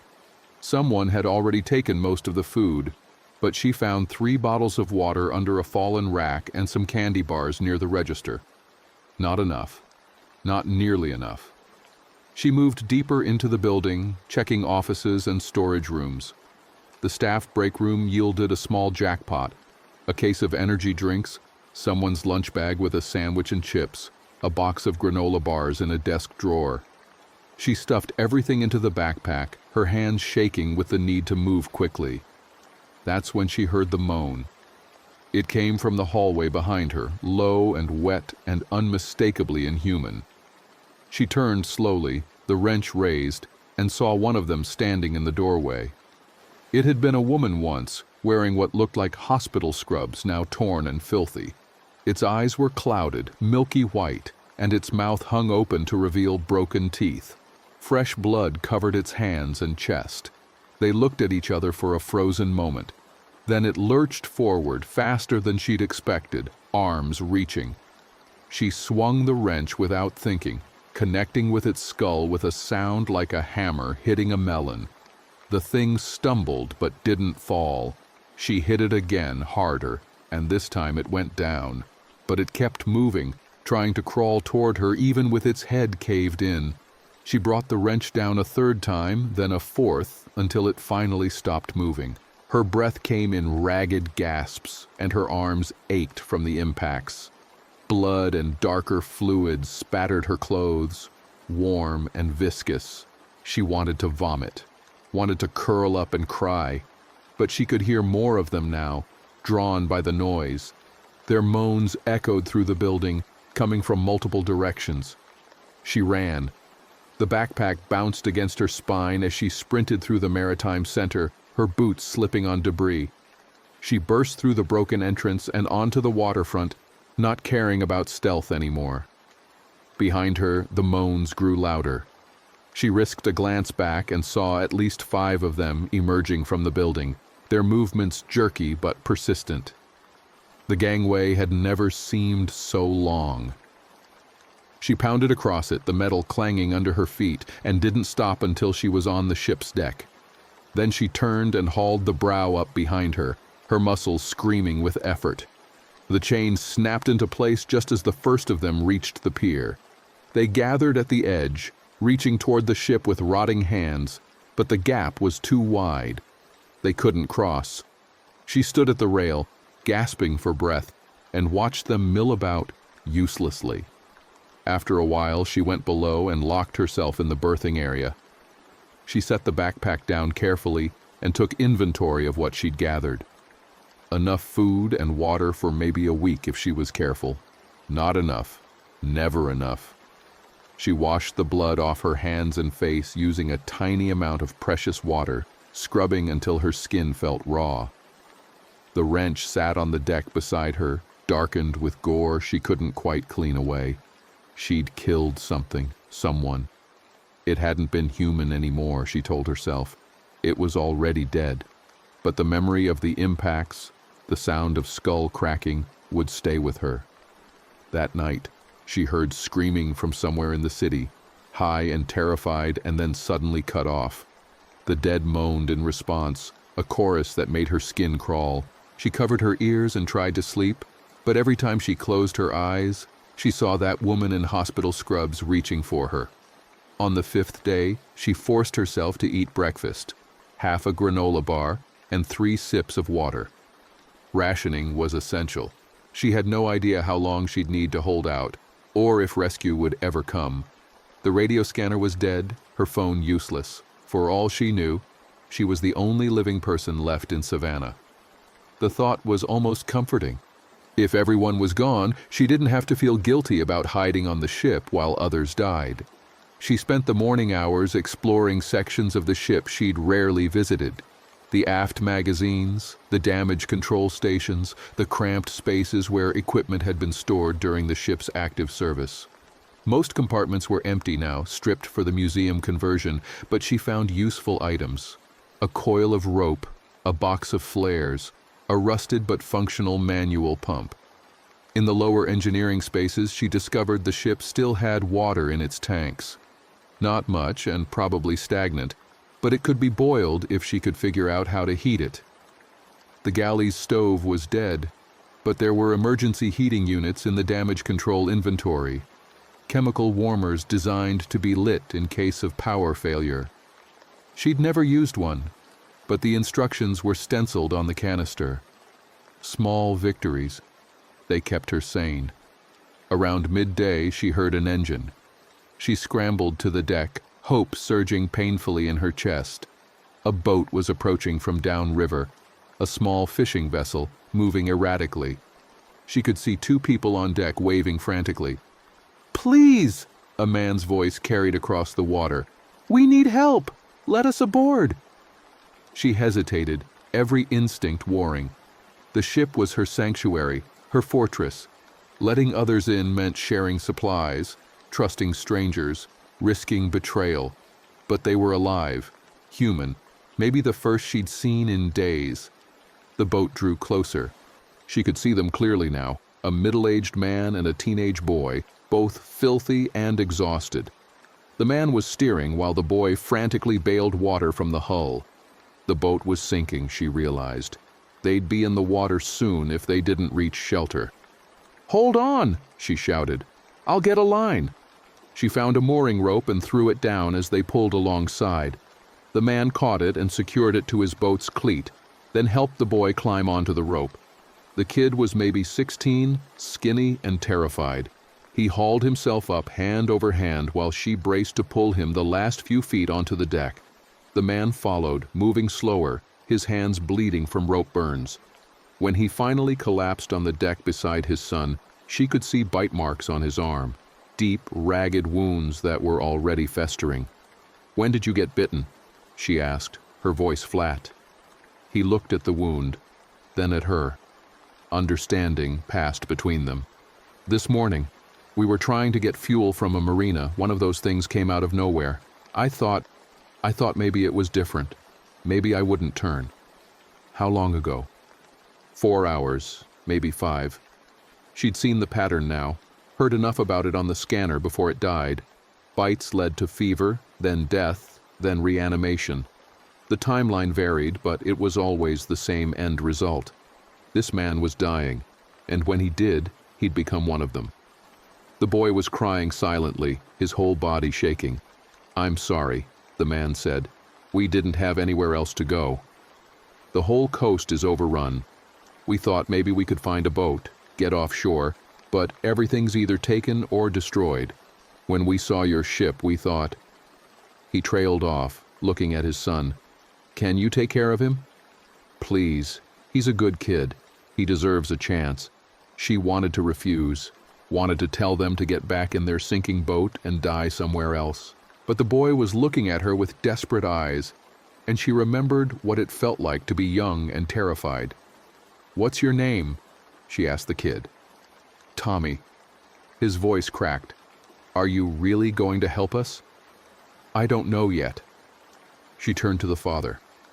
"How much time do you think you have? Based on what we saw happen to others? Maybe an hour, maybe less. I can feel the fever starting." He touched his forehead, and his hand came away slick with sweat. "I need you to lock me somewhere. Before I turn, somewhere Tommy won't have to see." She thought about the compartments below, the watertight doors that could seal off entire sections. "There's a space in the forward hold, storage area. I can lock you in from the outside." "That'll work." He stood unsteadily and embraced his son. "Tommy, listen to me. You stay with her. You do what she says. Don't make trouble, you understand?" The boy nodded, unable to speak. She led them below, the father's footsteps growing heavier with each ladder. His fever was spiking fast. She could see the flush in his face, the glassiness in his eyes. By the time they reached the forward hold, he was barely coherent. "Thank you," he mumbled as she opened the hatch. "For trying." She secured the dogs once he was inside, spinning the wheel until it locked tight. Then she took Tommy back to the berthing area and made him sit down. He was shaking so hard he could barely hold the water bottle she gave him. "Tell me what happened," she said. "Everything. I need to understand what's out there." Between sobs, he explained. They'd been fishing when the news broke 3 days ago. By the time they got back to shore, the town was chaos. His mother had gone to the grocery store that morning and never came back. They'd searched for her, found her in the parking lot torn apart by a mob of those things. His father had grabbed him and they'd run, stealing a boat from the marina. They'd seen the infection spread faster than seemed possible, people turning within hours of being bitten, the dead getting up and attacking the living, creating more dead who rose in turn. The exponential growth had overwhelmed everything: police, hospitals, any attempt at containment. "Dad said we should head for the islands," Tommy finished, "but we didn't make it." The boat started taking on water, and then that thing got him at the marina. He knew he was done. He just wanted to make sure I was safe first. She had no comfort to offer. The father was dead or would be soon, and she'd locked him in a steel tomb where he'd rot alone. The boy had lost everything, and she'd just complicated her own survival by accepting responsibility for another life. From the forward section, a moan echoed through the bulkheads, then another, louder. The sound of something heavy slamming against metal. Tommy flinched. "Is that—" "Don't think about it."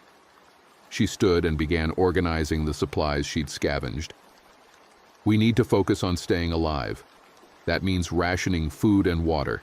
It means being quiet. It means understanding that every decision could kill us. Can you handle that?" He nodded, wiping his eyes.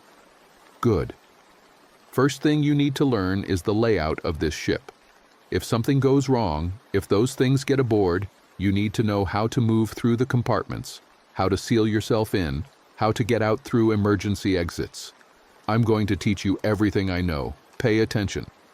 She spent the afternoon showing him the ship, every hatch, every ladder, every escape route. He was a quick learner, scared enough to focus completely. By evening, he could navigate from the berthing area to the main deck without her guidance. The moaning from the forward hold never stopped. Sometimes it was just background noise, barely audible. Other times, it crescendoed into violent banging that made the whole ship shudder. She tried not to think about the man trapped in there, tried not to imagine what he'd become. That night, she and Tommy sat in the berthing area with a single candle burning between them. The ship's emergency lighting still functioned, but she was conserving the batteries. They ate in silence, crackers and canned peaches she'd found in a desk drawer, split between them. "How long can we stay here?" Tommy asked. "As long as our supplies last. Maybe a week or two if we're careful." "Then what?" "I don't know." She didn't lie to him. He deserved honesty. "We'll need to scavenge more food. Maybe try to reach one of the stores farther inland. It's risky, but we don't have a choice." "What if there are more survivors? Shouldn't we try to find them?" "Groups attract attention. More people means more noise, more resources needed. Right now we're safe because we're quiet and hidden. Joining others might mean losing that advantage."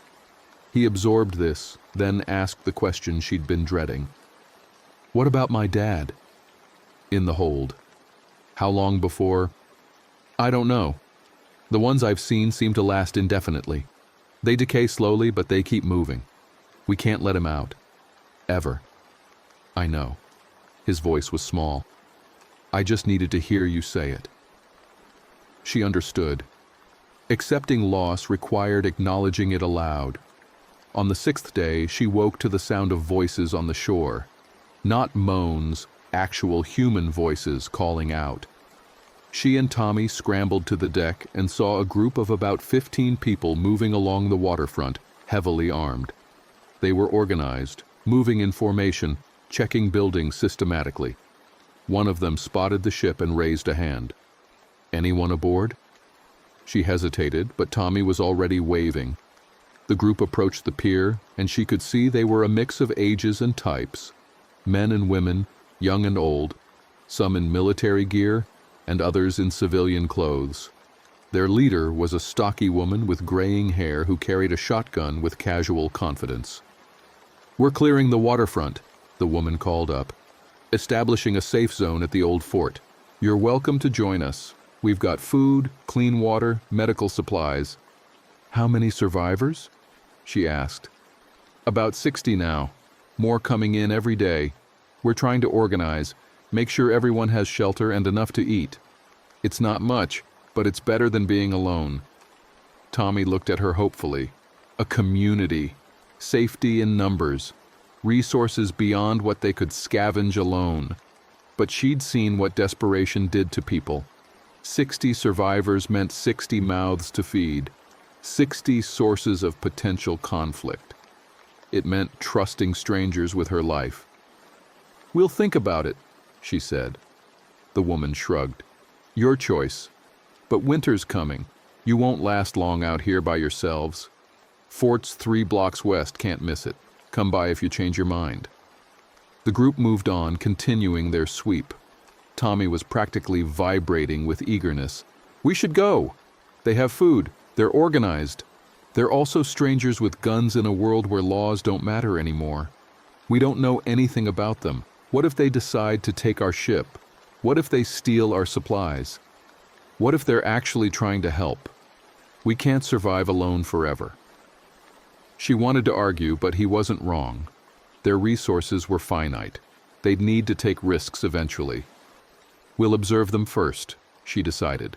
"See how they operate. If they're legitimate, if they seem trustworthy, maybe we'll make contact. But we don't rush into anything. Agreed?" He nodded reluctantly. Over the next few days, she watched the group's activities from the ship. They were methodical, clearing buildings of the dead and establishing barricades around the old fort. They set up patrols, organized supply runs, and seemed genuinely focused on survival rather than exploitation. She saw them take in other survivors, a family with young children, an elderly couple, and provide them with shelter. Maybe they were legitimate. Maybe joining them was the smart move. On the 8th day, Tommy came down with a fever. She noticed it at breakfast when he barely touched his food. His face was flushed, his eyes unfocused. When she touched his forehead, his skin was burning. "How do you feel?" she asked, trying to keep the fear from her voice. "Tired, achy, it's probably nothing." But his hand moved unconsciously to his arm, and she saw the marks there, scratches, barely visible but definitely present. "When did you get those?" "Yesterday. When we were moving those boxes in the storage area, I caught my arm on something metal. Just scratches, they don't even hurt." Scratches from something metal in a storage area where the dead father had been before he turned, where there might have been blood residue, where the infection might have spread through broken skin. Her stomach dropped. "Tommy." She kept her voice steady. "I need you to be honest with me. Did you touch anything in the forward hold? Did you go near that door?" "No, I swear I didn't. I wouldn't." But his eyes shifted, guilty. "Tommy, I wanted to hear him, to know if he was still in there. I put my ear against the door and listened. I didn't open it, I promise. But there was this crack at the bottom and I reached under to see if he could sense me. My fingers got scraped on the metal. That's all. That's all. Except the crack might have had blood in it, fluids from the thing her father had become, and now Tommy had those fluids in his bloodstream." She sat down heavily. "How long ago?" "Yesterday morning. But I feel fine, really. It's just a cold or something." She'd seen the timeline. Fever came first, then rapid deterioration, death within 12 to 24 hours of symptom onset, then reanimation. Tommy had maybe a day left as himself. She could lock him in a compartment like his father, could isolate him now before he turned and let him die alone in the dark. It would be safer, smarter. But he was 16 years old and terrified, and she couldn't bring herself to do it. "We're going to the fort," she said. "Now. They have medical supplies, maybe something that can help, even if it's just to keep you comfortable. You said we couldn't trust them. I'm out of options." She grabbed the backpack and began shoving in their remaining supplies. "If there's any chance they can help you, we have to try. Come on." They crossed the gangway in daylight, exposed and vulnerable.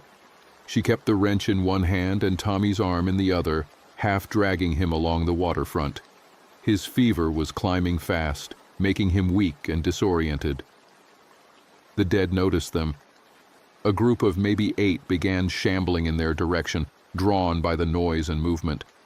She quickened her pace, practically carrying Tommy now. The fort was visible ahead, its walls thick and solid, barricades erected across the entrance. Someone on the wall saw them coming.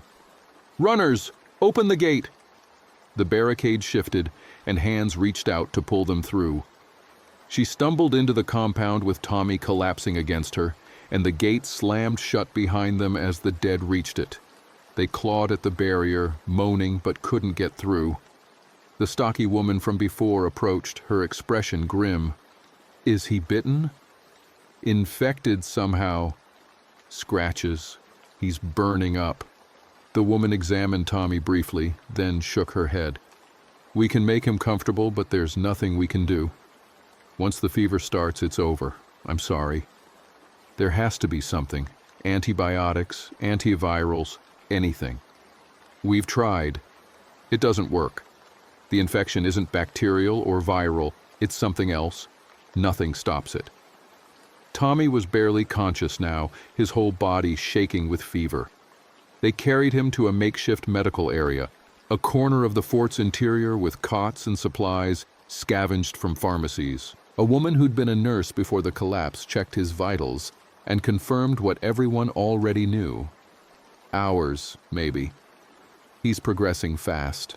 She stayed with him as he deteriorated, holding his hand while he mumbled deliriously about his parents and the boat and wanting to go home.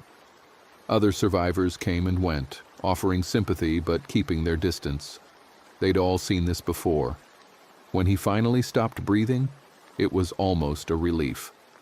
She closed his eyes and stepped back, waiting for what came next. It took 11 minutes. His fingers twitched first, then his eyes snapped open, milky white and empty. He sat up with a moan, reaching for the nearest person. 2 survivors grabbed him before he could attack, wrestling him down while a third drove a knife through his skull. The movement stopped instantly.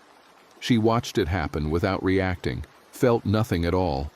The stocky woman, her name was Lieutenant Fisher, retired Marine, found her an hour later sitting against the fort's wall staring at nothing.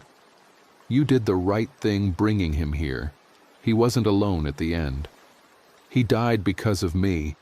I should have been more careful, should have checked everything before letting him near it. He died because the world ended, and we're all trying to figure out how to survive it. Don't take that on yourself." Fisher sat down beside her. "We could use someone like you. You survived alone on that ship for over a week. You know how to think strategically. We need that here. I don't want to be part of anything. I just want to be left alone. That's not an option anymore. Alone gets you killed. Together we might last a little longer." She stood and offered a hand. "Think about it. We're feeding people in an hour. Join us." The community had organized itself around practical survival. Everyone contributed according to their skills: scavenging, cooking, medical care, defense. They'd established rules, rationing systems, work rotations. It was fragile and improvised, but it functioned. She found herself pulled into the structure almost against her will. They needed her knowledge of the waterfront, her understanding of the ship and its resources. In exchange, she got regular meals and a place to sleep in one of the fort's old bunkers. The ship remained hers, though. She'd negotiated that. Exclusive access to the destroyer. No one else permitted aboard without her permission. It was her escape route if things went bad, and things would go bad. She was certain of it. The fort's population grew to 80 within 2 weeks. New survivors arrived daily, drawn by rumors of a safe zone. More mouths to feed meant more aggressive scavenging runs into increasingly dangerous territory. The surrounding blocks had been picked clean. They had to range farther, into areas where the dead congregated in larger numbers. She went on her first major supply run on day 17. A team of 6, heavily armed, heading to a warehouse district 2 miles inland. The dead were everywhere now, wandering in loose packs through empty streets. The city had become their domain, and the living were just prey trying to stay hidden. The warehouse had been a distribution center for grocery stores. If it hadn't been completely looted, it could contain enough food to feed the fort for weeks. But getting there meant crossing through downtown, through streets packed with thousands of the dead. They moved at night, using darkness as cover, staying to alleys and moving in absolute silence. Every footstep had to be deliberate, every breath controlled. The dead relied on sound and movement. If you were quiet enough, still enough, you could slip past them. She'd never been so terrified. The darkness was full of shapes, shambling figures that might be trash or cars or corpses waiting to grab. Twice they had to freeze completely as groups of the dead passed within feet of their hiding spots. She could smell them, the stench of decay, of bodies rotting from the inside out. The warehouse was locked, its loading dock sealed with a rolling metal door. They had to cut through the fence and approach from the rear, finding a fire exit that had been forced open by previous scavengers. Inside, the darkness was absolute. They used flashlights sparingly, just enough to navigate. Most of the warehouse had been stripped. Empty shelves stretched in rows, evidence of panic looting in the early days. But the team leader, a former cop who'd taken charge of security, led them to a section in the back where non-perishable items were still stacked on pallets. Canned goods, rice, beans, powdered milk, a fortune in survival currency. They worked quickly, filling backpacks and duffel bags with as much as they could carry. The plan was to make multiple trips, establish a supply line, but first they had to get this load back safely. They were halfway to the exit when they heard it, the crash of metal, then screams from outside. The rest of their team, the ones providing security at the fence, were under attack. She ran with the others toward the sound, her pack bouncing heavily against her back. Through the broken fence, she could see chaos. The dead had found their security team, drawn by some noise or movement. There were dozens of them, maybe more, overwhelming the 3 people trying to fight them off. The team leader didn't hesitate. "We have to help them. Go, go." They charged into the melee, using rifles as clubs when shooting proved too dangerous. The noise would draw every dead thing in the city. She swung her wrench, connecting with skulls, trying not to think about the wet sounds of bone breaking. Around her, people screamed and fell. One woman went down under a pile of the dead, her throat torn out before anyone could reach her. They managed to pull back, creating enough space to retreat. But 2 of their team were dead, 1 bitten and infected. They'd started with 9 people and were returning with 6. The journey back was a nightmare. They were exhausted, injured, carrying too much weight. The dead followed at a distance, drawn by the noise of the fight. She could hear them behind, a constant low chorus of moans that never stopped. They made it back to the fort just after dawn, collapsing inside the gate with their supplies. The bitten man was taken to isolation immediately. He'd die within hours, then have to be put down. 2 others dead, all for a few duffel bags of canned food. She went back to the ship and locked herself in the berthing area. Her hands wouldn't stop shaking. She'd killed at least 3 of them during the fight, caved in their skulls with the wrench, felt the impacts reverberate up her arms. The smell of decay clung to her clothes and hair. This was survival now. Killing and running and watching people die, taking insane risks for basic necessities, living in constant fear of infection, of the next supply shortage, of the dead breaking through the barricades. She couldn't do it forever. No one could. On day 22, the first real tensions emerged in the fort. A man was caught stealing from the communal food storage. Just a few cans, not enough to matter, but it was the principle. Fisher wanted to exile him, send him outside the walls as punishment. Others argued they couldn't afford to lose anyone, that they should handle it internally. The argument escalated into shouting, then shoving. She watched from the sidelines as the community fractured along fault lines she hadn't noticed before. Some people wanted strict military discipline, others preferred democratic decision-making. Everyone was stressed, hungry, grieving. The man who'd stolen was eventually allowed to stay, but put on reduced rations and guard duty for a week. It satisfied no one. The incident left a residue of resentment that didn't fade. More problems followed.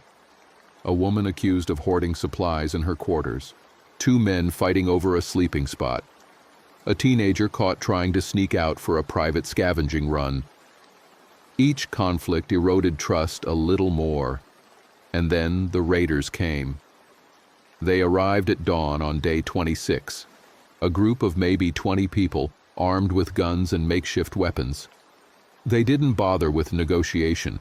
They just opened fire on the fort's walls, trying to force their way through the barricades. The fort's defenders returned fire, and for 10 minutes the compound was a war zone.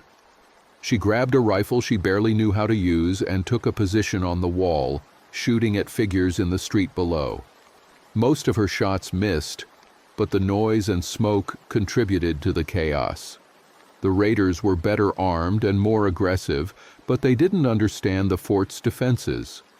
Fisher had positioned people strategically, created overlapping fields of fire, established fallback positions. When the raiders tried to breach the main gate, they walked into a kill zone and took heavy casualties. They withdrew after losing half their number, dragging their wounded with them. The fort had won, but the cost was steep. 4 defenders dead, 6 wounded, ammunition spent lavishly. Worse, the raiders knew where they were now. They'd be back with more people, more weapons. The fort was no longer secret or safe. Fisher called a meeting that evening. 80 people crammed into the main hall, everyone exhausted and afraid. "We have options," Fisher said. "We can reinforce the defenses, try to hold this position. We can negotiate with the raiders, see if we can find a peaceful solution. Or we can abandon the fort and relocate somewhere more defensible." The debate was bitter. Some wanted to stay and fight. Others argued they couldn't win against a larger, better armed force. Someone suggested splitting up, dispersing into smaller groups that would be harder to track. She didn't participate in the discussion. She'd already made her decision. When the meeting ended without resolution, she slipped away and returned to the ship. The destroyer was still secure, still isolated. She'd kept it stocked with supplies smuggled from the fort's stores, insurance against exactly this kind of situation. If the fort fell, if the community collapsed, she had somewhere to retreat. But could she really abandon these people? They'd taken her in, fed her, given her purpose. Tommy had died among them. She had obligations. She spent the night wrestling with the decision, sitting in the berthing area and listening to the distant sounds of the city.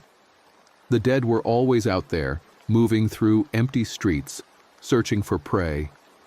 And now human predators were circling too, drawn by the scent of organized survivors. The next morning, she went to find Fisher. "I have an idea," she said. "The ship. It's defensible, it's isolated, and it can hold maybe 30 people if we're packed in tight. If the fort falls, we evacuate there, use it as a fallback position." Fisher considered this. That's assuming we can get everyone across safely. The dead will be drawn to any mass movement.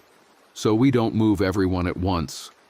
Small groups, staggered over time, the ship becomes our backup plan, our last resort. And you're willing to share it? Give up your private refuge? She thought about Tommy dying in her arms, about the people she'd fought beside during the raid. If it means keeping people alive, yeah. Over the next week, they prepared the ship for occupation. Teams brought over supplies, medical equipment, weapons. They cleared and cleaned compartments, established sleeping areas, set up a galley in one of the cargo holds. The destroyer became a floating fortress, connected to shore by the gangway but isolated enough to be defensible. 30 people were designated for ship evacuation if needed. The elderly, the children, the injured. Everyone else would either defend the fort or scatter into the city, trying to survive on their own. The raiders returned on day 32. This time they came in force, at least 50 people, maybe more. They'd learned from the last attack, approaching from multiple directions, using the dead as a distraction. Someone had herded a large group of the infected toward the fort's east wall, and while defenders dealt with that threat, the raiders hit the west gate with a truck bomb. The explosion tore through the barricade like paper. Raiders poured through the gap, firing indiscriminately. The fort dissolved into chaos, hand-to-hand fighting, screams, the stench of gunpowder and blood. She found herself in the thick of it, firing her rifle until it ran dry, then switching to the wrench. A raider came at her with a machete and she barely dodged, the blade whistling past her face. She brought the wrench down on his knee, and he went down screaming. She hit him again, silencing the scream. Around her, the fort was falling. The raiders were taking prisoners, stealing supplies, executing anyone who resisted. She saw Fisher go down under multiple attackers, fighting to the end. Saw families torn apart, children dragged away. "Ship!" someone was screaming. "Fall back to the ship!" She ran, sprinted through the compound with dozens of others, all heading for the waterfront. The raiders realized what was happening and gave chase, but the evacuees had a head start. The gangway was chaos as people rushed aboard, trampling each other in panic. She tried to help, pulling people up, but there were too many. The ship's capacity was 30, and at least 50 were trying to board. The raiders reached the pier. Bullets ricocheted off the ship's hull, and someone next to her went down with a hole in their chest. "Cut the gangway!" she screamed. "We have to go now!" Someone found an axe and started chopping at the support cables. The gangway swung free and crashed into the water, taking 3 people with it. Their screams were cut off as the dead on the pier reached them. The ship was loose now, drifting on the current. They had no engine, no way to steer, but they were moving away from shore, away from the raiders and the dead and the burning fort. 53 people had made it aboard. They packed the decks and compartments, wounded and traumatized, watching the shore recede. She found a quiet corner and sat down hard, her legs finally giving out. They'd escaped, survived. But at what cost? The fort was gone. Fisher was dead. Dozens of people had been killed or captured, and now they were adrift on a decommissioned warship with no engine, limited supplies, and no plan beyond floating wherever the current took them. Someone was crying, multiple someones, children wailing for lost parents, adults sobbing with relief or grief. The sounds echoed through the steel compartments, mixing with the distant moans from shore. She closed her eyes and tried not to think about what came next. The ship drifted downriver for 2 days, carried by current and wind. They had no control over their direction, could only watch as the shores passed slowly by. The dead lined the banks in places, drawn by some instinct to follow the living. At night, their moans created a constant background chorus that made sleep impossible. 53 people crammed into spaces designed for 30. Every compartment was packed, privacy non-existent. They'd grabbed what supplies they could during the evacuation, but it wasn't enough. Food ran out on the third day. Water lasted longer, but rationing was strict. A cup per person per day, barely enough to survive. Arguments broke out constantly. Who got the limited sleeping space? Who was eating more than their share? Whether they should try to reach shore to scavenge or stay on the water. Without Fisher's leadership, the group fractured into competing factions. She tried to stay out of the politics. Her role was maintaining the ship, making sure the bilge pumps kept working, monitoring for leaks. The destroyer was old, its systems degraded. Every groaning sound from the hull made her worry they were taking on water. On day 34, they drifted past a small town. The shore was less than 100 yards away, close enough to see details. A group of survivors had fortified a church, barricading the windows and doors. They'd painted "Help" on the roof in letters 10 feet high. When they saw the ship, they ran to the water's edge, waving and shouting. "We have to try to reach them," someone said. "They need help." "We can barely feed ourselves," another argued. "We can't take on more people.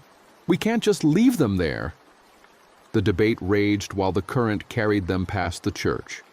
The survivors on shore ran along the bank, keeping pace, begging to be rescued. But the ship had no engine, no way to maneuver.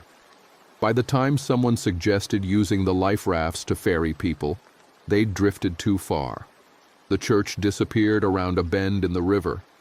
She wondered how long those people would last. How long until their supplies ran out or the dead broke through their barricades? If they'd been right to ask for help, or if the ship would have been their death sentence too?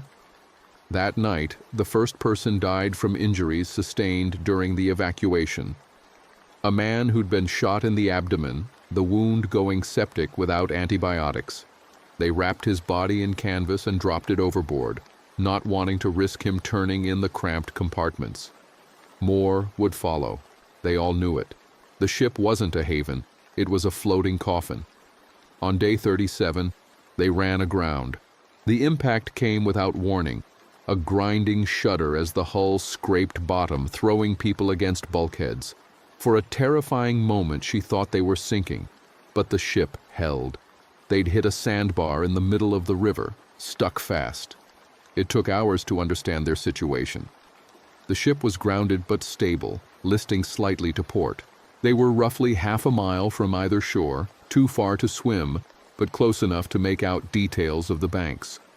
Both sides showed signs of the dead, shambling figures moving through the trees, drawn by the noise of the impact. "We're trapped," someone said. "Sitting ducks." But they had water all around them, a natural moat the dead couldn't cross. And the ship itself was still defensible. As long as supplies lasted, they might actually be safer here than anywhere on land. She organized teams to assess the damage and inventory what they had left. The grounding had breached one of the lower compartments, but the watertight doors had held.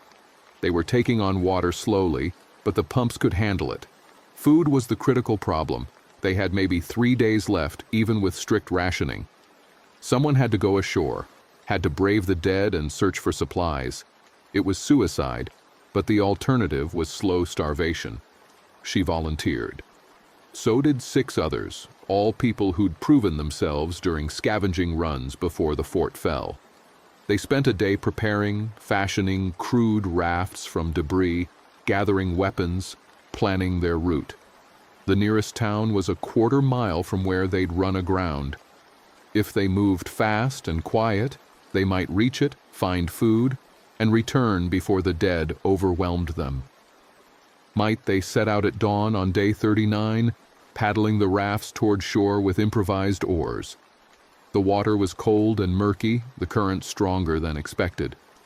It took 30 minutes to reach the bank, and by then her arms ached from rowing. The town was small, maybe 500 people before the collapse. Now it was silent except for the moans. The dead wandered the streets in clusters, drawn together by some instinct she didn't understand. They moved through the town in a loose herd, flowing like water around obstacles. The scavenging team split up to cover more ground. She partnered with a young woman who'd been a teacher before, someone quiet and quick-thinking. They targeted a convenience store first, finding the door already broken open. Inside, the shelves were mostly empty, looted in the early days, but they searched carefully, finding cans of soup hidden under a fallen rack, a box of crackers in a back storage room. Not enough. Not nearly enough. They moved to the next building, a house with boarded windows. Someone had tried to fortify it, but failed. The front door hung open, and inside, she could smell death. They found a family in the living room, all dead, all partially consumed. She forced herself to search the kitchen, finding a pantry with canned vegetables and rice. They stuffed their packs and moved on. The dead noticed them eventually. A group of maybe 8 came shambling from behind a building, moaning loudly. More would be drawn by the sound. She and the teacher ran, finding temporary refuge in a gas station. Through the grimy windows, they watched the herd grow. Dozens of the dead now, gathering outside, pressing against the glass. The structure wouldn't hold if they pushed hard enough. "We're trapped," the teacher whispered. She looked around the gas station, thinking fast. The back exit was blocked by rubble. The front was swarming with the dead. But there was a maintenance ladder on the side of the building leading to the roof. "Up," she said. "We go up." They climbed while the dead pounded at the windows below. The roof was flat, covered in gravel and tar, offering a clear view of the town.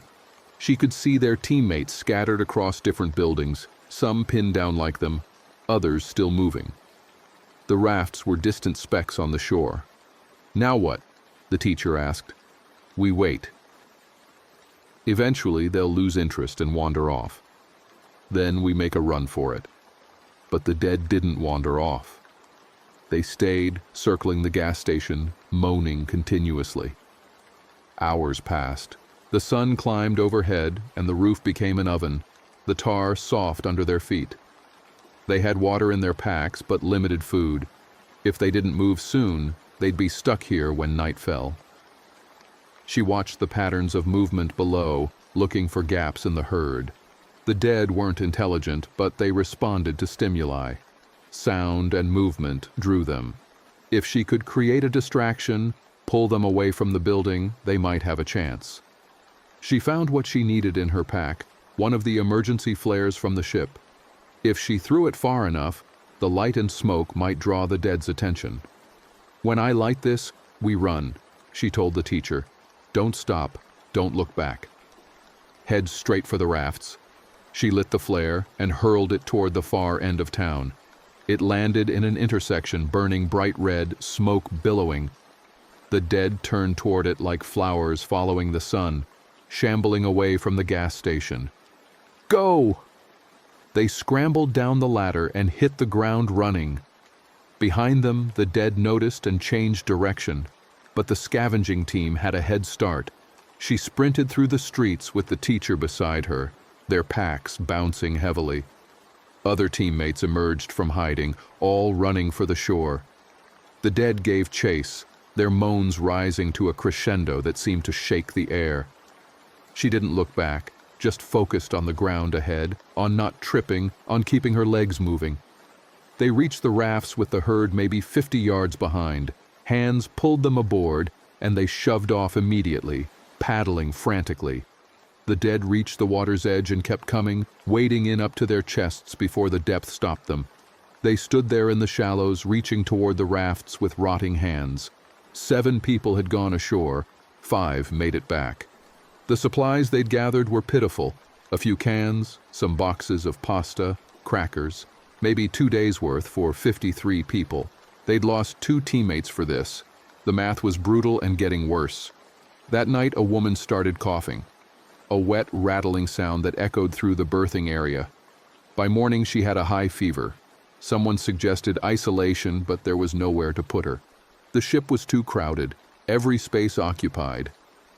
She died on day 41. They threw her body overboard before it could reanimate, watching it sink into the dark water. More people got sick. Whatever it was, flu, pneumonia, some infection from the wounds they'd sustained, it spread through the cramped compartments like wildfire. Within 3 days, a dozen people were feverish and coughing. The healthy ones tried to maintain quarantine, but it was impossible. Air circulated through the ventilation system, carrying contagion with it. Food and water had to be distributed, requiring contact. They were trapped together, and the sickness was killing them almost as efficiently as the dead. On day 46, someone proposed the unthinkable.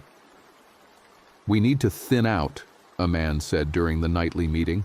"Reduce the number of mouths. The sick are going to die anyway. We should—" He couldn't finish the sentence. "You want to kill them?" someone else shouted. "Murder people because they're sick? I want the rest of us to survive. Every day we keep the sick alive, we waste food and water. We endanger the healthy. It's basic triage." The argument exploded into violence. People took sides, shouting, shoving. Someone threw a punch. She tried to intervene and took an elbow to the face, tasting blood.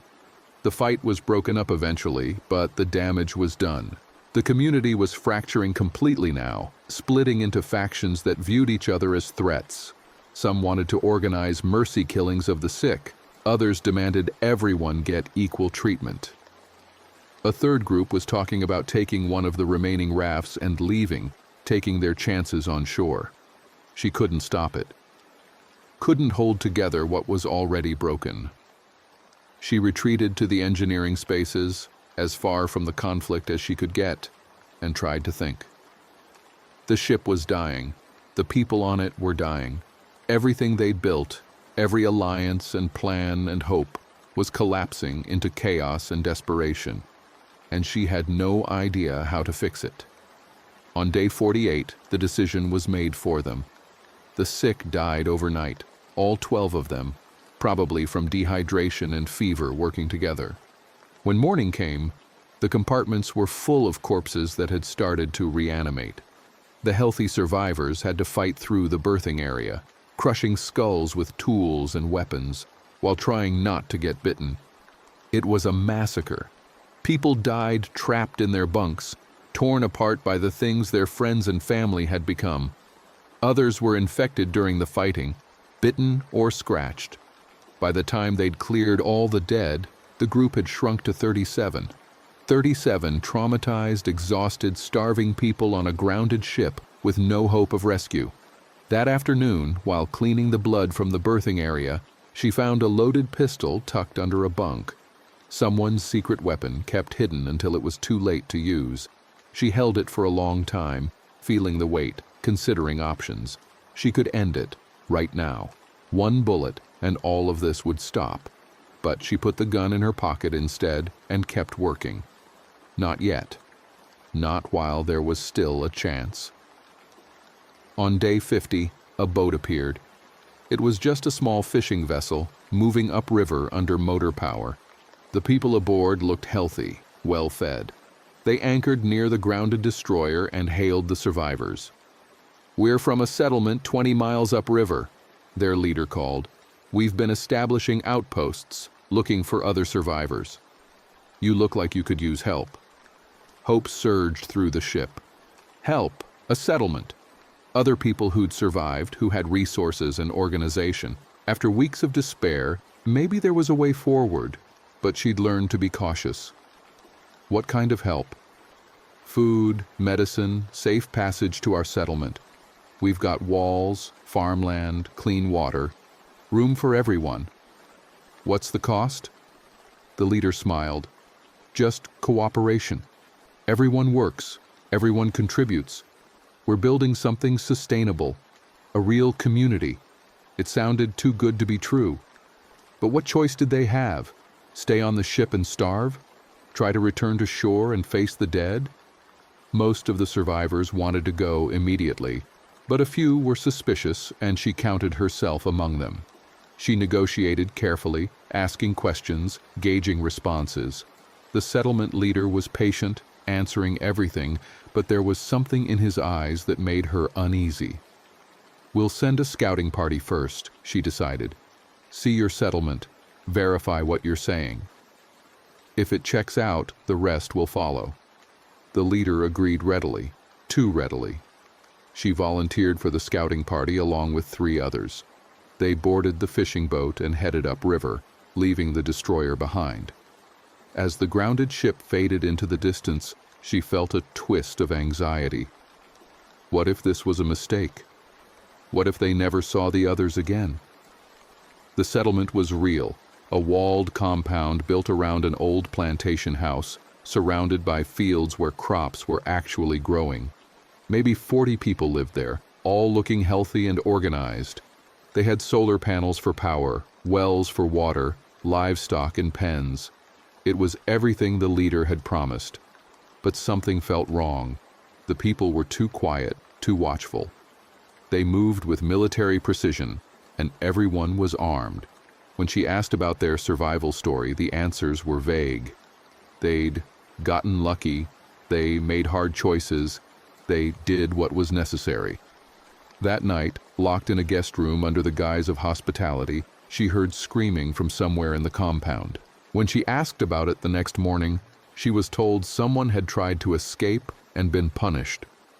Escape, not leave. Escape. She understood then. This wasn't a community.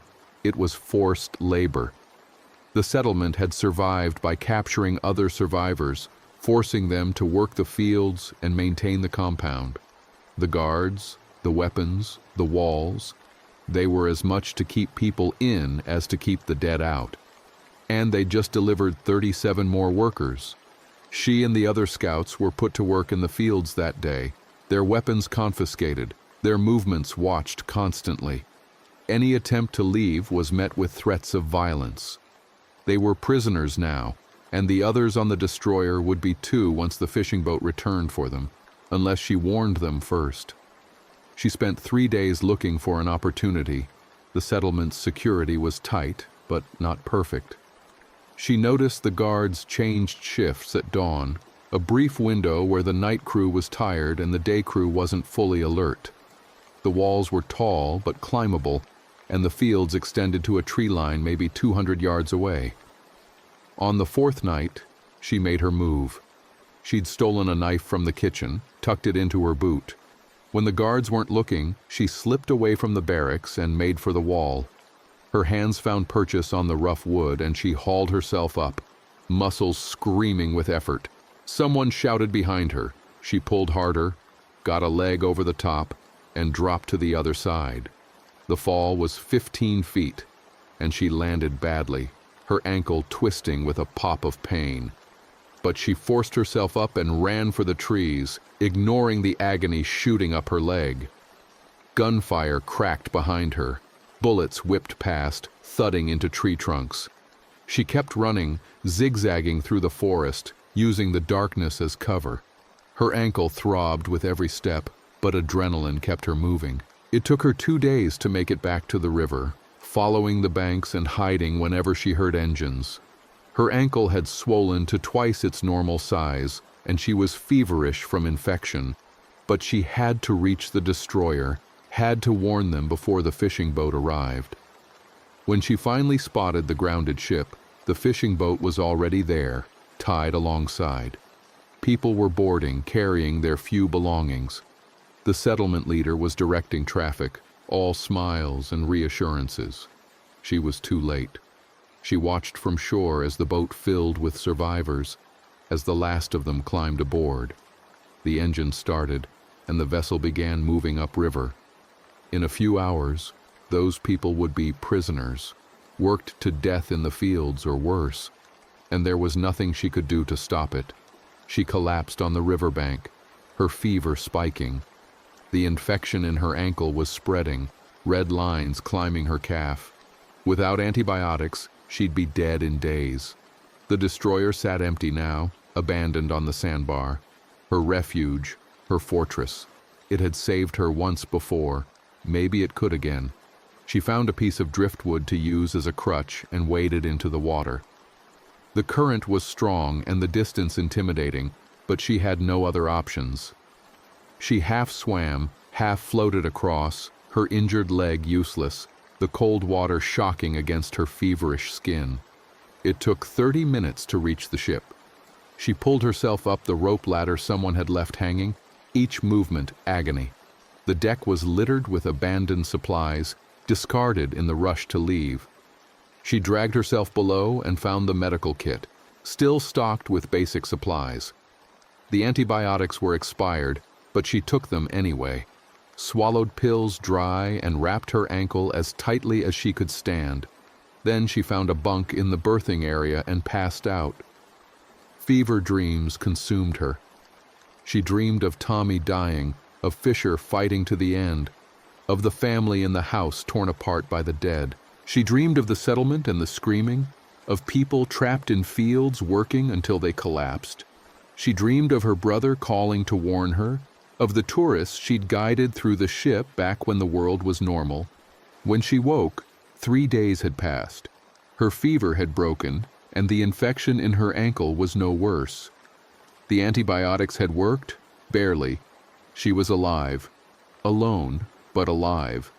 She spent the next week recovering, rationing the food that had been left behind. The ship creaked and groaned around her, settling into the sandbar. At night, she could hear the dead on shore, their moans carrying across the water. During the day, she watched the river and saw nothing. No boats, no people, no signs of civilization. The world had ended, and she'd survived it, barely, at a cost she couldn't begin to calculate. On day 63, she started making plans. The ship was defensible but isolated.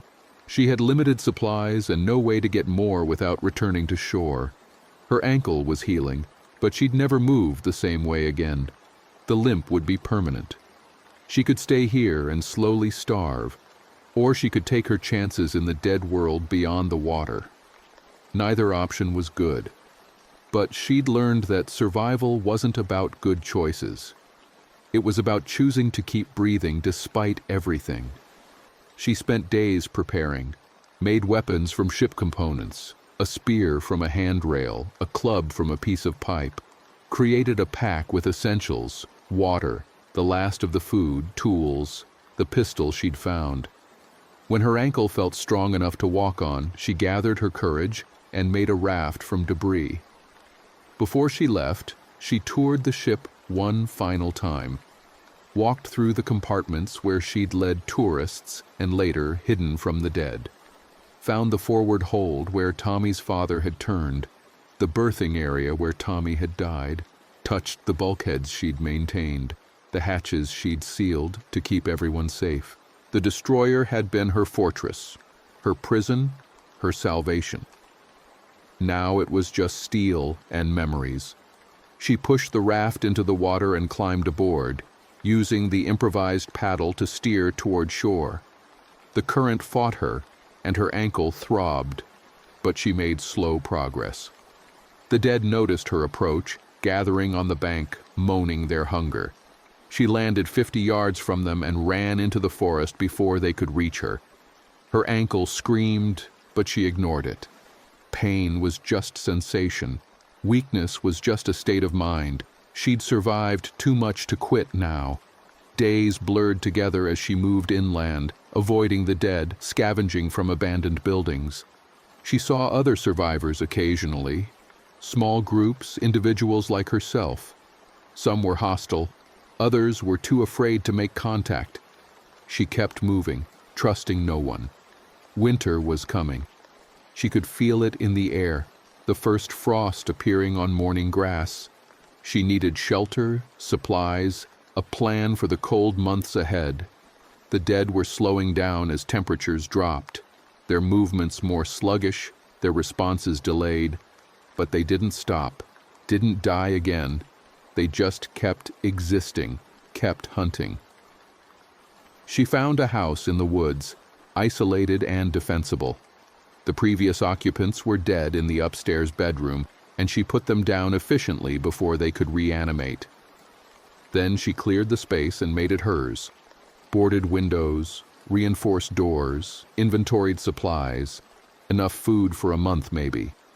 A fireplace for heat. A well in the yard. It wasn't much, but it was something. On day 75, she allowed herself to rest, sat by the fireplace, and felt warmth seep into her bones for the first time in weeks. Outside, the dead wandered past occasionally, but they couldn't sense her through the walls. She was hidden, safe, for now. She thought about everyone she'd lost. Her brother, probably dead. The tourists she'd locked below deck when the moans first echoed through the ship's steel walls. Tommy and his father, Fisher and the fort community, the people taken to the settlement. All the faces she'd watched die or turn or disappear. The guilt was overwhelming when she let herself feel it. So she didn't. She locked it away in a compartment deep inside, sealed it behind a watertight door, and focused on what came next. Survival meant planning, meant gathering more food before the stores ran out, meant staying alert, staying armed, staying alive one day at a time. She cleaned the pistol and counted the bullets. 7 rounds. She'd need more if she was going to survive the winter. Outside, the world was dead or dying. The infection had spread faster than anyone could have imagined, overwhelming every attempt at containment. The government had collapsed, the military had fragmented, cities had burned, and the dead walked, endlessly hungry, endlessly moving, but she was still here, still breathing, still thinking, still fighting. That had to mean something. On day 80, she found a cache of supplies in a neighbor's shed. Canned goods, ammunition, medical supplies. Someone had been preparing for disaster before it came. She took what she needed and left the rest, not knowing if she'd return. On day 90, she saw smoke in the distance and investigated. Found a group of survivors trying to establish a community in an old elementary school. They were cautious but not hostile. She traded some ammunition for food and information. They'd heard rumors of other settlements, some functioning, and some, like the plantation, traps for the desperate. She didn't stay. Communities failed. People turned on each other. She was better off alone. But the encounter reminded her that she wasn't the last. Others had survived too, scattered across the wasteland. Maybe not many, maybe not for long, but she wasn't alone in her struggle. On day 100, she marked the occasion by allowing herself a full meal. Canned soup heated over the fire, crackers, a precious candy bar from her dwindling stash. It was more than she'd eaten in weeks, and her stomach cramped from the richness. 3 months since the world ended, 3 months of running and hiding and killing to stay alive. She'd changed in ways she couldn't fully articulate. Harder, colder, less human maybe, but still surviving. The house was cold despite the fire. Winter had arrived in full and snow covered the ground. The dead moved more slowly in the cold, their frozen joints stiff and uncoordinated. But they didn't stop. They never stopped. She'd seen them frozen solid in ice, only to thaw and continue moving when temperatures rose.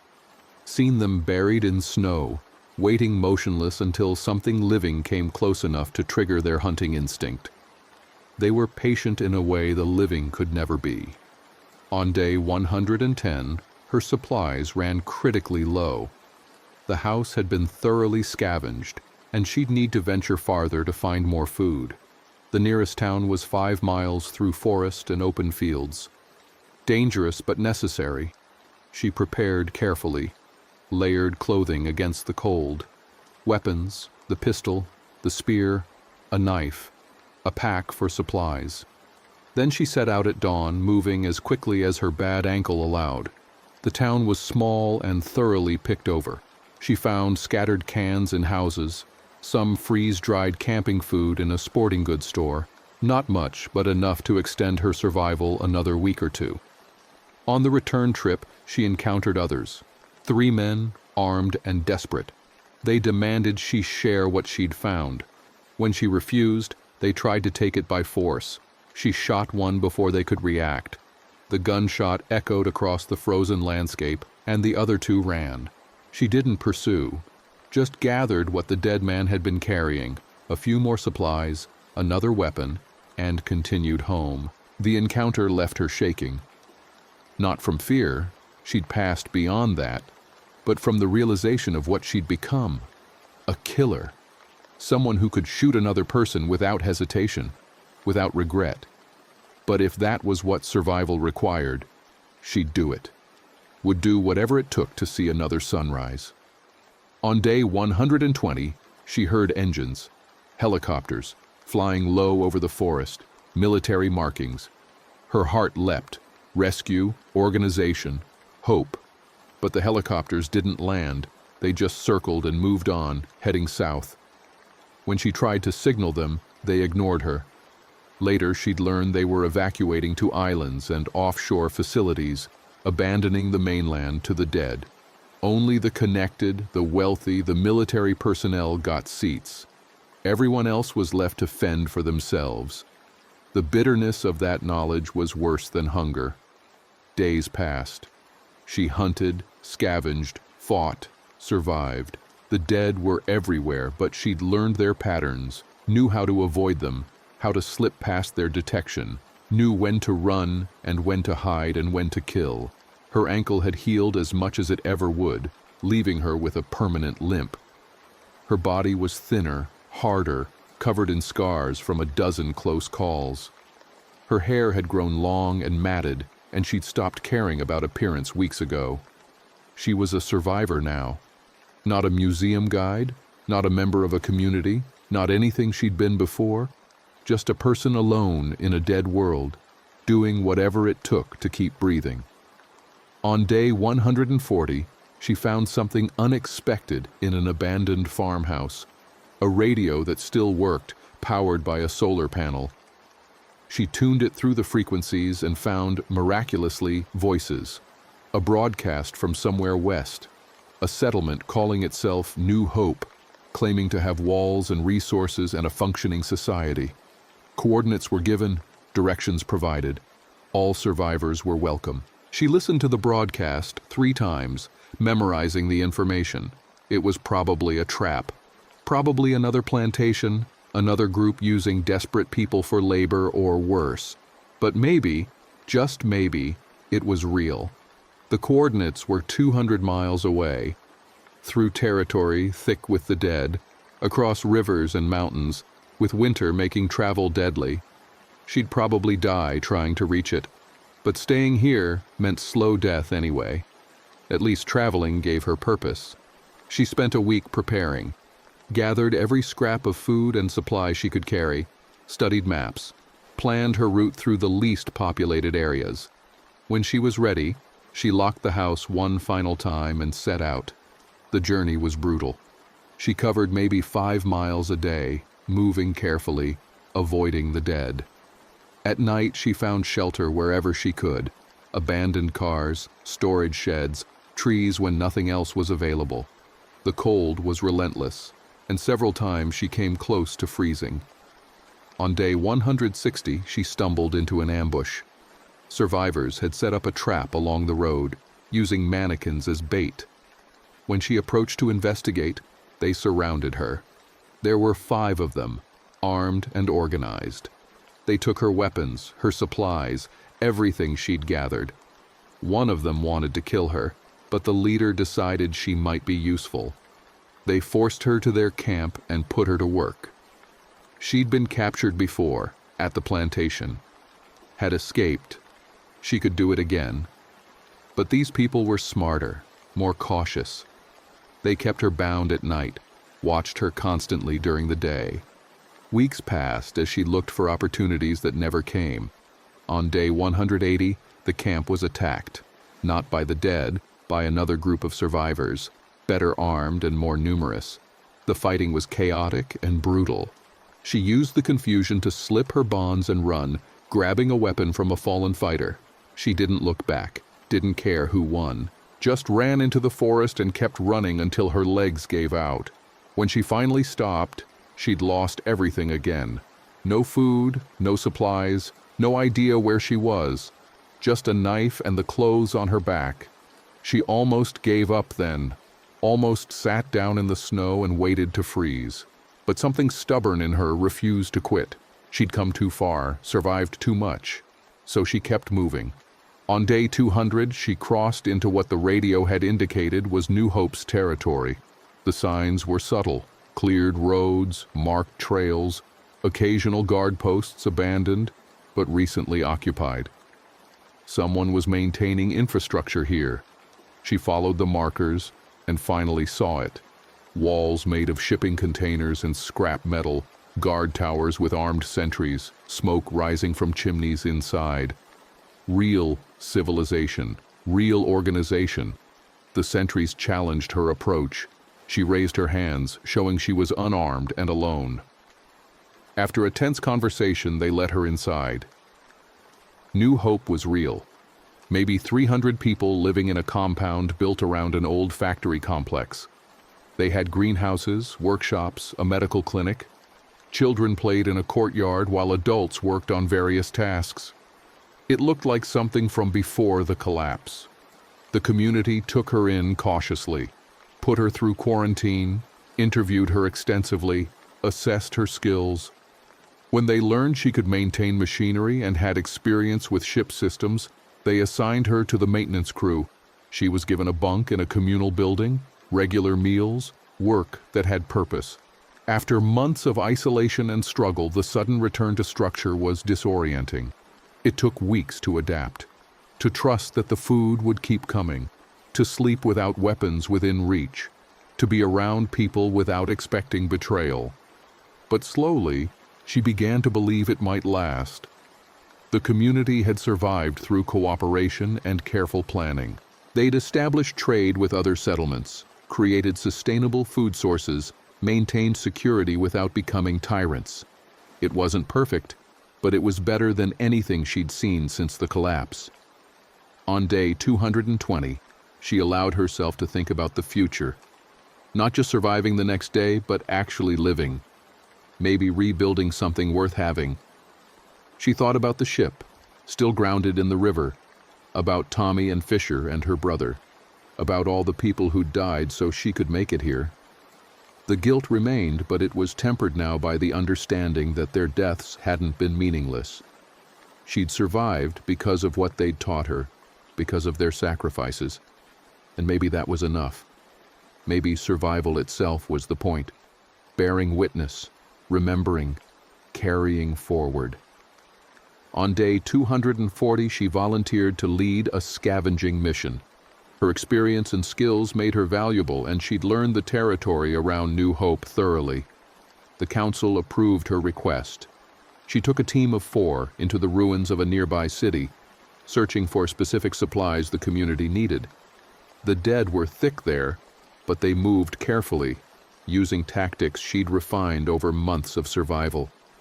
They completed the mission without casualties and returned with enough materials to keep the workshops running for weeks. The success earned her respect, trust, a place in the community's leadership structure. On day 260, sitting in a council meeting discussing expansion plans, she realized something had changed. She wasn't just surviving anymore. She was building, contributing, becoming part of something larger than herself. The museum guide who'd locked tourists below deck as moans echoed through steel walls was gone. That person had died somewhere between the fort and the grounded ship, between the plantation and the frozen forest. What remained was someone harder, more capable, shaped by trauma and necessity into something new. She still had nightmares, still woke sometimes thinking she was back on the ship, surrounded by the dead, alone in the dark. But those moments passed. Morning came, work needed doing. Life, such as it was, continued. On day 280, New Hope celebrated its first year of existence. The community had survived longer than most, defied the odds that said isolated groups couldn't last. They held a ceremony, lit candles for the lost, shared stories of how they'd each arrived. When it was her turn, she spoke about the ship, about the tourists she'd tried to protect, about Tommy and the community at the fort, about the long journey that had brought her here. Her voice remained steady throughout, but inside she was grieving again, remembering everyone who should have been there to see this moment. Afterward, an older man approached her. "You did what you had to do," he said. "Don't carry guilt for surviving." "Someone has to remember them," she replied. "If I don't, who will?" "Then remember. But don't let the past stop you from building a future." She considered that, decided he was right. The dead world would never be what it was before.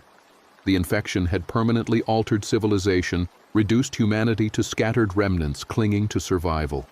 But those remnants were stubborn. They adapted, built, persevered.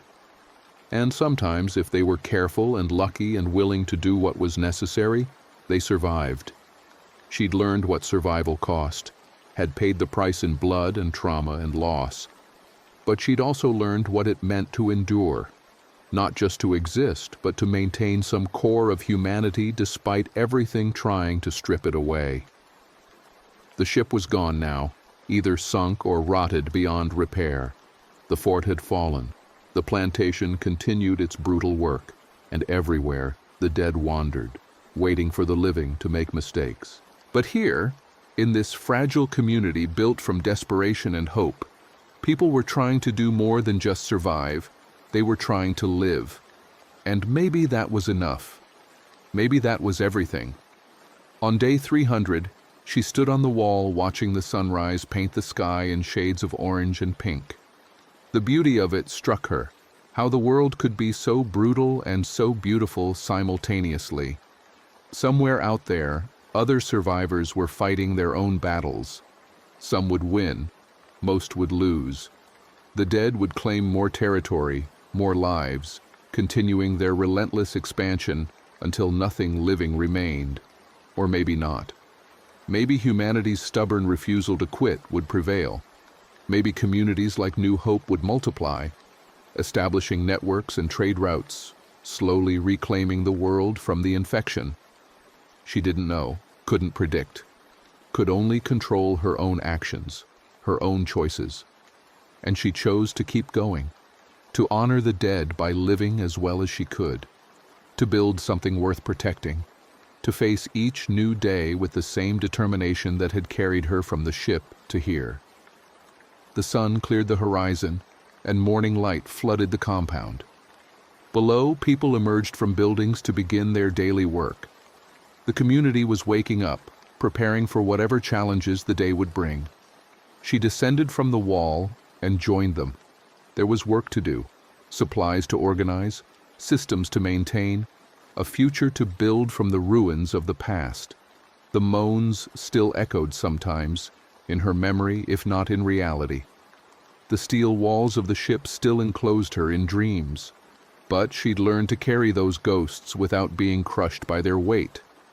Survival wasn't about forgetting or moving on. It was about remembering and continuing anyway, about choosing life even when death seemed inevitable, about finding purpose in a purposeless world. She'd survived the impossible, watched civilization collapse and the dead rise, lost everything and everyone, been captured, escaped, nearly frozen, nearly starved, and through it all, she'd kept moving forward. That was what survival meant. Not triumph or victory or heroism, just the stubborn refusal to stop breathing, the determination to see one more sunrise, the choice to endure. And as she joined the others in their daily work, surrounded by people who'd made that same choice, she finally understood. She wasn't alone in her survival. She was part of a collective effort, a community of the stubborn and the desperate and the determined. The world had ended, but they were still here. And that was worth something. Maybe everything.